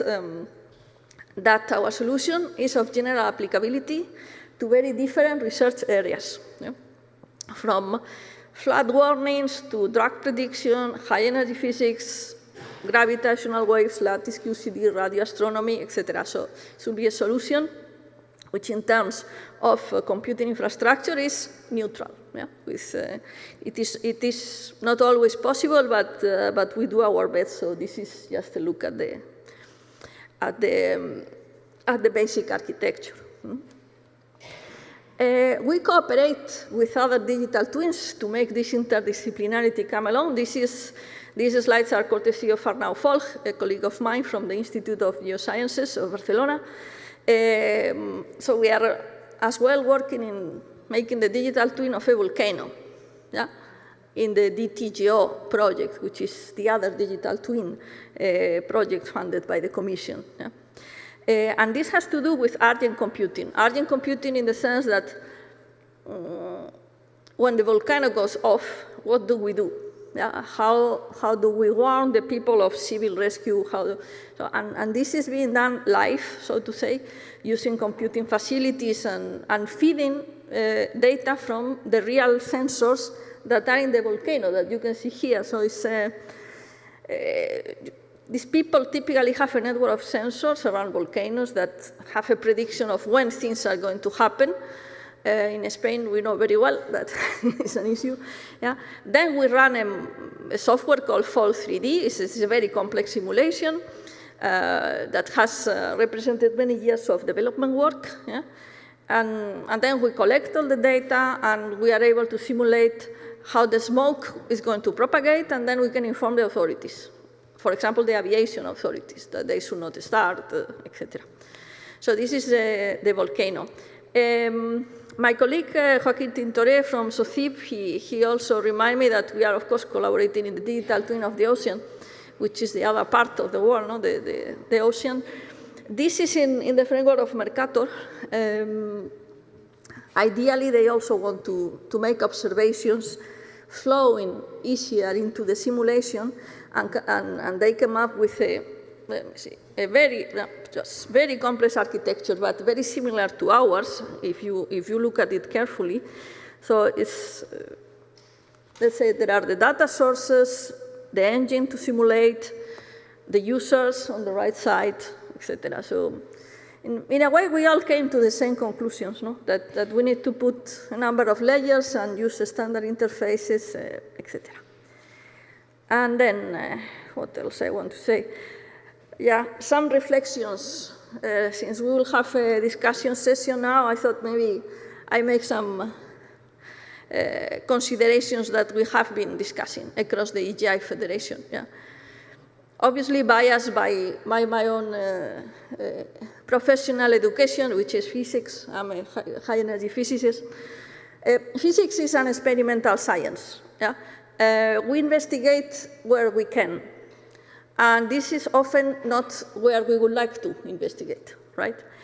But usually things follow the so-called street-like logic, yeah. Which is if you walk back home in the night and you realize that you have lost your keys in the park, then look for the keys in the illuminated area behind the light bulb, because you will not find them anywhere else. And strangely as it sounds, this is how science progresses, yeah? Because sometimes unexpected things happen in the places where you didn't think you were going to find anything. Yeah? And this is the beauty of science and what makes it a bottom-up undertaking from human, let's say, in human history. I wanted to bring this quote from Richard Feynman, one of our personal leaders. No? Richard Feynman was a theoretical physicist, but he was heavily involved in the development of HPC systems in the early days, in the 60s and so on, the 50s. So there was this first HPC system called the connection machine. And he wanted very badly to help the engineers to do the connection machine. And then this Daniel Hillis, who was the head of the project, writes this in his memories. We informed Richard that his role will be to advise us on the selection of scientific applications to run. And he sent us to hell, essentially. No, that is nothing. Give me something real to do. I want really to do something that has a value. Yeah. And that is a message that comes to me very often in all these events, and many more. Yeah. So give me something real to do. This is something that all this EOSC and S-free environment should be striving to do, no? Because scientific computing is not just an IT service. It's an integral element of any research program, to the point that the budget for ICT determines the scale of the scientific challenge that can be addressed. And this is a reality that needs to leak into to our policymakers. Yeah? The complexity of science requires a dedicated development effort that has to be funded as innovation. Yeah? And unfortunately, lately, we see very few opportunities for funding real innovative work and a lot of vanity projects. And I will not say it because it's not here, what I consider a vanity project that has been presented here today. Software and computing is a global endeavor. Efforts must be coordinated, not only in Europe, but also elsewhere with the US. I just heard that Sun signed with the US a letter of intent to build the FCC collider, which is very good news for the high-energy physics community, and And this will really give us a lot of work in the next years. But it needs to be realized that this is heavy work with rare and expensive talents, and we need to find a way to keep people around. Yeah? And that's all for my reflections. Yeah.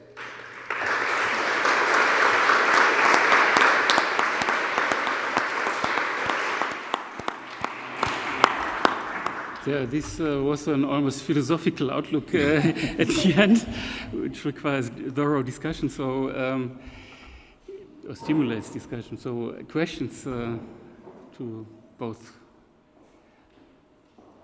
presentations. So, well, we are all a bit tired. My question, which I had to the project, I would almost ask it to Patricia, or hand it over to Patricia, who is giving the final speech, and that is just outlook to the future research infrastructure work programs.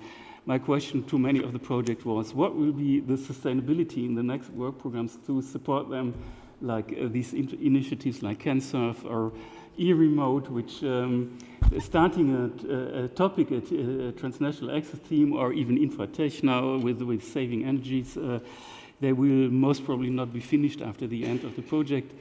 What can next work program do for them? But maybe you answer that in your presentation. If not, we discuss it later. Okay.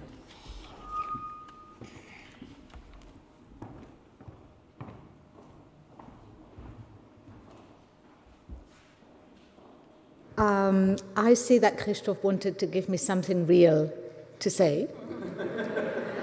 I prepared no slides for this part of my intervention today, mostly because I wanted to leave no written trace of what I was planning to say,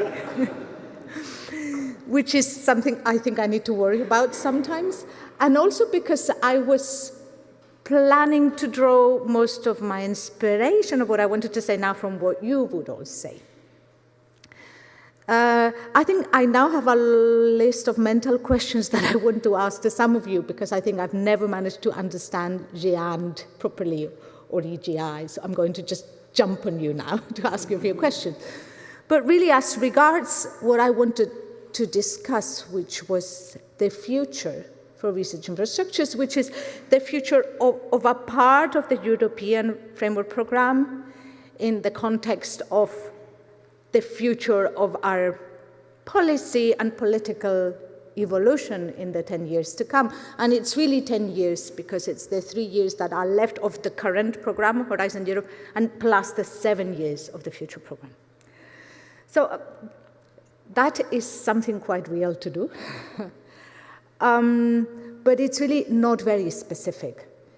And now we are in a period, and many of you will have been part of the discussion of the future research infrastructures program, because you will have been informed through your national networks of the broad strategic orientations document for the future of the research infrastructures program, which was like a first consultation put out there to member states to discuss in which ways do we want to do things just the same, or what do we want to change in the next framework program, because we should start getting ready now. And I mean, I'm always a little bit frustrated because I think that there are people out there with ideas and they're not sharing them. Sometimes I worry perhaps they don't have ideas, but then I think, no, they do, but they are not writing them into formal consultation input. So I really pin my hopes down on this type of events, because very often people grab me at the coffee time and they share amazing ideas, and I just say, will you please send me an email so that I can share this? So I really encourage you to send me an email after today, and my email address, which is a little bit long and complicated, was in my slides, with any ideas you might have had. Because now we're in that period in which wild ideas can be put forward. And some people are putting forward papers saying we should abolish the research infrastructure program, we should abolish the framework program, we should stop trying to replicate national science programs at EU level, and just draw up a list of priorities we need to work together on, and focus European collaboration efforts on that, and forget about all the rest, the little projects. This is a constant debate every time a new framework program is designed. For me, this philosophical debate is a little bit pointless, because for all of you who have been engaged, some of you for many years, in transnational collaborations of European scope in most cases, you know that transnational scientific collaboration builds on pre-existing trust. Our human brain requires a previous trust, a human collaborative environment, which is what we've been building across European scientific institutions for the last 25 years since the first framework program in the year 83-84 was launched. It's absurd to pretend you can have isolated national systems come together randomly on a set of priorities and that's going to spark off and just happen. It doesn't work like that. We know it because we all play sometimes team sports, or we have been engaged in collaborative projects. So, I mean, there is a balance between creating a stable environmental pathos in Europe and then focusing most of the efforts on what we think are the shared priorities. And that's the moment with it. And then I'm picking up on another thing Isabel said about we are there providing the service you're using all the time without you noticing. This is a little bit the problem of science in general, but it is very particularly within the scientific world the problem of research infrastructures. And I was talking to you earlier about measuring impact. And in the case of research infrastructures, it's very hard because research infrastructure, scientific tools and installations are used in a lot of research projects, but the use is not tracked. So in my little team of 5 people, we sometimes ask for, selling points and big arguments and marketing and lines, but we don't have any figures. And arguably, collecting those figures would be so cumbersome and require so much effort. That means that the bureaucracy of that is not really justified. So we need to move away from bureaucracies trying to produce data for everything and just use common sense. We know research infrastructures generate data that are crucial, and we know these services are very important. We are aware that we're not very visible, and this is hurting us already for years when the budget in the framework program is allocated. All the other programs have increased their allocation and we haven't. So perhaps we haven't done a very good job, me included, in making our value understood. But this is going to be a problem now because in spite of what Macron is saying that the science budget should be double, I don't think this is going to happen. So when we look at research infrastructures and how we're spending our money, we have had 2 main ideas of how we can do things differently in the future. One is how we can provide transnational access. And we've put forward an idea that we should stop funding transnational access through projects. This makes some people horrified because they've been running these integrating activities for 20 years and they cannot imagine things differently. They might have a point. It might not be a perfect idea in the end, but I think it's worth having the discussion now. Couldn't we have a system whereby transnational access to research infrastructures in Europe would be seamless, a one-stop shop, a central point to understand and to see which are the facilities offering transnational access, a single point to submit your application, and then we could see how we operationalize the selection for different fields, for different scientific instruments. Could we do that? Because if we could do that and we could find a way to run such a scheme, then transnational access would be completely transparent to any researcher, even people who are far away from the partners of a particular project, who are not aware of how to find information about calls for access. There wouldn't be gap years between projects. So maybe this is something we can make happen in the next framework program. And this is an idea that we've put out there for you to give us your feedback on. And if you think this is a terrible idea, or if you think it's exciting, I invite you to send me an email and tell me why. But then, of course, we are aware that projects for transnational access have created communities over the years, integrating activities which no longer exist in the current configuration of the program, were funding instruments that helped us create transnational European communities. So we will still need an instrument to create communities. Maybe infratech grants could be this instrument. But is that technology development instrument what we need for the RI communities? Is this a workable idea for nurturing existing communities and fostering emerging communities of RI users? So these are the two key ideas that we would like you to mull over in your head when you're having a shower or in a very boring tube ride. And we just had a consultation, a formal consultation about this strategic orientations document, and we asked people, you probably don't know we had this consultation, but we had it. I don't remember, it's probably closed now, but it doesn't matter because you can still send me an email or any of my colleagues. We share amongst us this input. We keep track of it, we put it in a folder, we go back to it, we use it to think ourselves, and we will repackage it and put it forward again to the members of the program committee, which are the representatives of national governments. So your ideas are valuable. Please send them to me. I'm giving you something real to do. And we really need to be very engaged, because if we want the next framework program to move forward for research infrastructures, we need to have the ideas now, and we need to start shaping them now, because we are now finalizing the drafting of the work program for 2025. And if we want to run a pilot or a study that will help us shape something for 2027, the moment is now. So all those wild ideas, don't be ashamed. I mean, I will not quote you on anything, but you can send them to me. And I really encourage you to discuss amongst yourselves, to share the vision that you have from your particular corner, from your particular point of view, from your experience with 1 grant or 25 grants over the years, to share those points of view with us. And that's all, I think.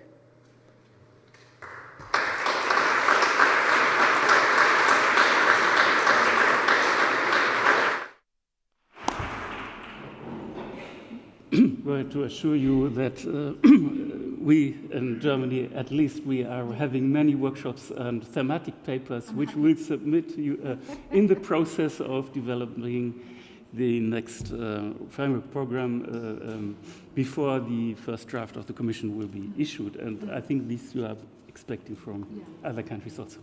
So I think this is a very vast subject, which I think we cannot cover here. No, it's left for the shower tomorrow, as you said. So now it's time already for the closing.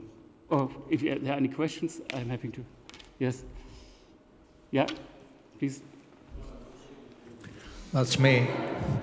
Thank you. That's a comment for the last speaker.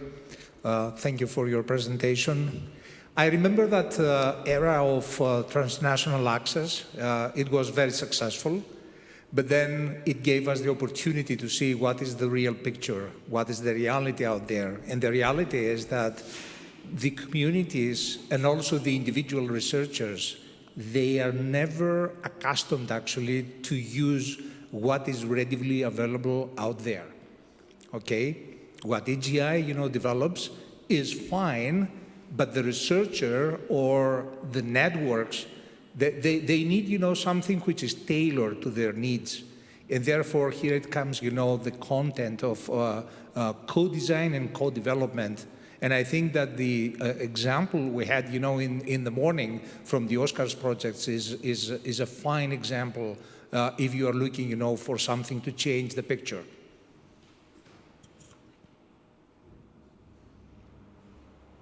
Thank you. Yeah, now it's working. Thank you. It's not a question to you. It's more a question to everybody here with their hands raising. Who thinks that research infrastructures get enough funding in Horizon Europe? I thought so. Okay, let's do it the other way around. Who thinks research infrastructure in FP10 should get more funding? So get back to your national authorities and tell them, because in the end, it's not the European Commission deciding on the budget, it's our governments, especially our finance ministers. And they need to be convinced that we need this funding to keep on going, because what we have in Horizon Europe, I think, is just a mitigation measure to keep them running a bit, but it's not the way to go forward. Thank you.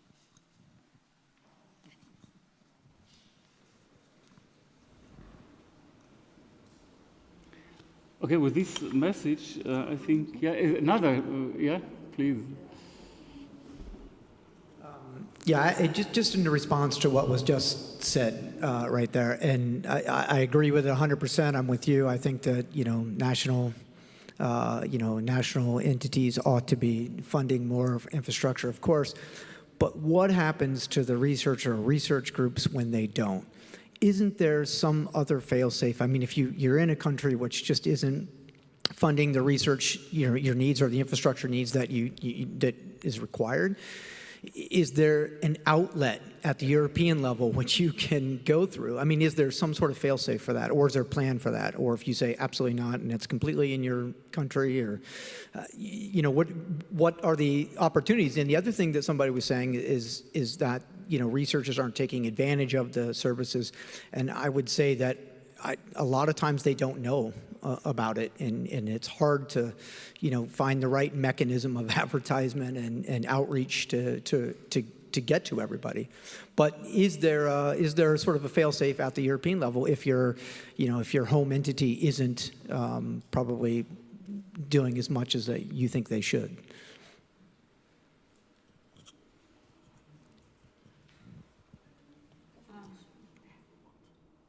I'm not sure, it was a little bit muffled, the voice. I'm not sure I understood very well.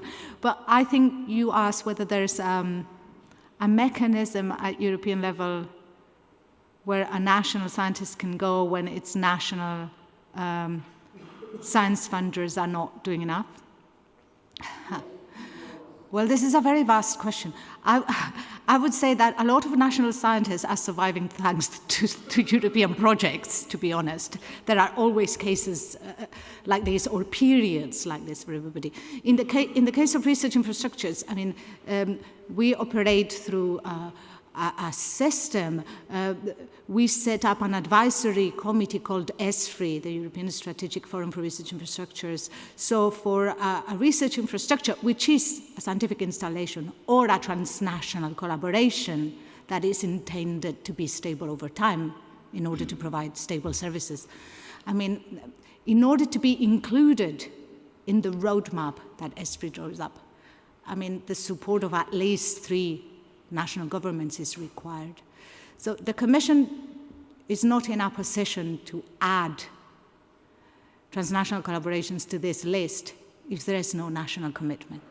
So prior national commitment is seen as the prerequisite for these installations or facilities to be considered by our program. And you can find fault with this, but it is the only way the process would work.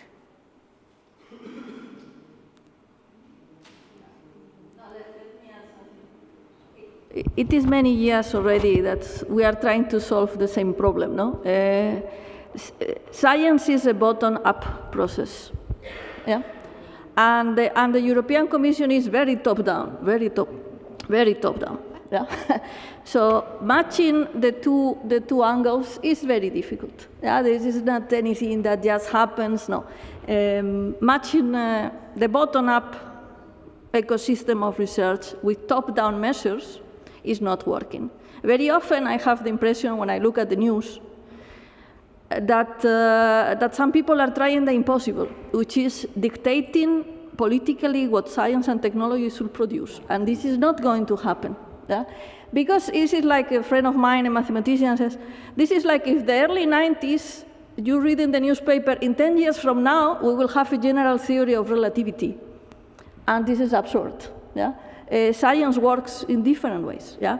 And the challenge of our policy people here, and it's very hard work, I think, is making sure that those that the EC takes care of bringing in the requirements of the researchers, but do not dictate what they do with that infrastructure that is given to them, or that funding that is given to them.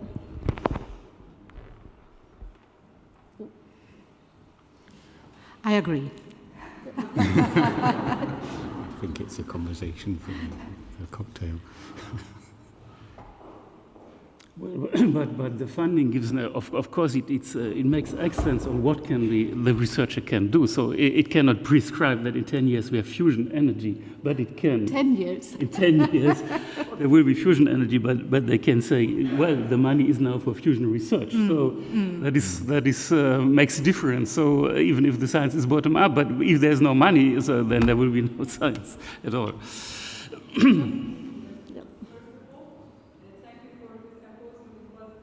Nice for me. I come from Turkey. I'm the Research Council of Turkey, Research Infrastructure National Contact Point. We have a personal problem for Turkey, because we are not in ERIC status. We have a big potential of infrastructures, but as we are not in ERIC status, we couldn't take much projects, or we could not use the whole potential. We try to now to make it, to solve it, but I think it will be a time to solve it. Till that time, do you recommend us, what can we do for going more projects to use our whole potential? Thank you. I'm afraid I am not the expert in my team about the legal intricacies of ERICs and third countries, but Turkey is an associated country. So, I mean, as far as I know, I don't know what's the particular situation with Turkey, but associated countries can be members of ERICs. So, I mean, I don't know what's exactly the problematic in your case. But anyway, there are a lot of countries, even non-European countries, that are observers to ERICs. So I think that the legal issues do not make collaboration impossible. Also because you can also, I mean, ERICs are self-funded. I mean, the national nodes cover their own expenses. So I don't think, I mean, there could be some legal obstacles, but not real impediments to the scientific collaboration. So I would say that's the starting point while you wait for whichever legal issue you have, which I am not well informed of, I mean, is solved. We have Turkey in EGI. And your representative is a member of the executive board, so it's not just me. And you're in the Géant project as well. Yeah. So. But most of new projects, for example, InfraDev, we could not involve them exactly. Some of the projects, because of we are not ERIC. But InfraDev, it really depends on the core topic, right? Yeah. So I suppose you refer to the individual support grants, which of course are just for infrastructures in the roadmap. But all the other InfraDevs, like concept studies, technical reports, I mean, that, I mean, is non-linked, is not linked to the roadmap. So you can compete in those calls. Okay, thank you. Thank you.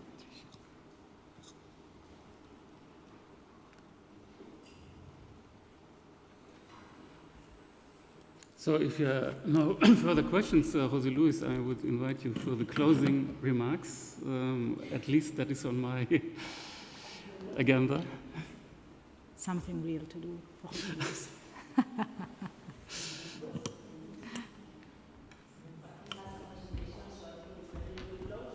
We close the panel. Close the session. We leave the podium and leave. Okay.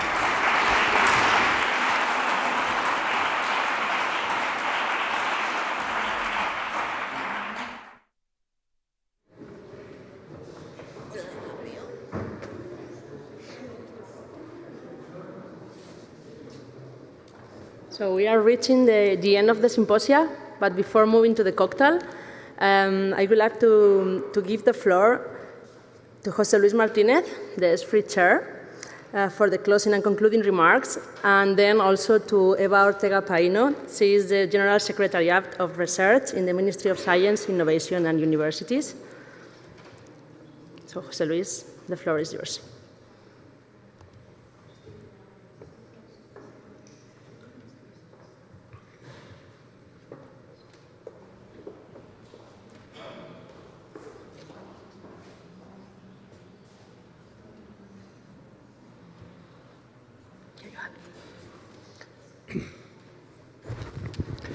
Well, thank you very much.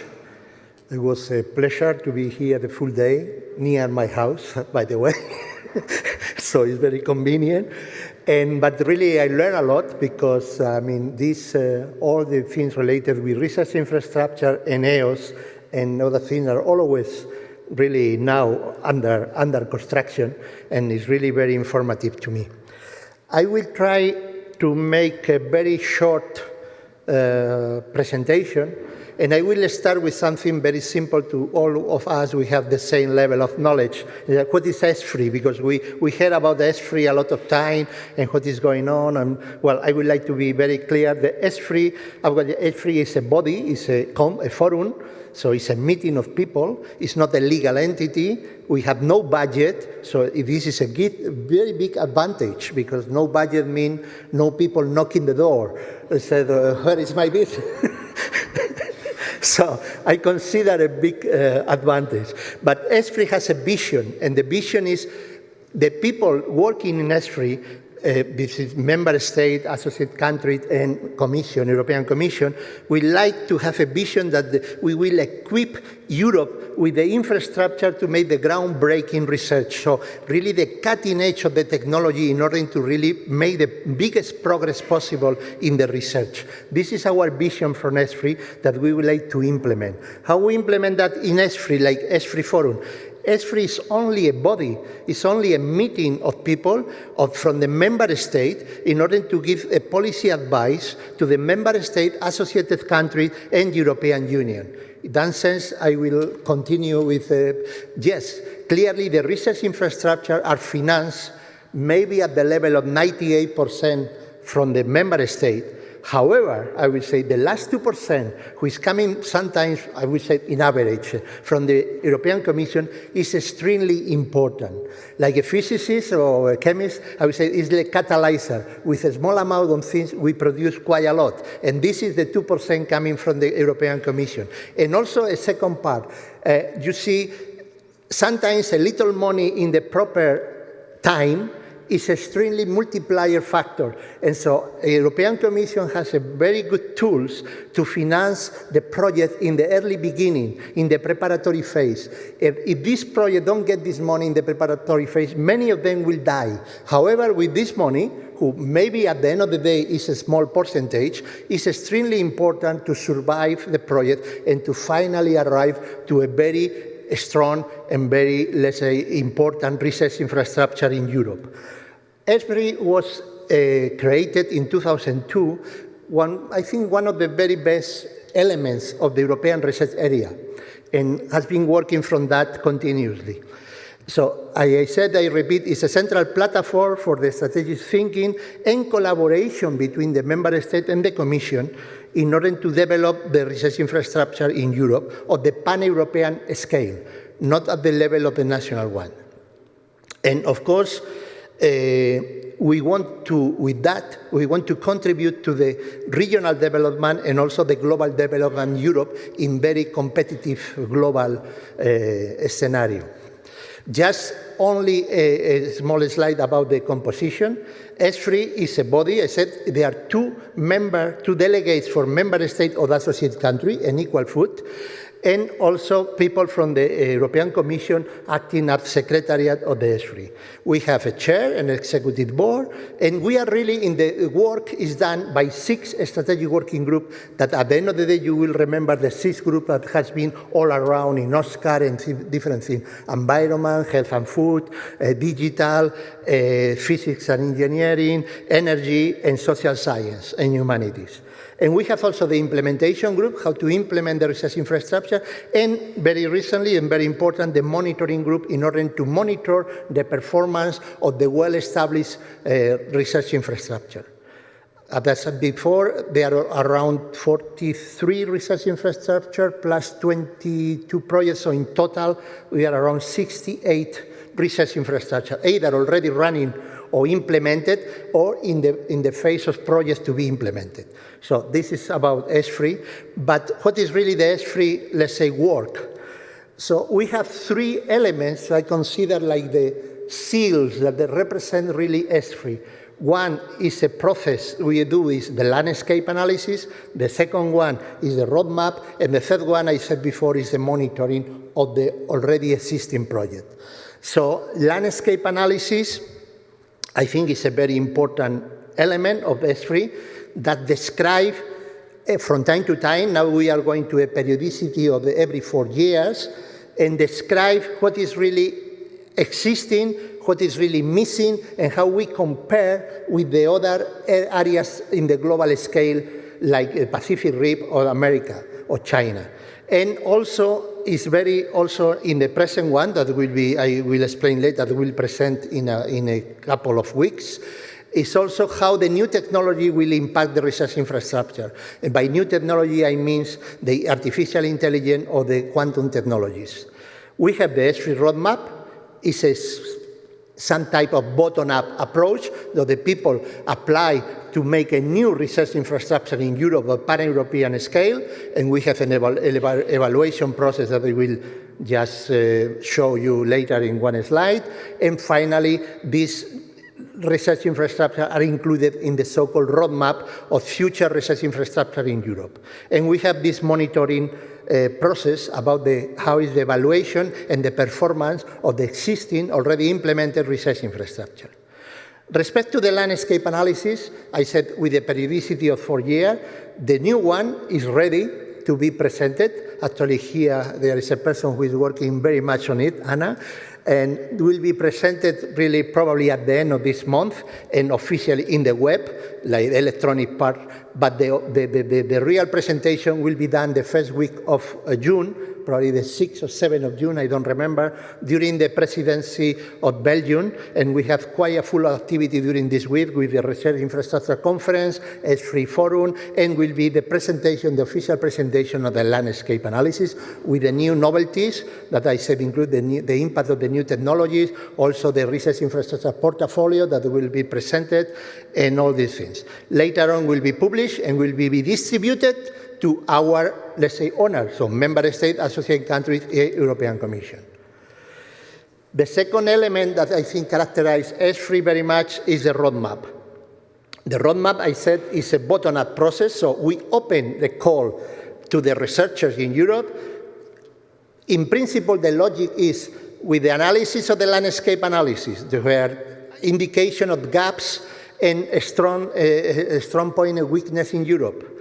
With the monitoring of the present research infrastructure, the people has to look for a hole, a place where something interesting in research infrastructure could be a request. And this process will start probably the 8th of October, will be launching presentation of the project in Brussels, and will be the moment to start presentation of new project for the roadmap 2026. This new project will follow a process of evaluation, which is really described here. We need at least 3 member states to support the candidature for new research infrastructure. We'll follow a process of eligibility with a process of scientific evaluation, a process of the evaluation of the impact, and after that will be, let's say, the proposition of the new roadmap 2026. So that means how many research infrastructure projects from all of the presented one will be included in the new roadmap.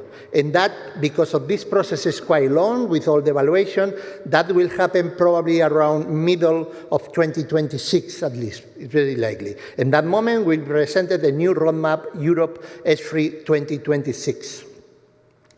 And I said already the monitoring of the research infrastructure is also very important because it has impact for the landscape analysis and also for where are the holes and the possibilities of new research infrastructure. But we have to perform this monitoring process in a continuous way of the existing research infrastructure under the S3 umbrella.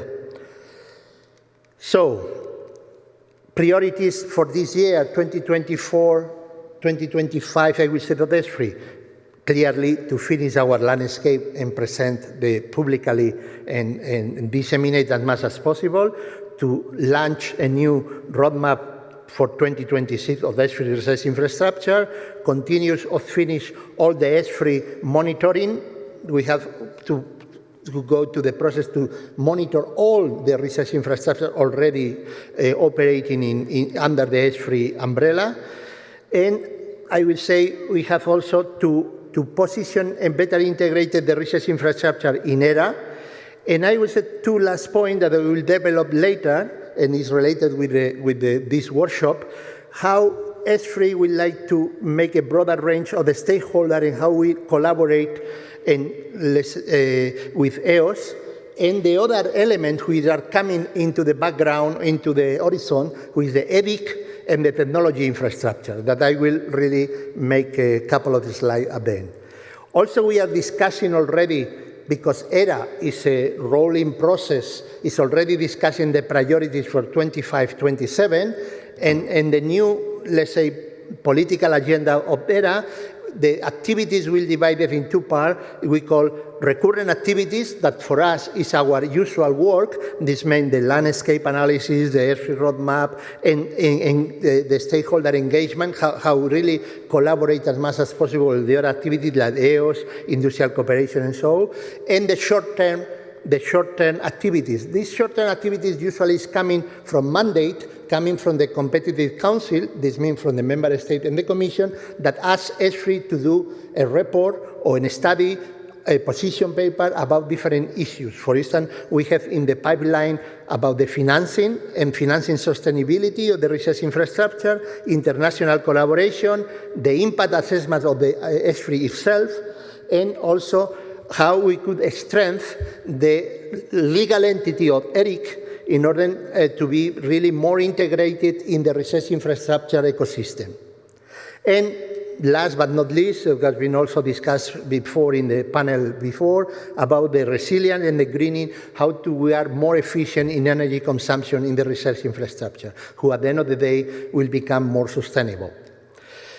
So, respect to EOS, that was one of the discussion of really all the day there. So EOS, I will not repeat the things has been repeated very, very much during the today, but this federation of distributed system, the goal of EOS is to have access to all the data. The data has to be fair, and the idea behind is the data, very good data coming, in our case, from the research infrastructure can be reused, not only for the people who really in the beginning start to get the experiment, or there are other type of data is coming from general surveys of temperature, salinity, and things like that, all the data together in this database, to use as much as possible this data in order to get the maximum possible output with the same data and not repeat them again. So the nodes will provide entry point for the user to access to the full EOS Federation.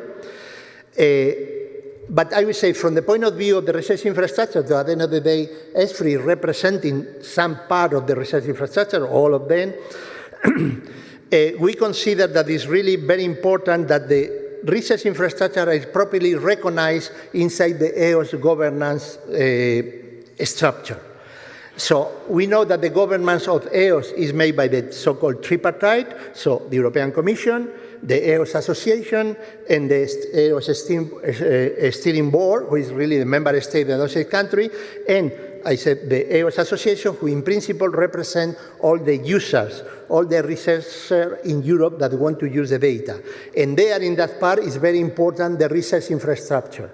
And let's say from the point of view of ESFRI, it's very important that the research infrastructure are properly taken into account in the government decision of the EOS Association.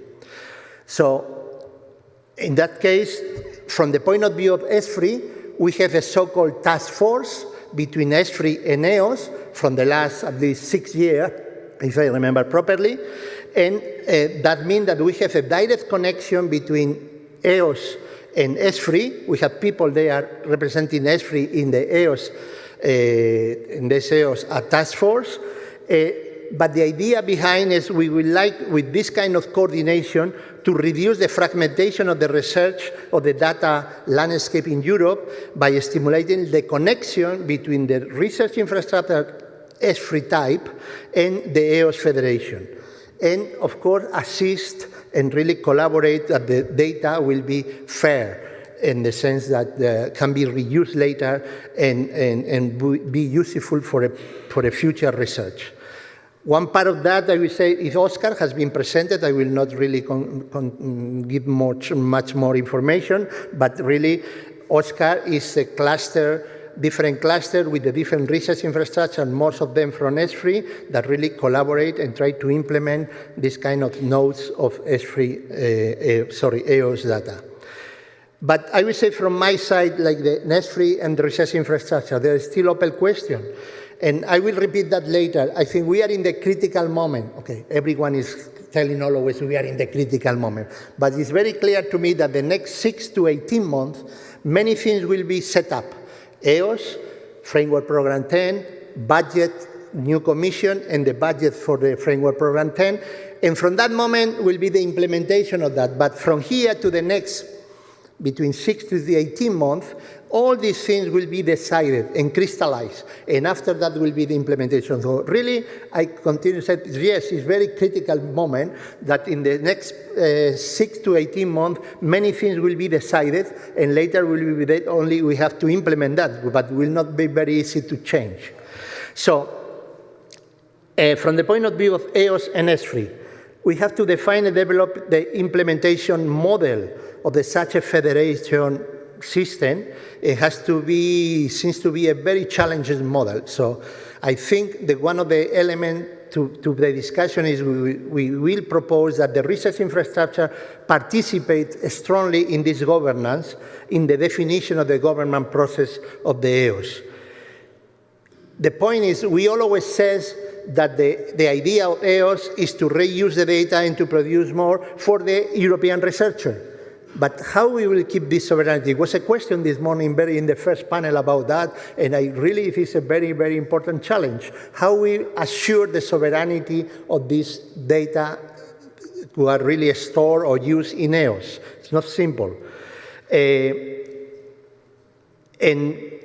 how finally, here I repeat again, how the research infrastructure will be recognized, because for one side there are users, and because to the European EOS Association who represent the user. But from the other side are also provider of the data, one of the really more significant provider of data. So how this will be integrated and how the research infrastructure will be integrated in the governance of EOS is to be discussed. And finally, also about the financial resources, because if we want that the research infrastructure, ERIC or Euroforum research infrastructure, collaborate and have implementation of the EOS, will be necessary to have people devoted to that and probably budget related with that. And that has to be also, is also a message to the member state. The member state has to give the mandate to the research infrastructure, who at the end of the day belongs to the member state, that this is important for them. So, but if I have to make a summary of that, to me, all about the research infrastructure in relation with EOS is about recognition and rewarding. Recognition of how they offer data and how this recognition is also asked for the member state, and rewarding in the sense that at the end of the day, that will cost budget, will cost money, and this has to be available. Finally, only a couple of slides about the two new elements which is coming in the horizon, in the galaxy, in the space. It's the EDIC and the technological infrastructure. And I think it's also important because all of them come in at the same time together and will set up a new scenario. The European Digital Infrastructure Consortium, equivalent to the EDIC, has been created by the DG Connect, and this is a legal status that really is a legal instrument available by the Commission to the member state under the umbrella of the so-called Digital Decade Policy Program 2030. So the idea behind is to speed up and simplify the implementation of the multi-country project in order to deliver new digital service. If I may, very, very simple. So the EDIC are really clearly set up to provide new digital service to the member state of the European Union during the lifetime of implementation of the operation of the EDIC, that in principle is until 2030. Probably will be extended after that, but today is under the legal umbrella of the Digital Decade Policy Program 2030, and that's it. So it's set up by the decision of the European Commission, but with a group of member states where private entity could also be part of the EDIC, which is really different from the EDIC, where private entities are not allowed to be members of the consortium. So today, 2 EDIC has been already running, officially created. Is about the digital twins, and the second is about Alliance of Languages Technologies. But there are also another project in the pipeline has been officially requested, who is the European blockchain structure, and there are several under discussion at the different levels, still some of them informal, some of them quite formal, already in the process to make final presentation of the demand to become an EDIC. And one is related with the cybersecurity, the other is mobility and logistics, the other is related with the genome, 1 million genome, and impact about the public administration and digital or agri-food. Technology infrastructure, this is the other animal finally in the landscape. This part of the DG Research, but another branch of DG Research. I will come to that later. So the idea is that if we want to be sovereign and we have the reindustrialization of Europe, sometimes, many times, there are many barriers to industrial transformation in the European Union due to the insufficient investment in infrastructure for new technology. And there where the idea of create the technology infrastructure is coming. So in principle, there are facilities, equipment, capabilities, support service to develop, test, and add scale new technologies, and can be sector-specific or technology-focused. So let's say it will be only to support the full sector, for instance, aeronautic, or just to develop one technology, for instance, new type of electrolyzer in order to generate hydrogen from water, which today is very inefficient, so new technology to develop this kind of electrolyzer that is become more efficient. This technology infrastructure, I said, could be also public, semi-public, or private. It is under definition. And there maybe will be operated like non-profit organization, a technology research organization, technology university, can also be big industries, private entity who will run the technology infrastructure. With the papers already in discussion today. This is not yet fixed. It's under discussion, but all these things are under discussion. So I will say, to finish, we need to clarify very clear the definition of the EDIC, of the technology infrastructure, and the EDIC, because if we don't define very clearly, if we don't see the difference, the boundaries, or the interfaces, or the overlap, will be a very big problems. And this problem will come from the point of view that either we over-dilute the research infrastructure, because let's say the research infrastructure will start to have, let's say, a start-up in the sense, the technology part I will disconnect from the digital part I will disconnect from the research infrastructure in order to create this new entity. So at the end of the day, we over-dilute, but also we can have the risk to set up a very strained competition between research infrastructure, ERIC, technology infrastructure. Maybe for 5 years I will become technology infrastructure or ERIC because it's very convenient, and later I will come back to be an ERIC. So we have to clarify because we don't have very clear definition, very clear boundaries, and very clear interfaces, and we avoid overlaps or strong overlaps. Will be very, very difficult to, let's say, coexist.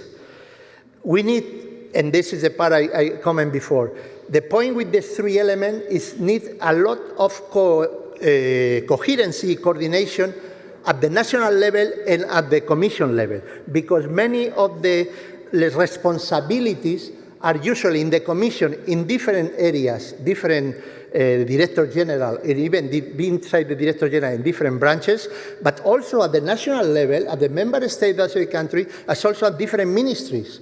And it's very, sometimes we have to have a coordination body quite strong, otherwise will be quiet noise in the process. It's not very clear what is the lifetime of this new element, because for the ERIC it's very clear, usually between 30 to 50 years, because it's the lifetime of the research infrastructure.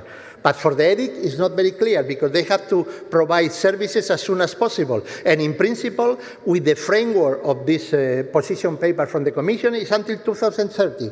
Later on, we will see. And for the technology infrastructure, it's under discussion. We don't know.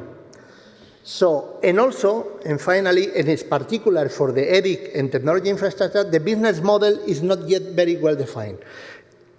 Will be paid by users, will be other method of financing, could be also a market distortion in the particular case of the technology infrastructure, I would say, in the ERIC also.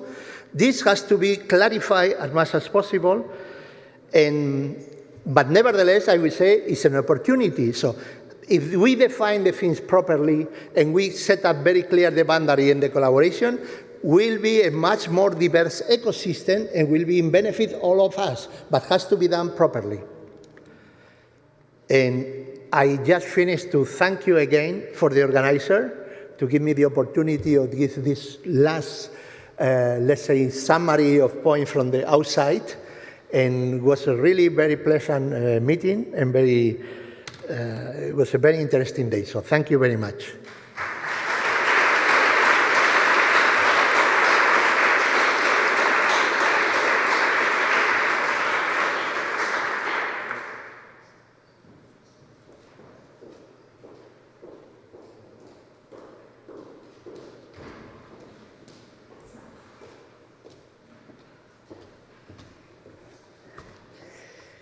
Good afternoon, ladies and gentlemen, dear Director of the Instituto de Salud, Carlos III, dear friends, colleagues. It is a pleasure for me to be here today to close this symposium of research infrastructures organized by Reach Europe project and hosted by the Institute of Health, Carlos III. First of all, I would like to especially thank the Institute, ISTI for us, for its willingness to host this event. I would also like to highlight the commendable work carried out by the Institute as a driving agent of excellent science in the field of health. An institute to which, in our country, we all turn our gaze during the COVID-19 pandemic, and an institute that knew how to respond to the high expectations that society placed on it, and that continues to respond to this day to them. Thank you very much for your continued work and for organizing this event. An event in which we must highlight the high participation of the scientific community, because there have been more than 100 attendees coming from 20 different countries. We had attendees coming from different institutions, such as the Reach Europe project, from the European Commission, and I would like especially to thank you, Patricia Postigo, for your relevant contribution, from ESFRI, from research funding ministries and agencies, and from European research infrastructures. And I would like also to highlight the presence of my former director, because I was part of one of the research infrastructures, BBMRI Eric, as a node director for this country. Hello, Jens, it's lovely to see you here. Thank you for coming to my country, to our country. And your presence is really significant for us as well. Thanks to all the RIE community for participating in this symposium. In this brief closing, because I think it's late now, and I'm sure that you want to go to the reception, I would like simply to lay the comment on some of the conclusions and ideas that have emerged in the different sessions that have taken place today. The first session has contributed to understand how research infrastructures and IOSC are complementary and can work together for a better development of the open science. It has shown the added value of IOSC not only for research infrastructures, but also for researchers and for data producers. Moreover, in this session, we were given more details about the evolution of IOSC and the main challenges to have a fully operational IOSC. The second session has provided an overview on relevant research infrastructure projects for the implementations to open science. The speakers have been able to explain the role of their projects as a part of the European open science policy, the main challenge they face in implementing open science practices, and the main outputs their projects will provide to the European open science policy. Finally, the third session has shown the potential of the research infrastructures in making the European research area a reality. In addition, it has provided an overview on relevant research infrastructure projects in the implementation of the European research area. The speakers have shown the main challenges in their fields and how their projects' results will make a big difference. To conclude, I would like to express my sincere gratitude to all the speakers, participants, and organizers for the invaluable contributions to this symposium on the European research infrastructures.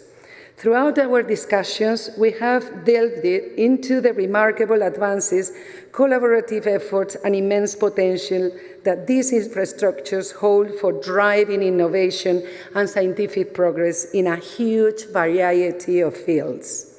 As we conclude this gathering, let us carry forward the spirit of collaboration, commitment to excellence, and the shared vision for a more connected and impactful research landscape in Europe and beyond.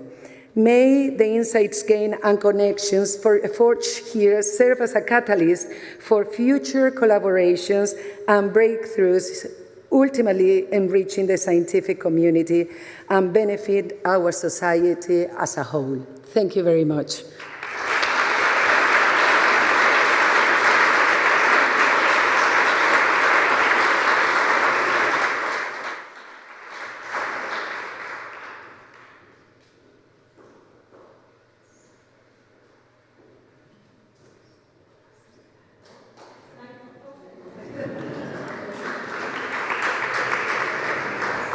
Yes, now we can move to the cocktail. We have until 1 hour cocktail. Thank you for your participation.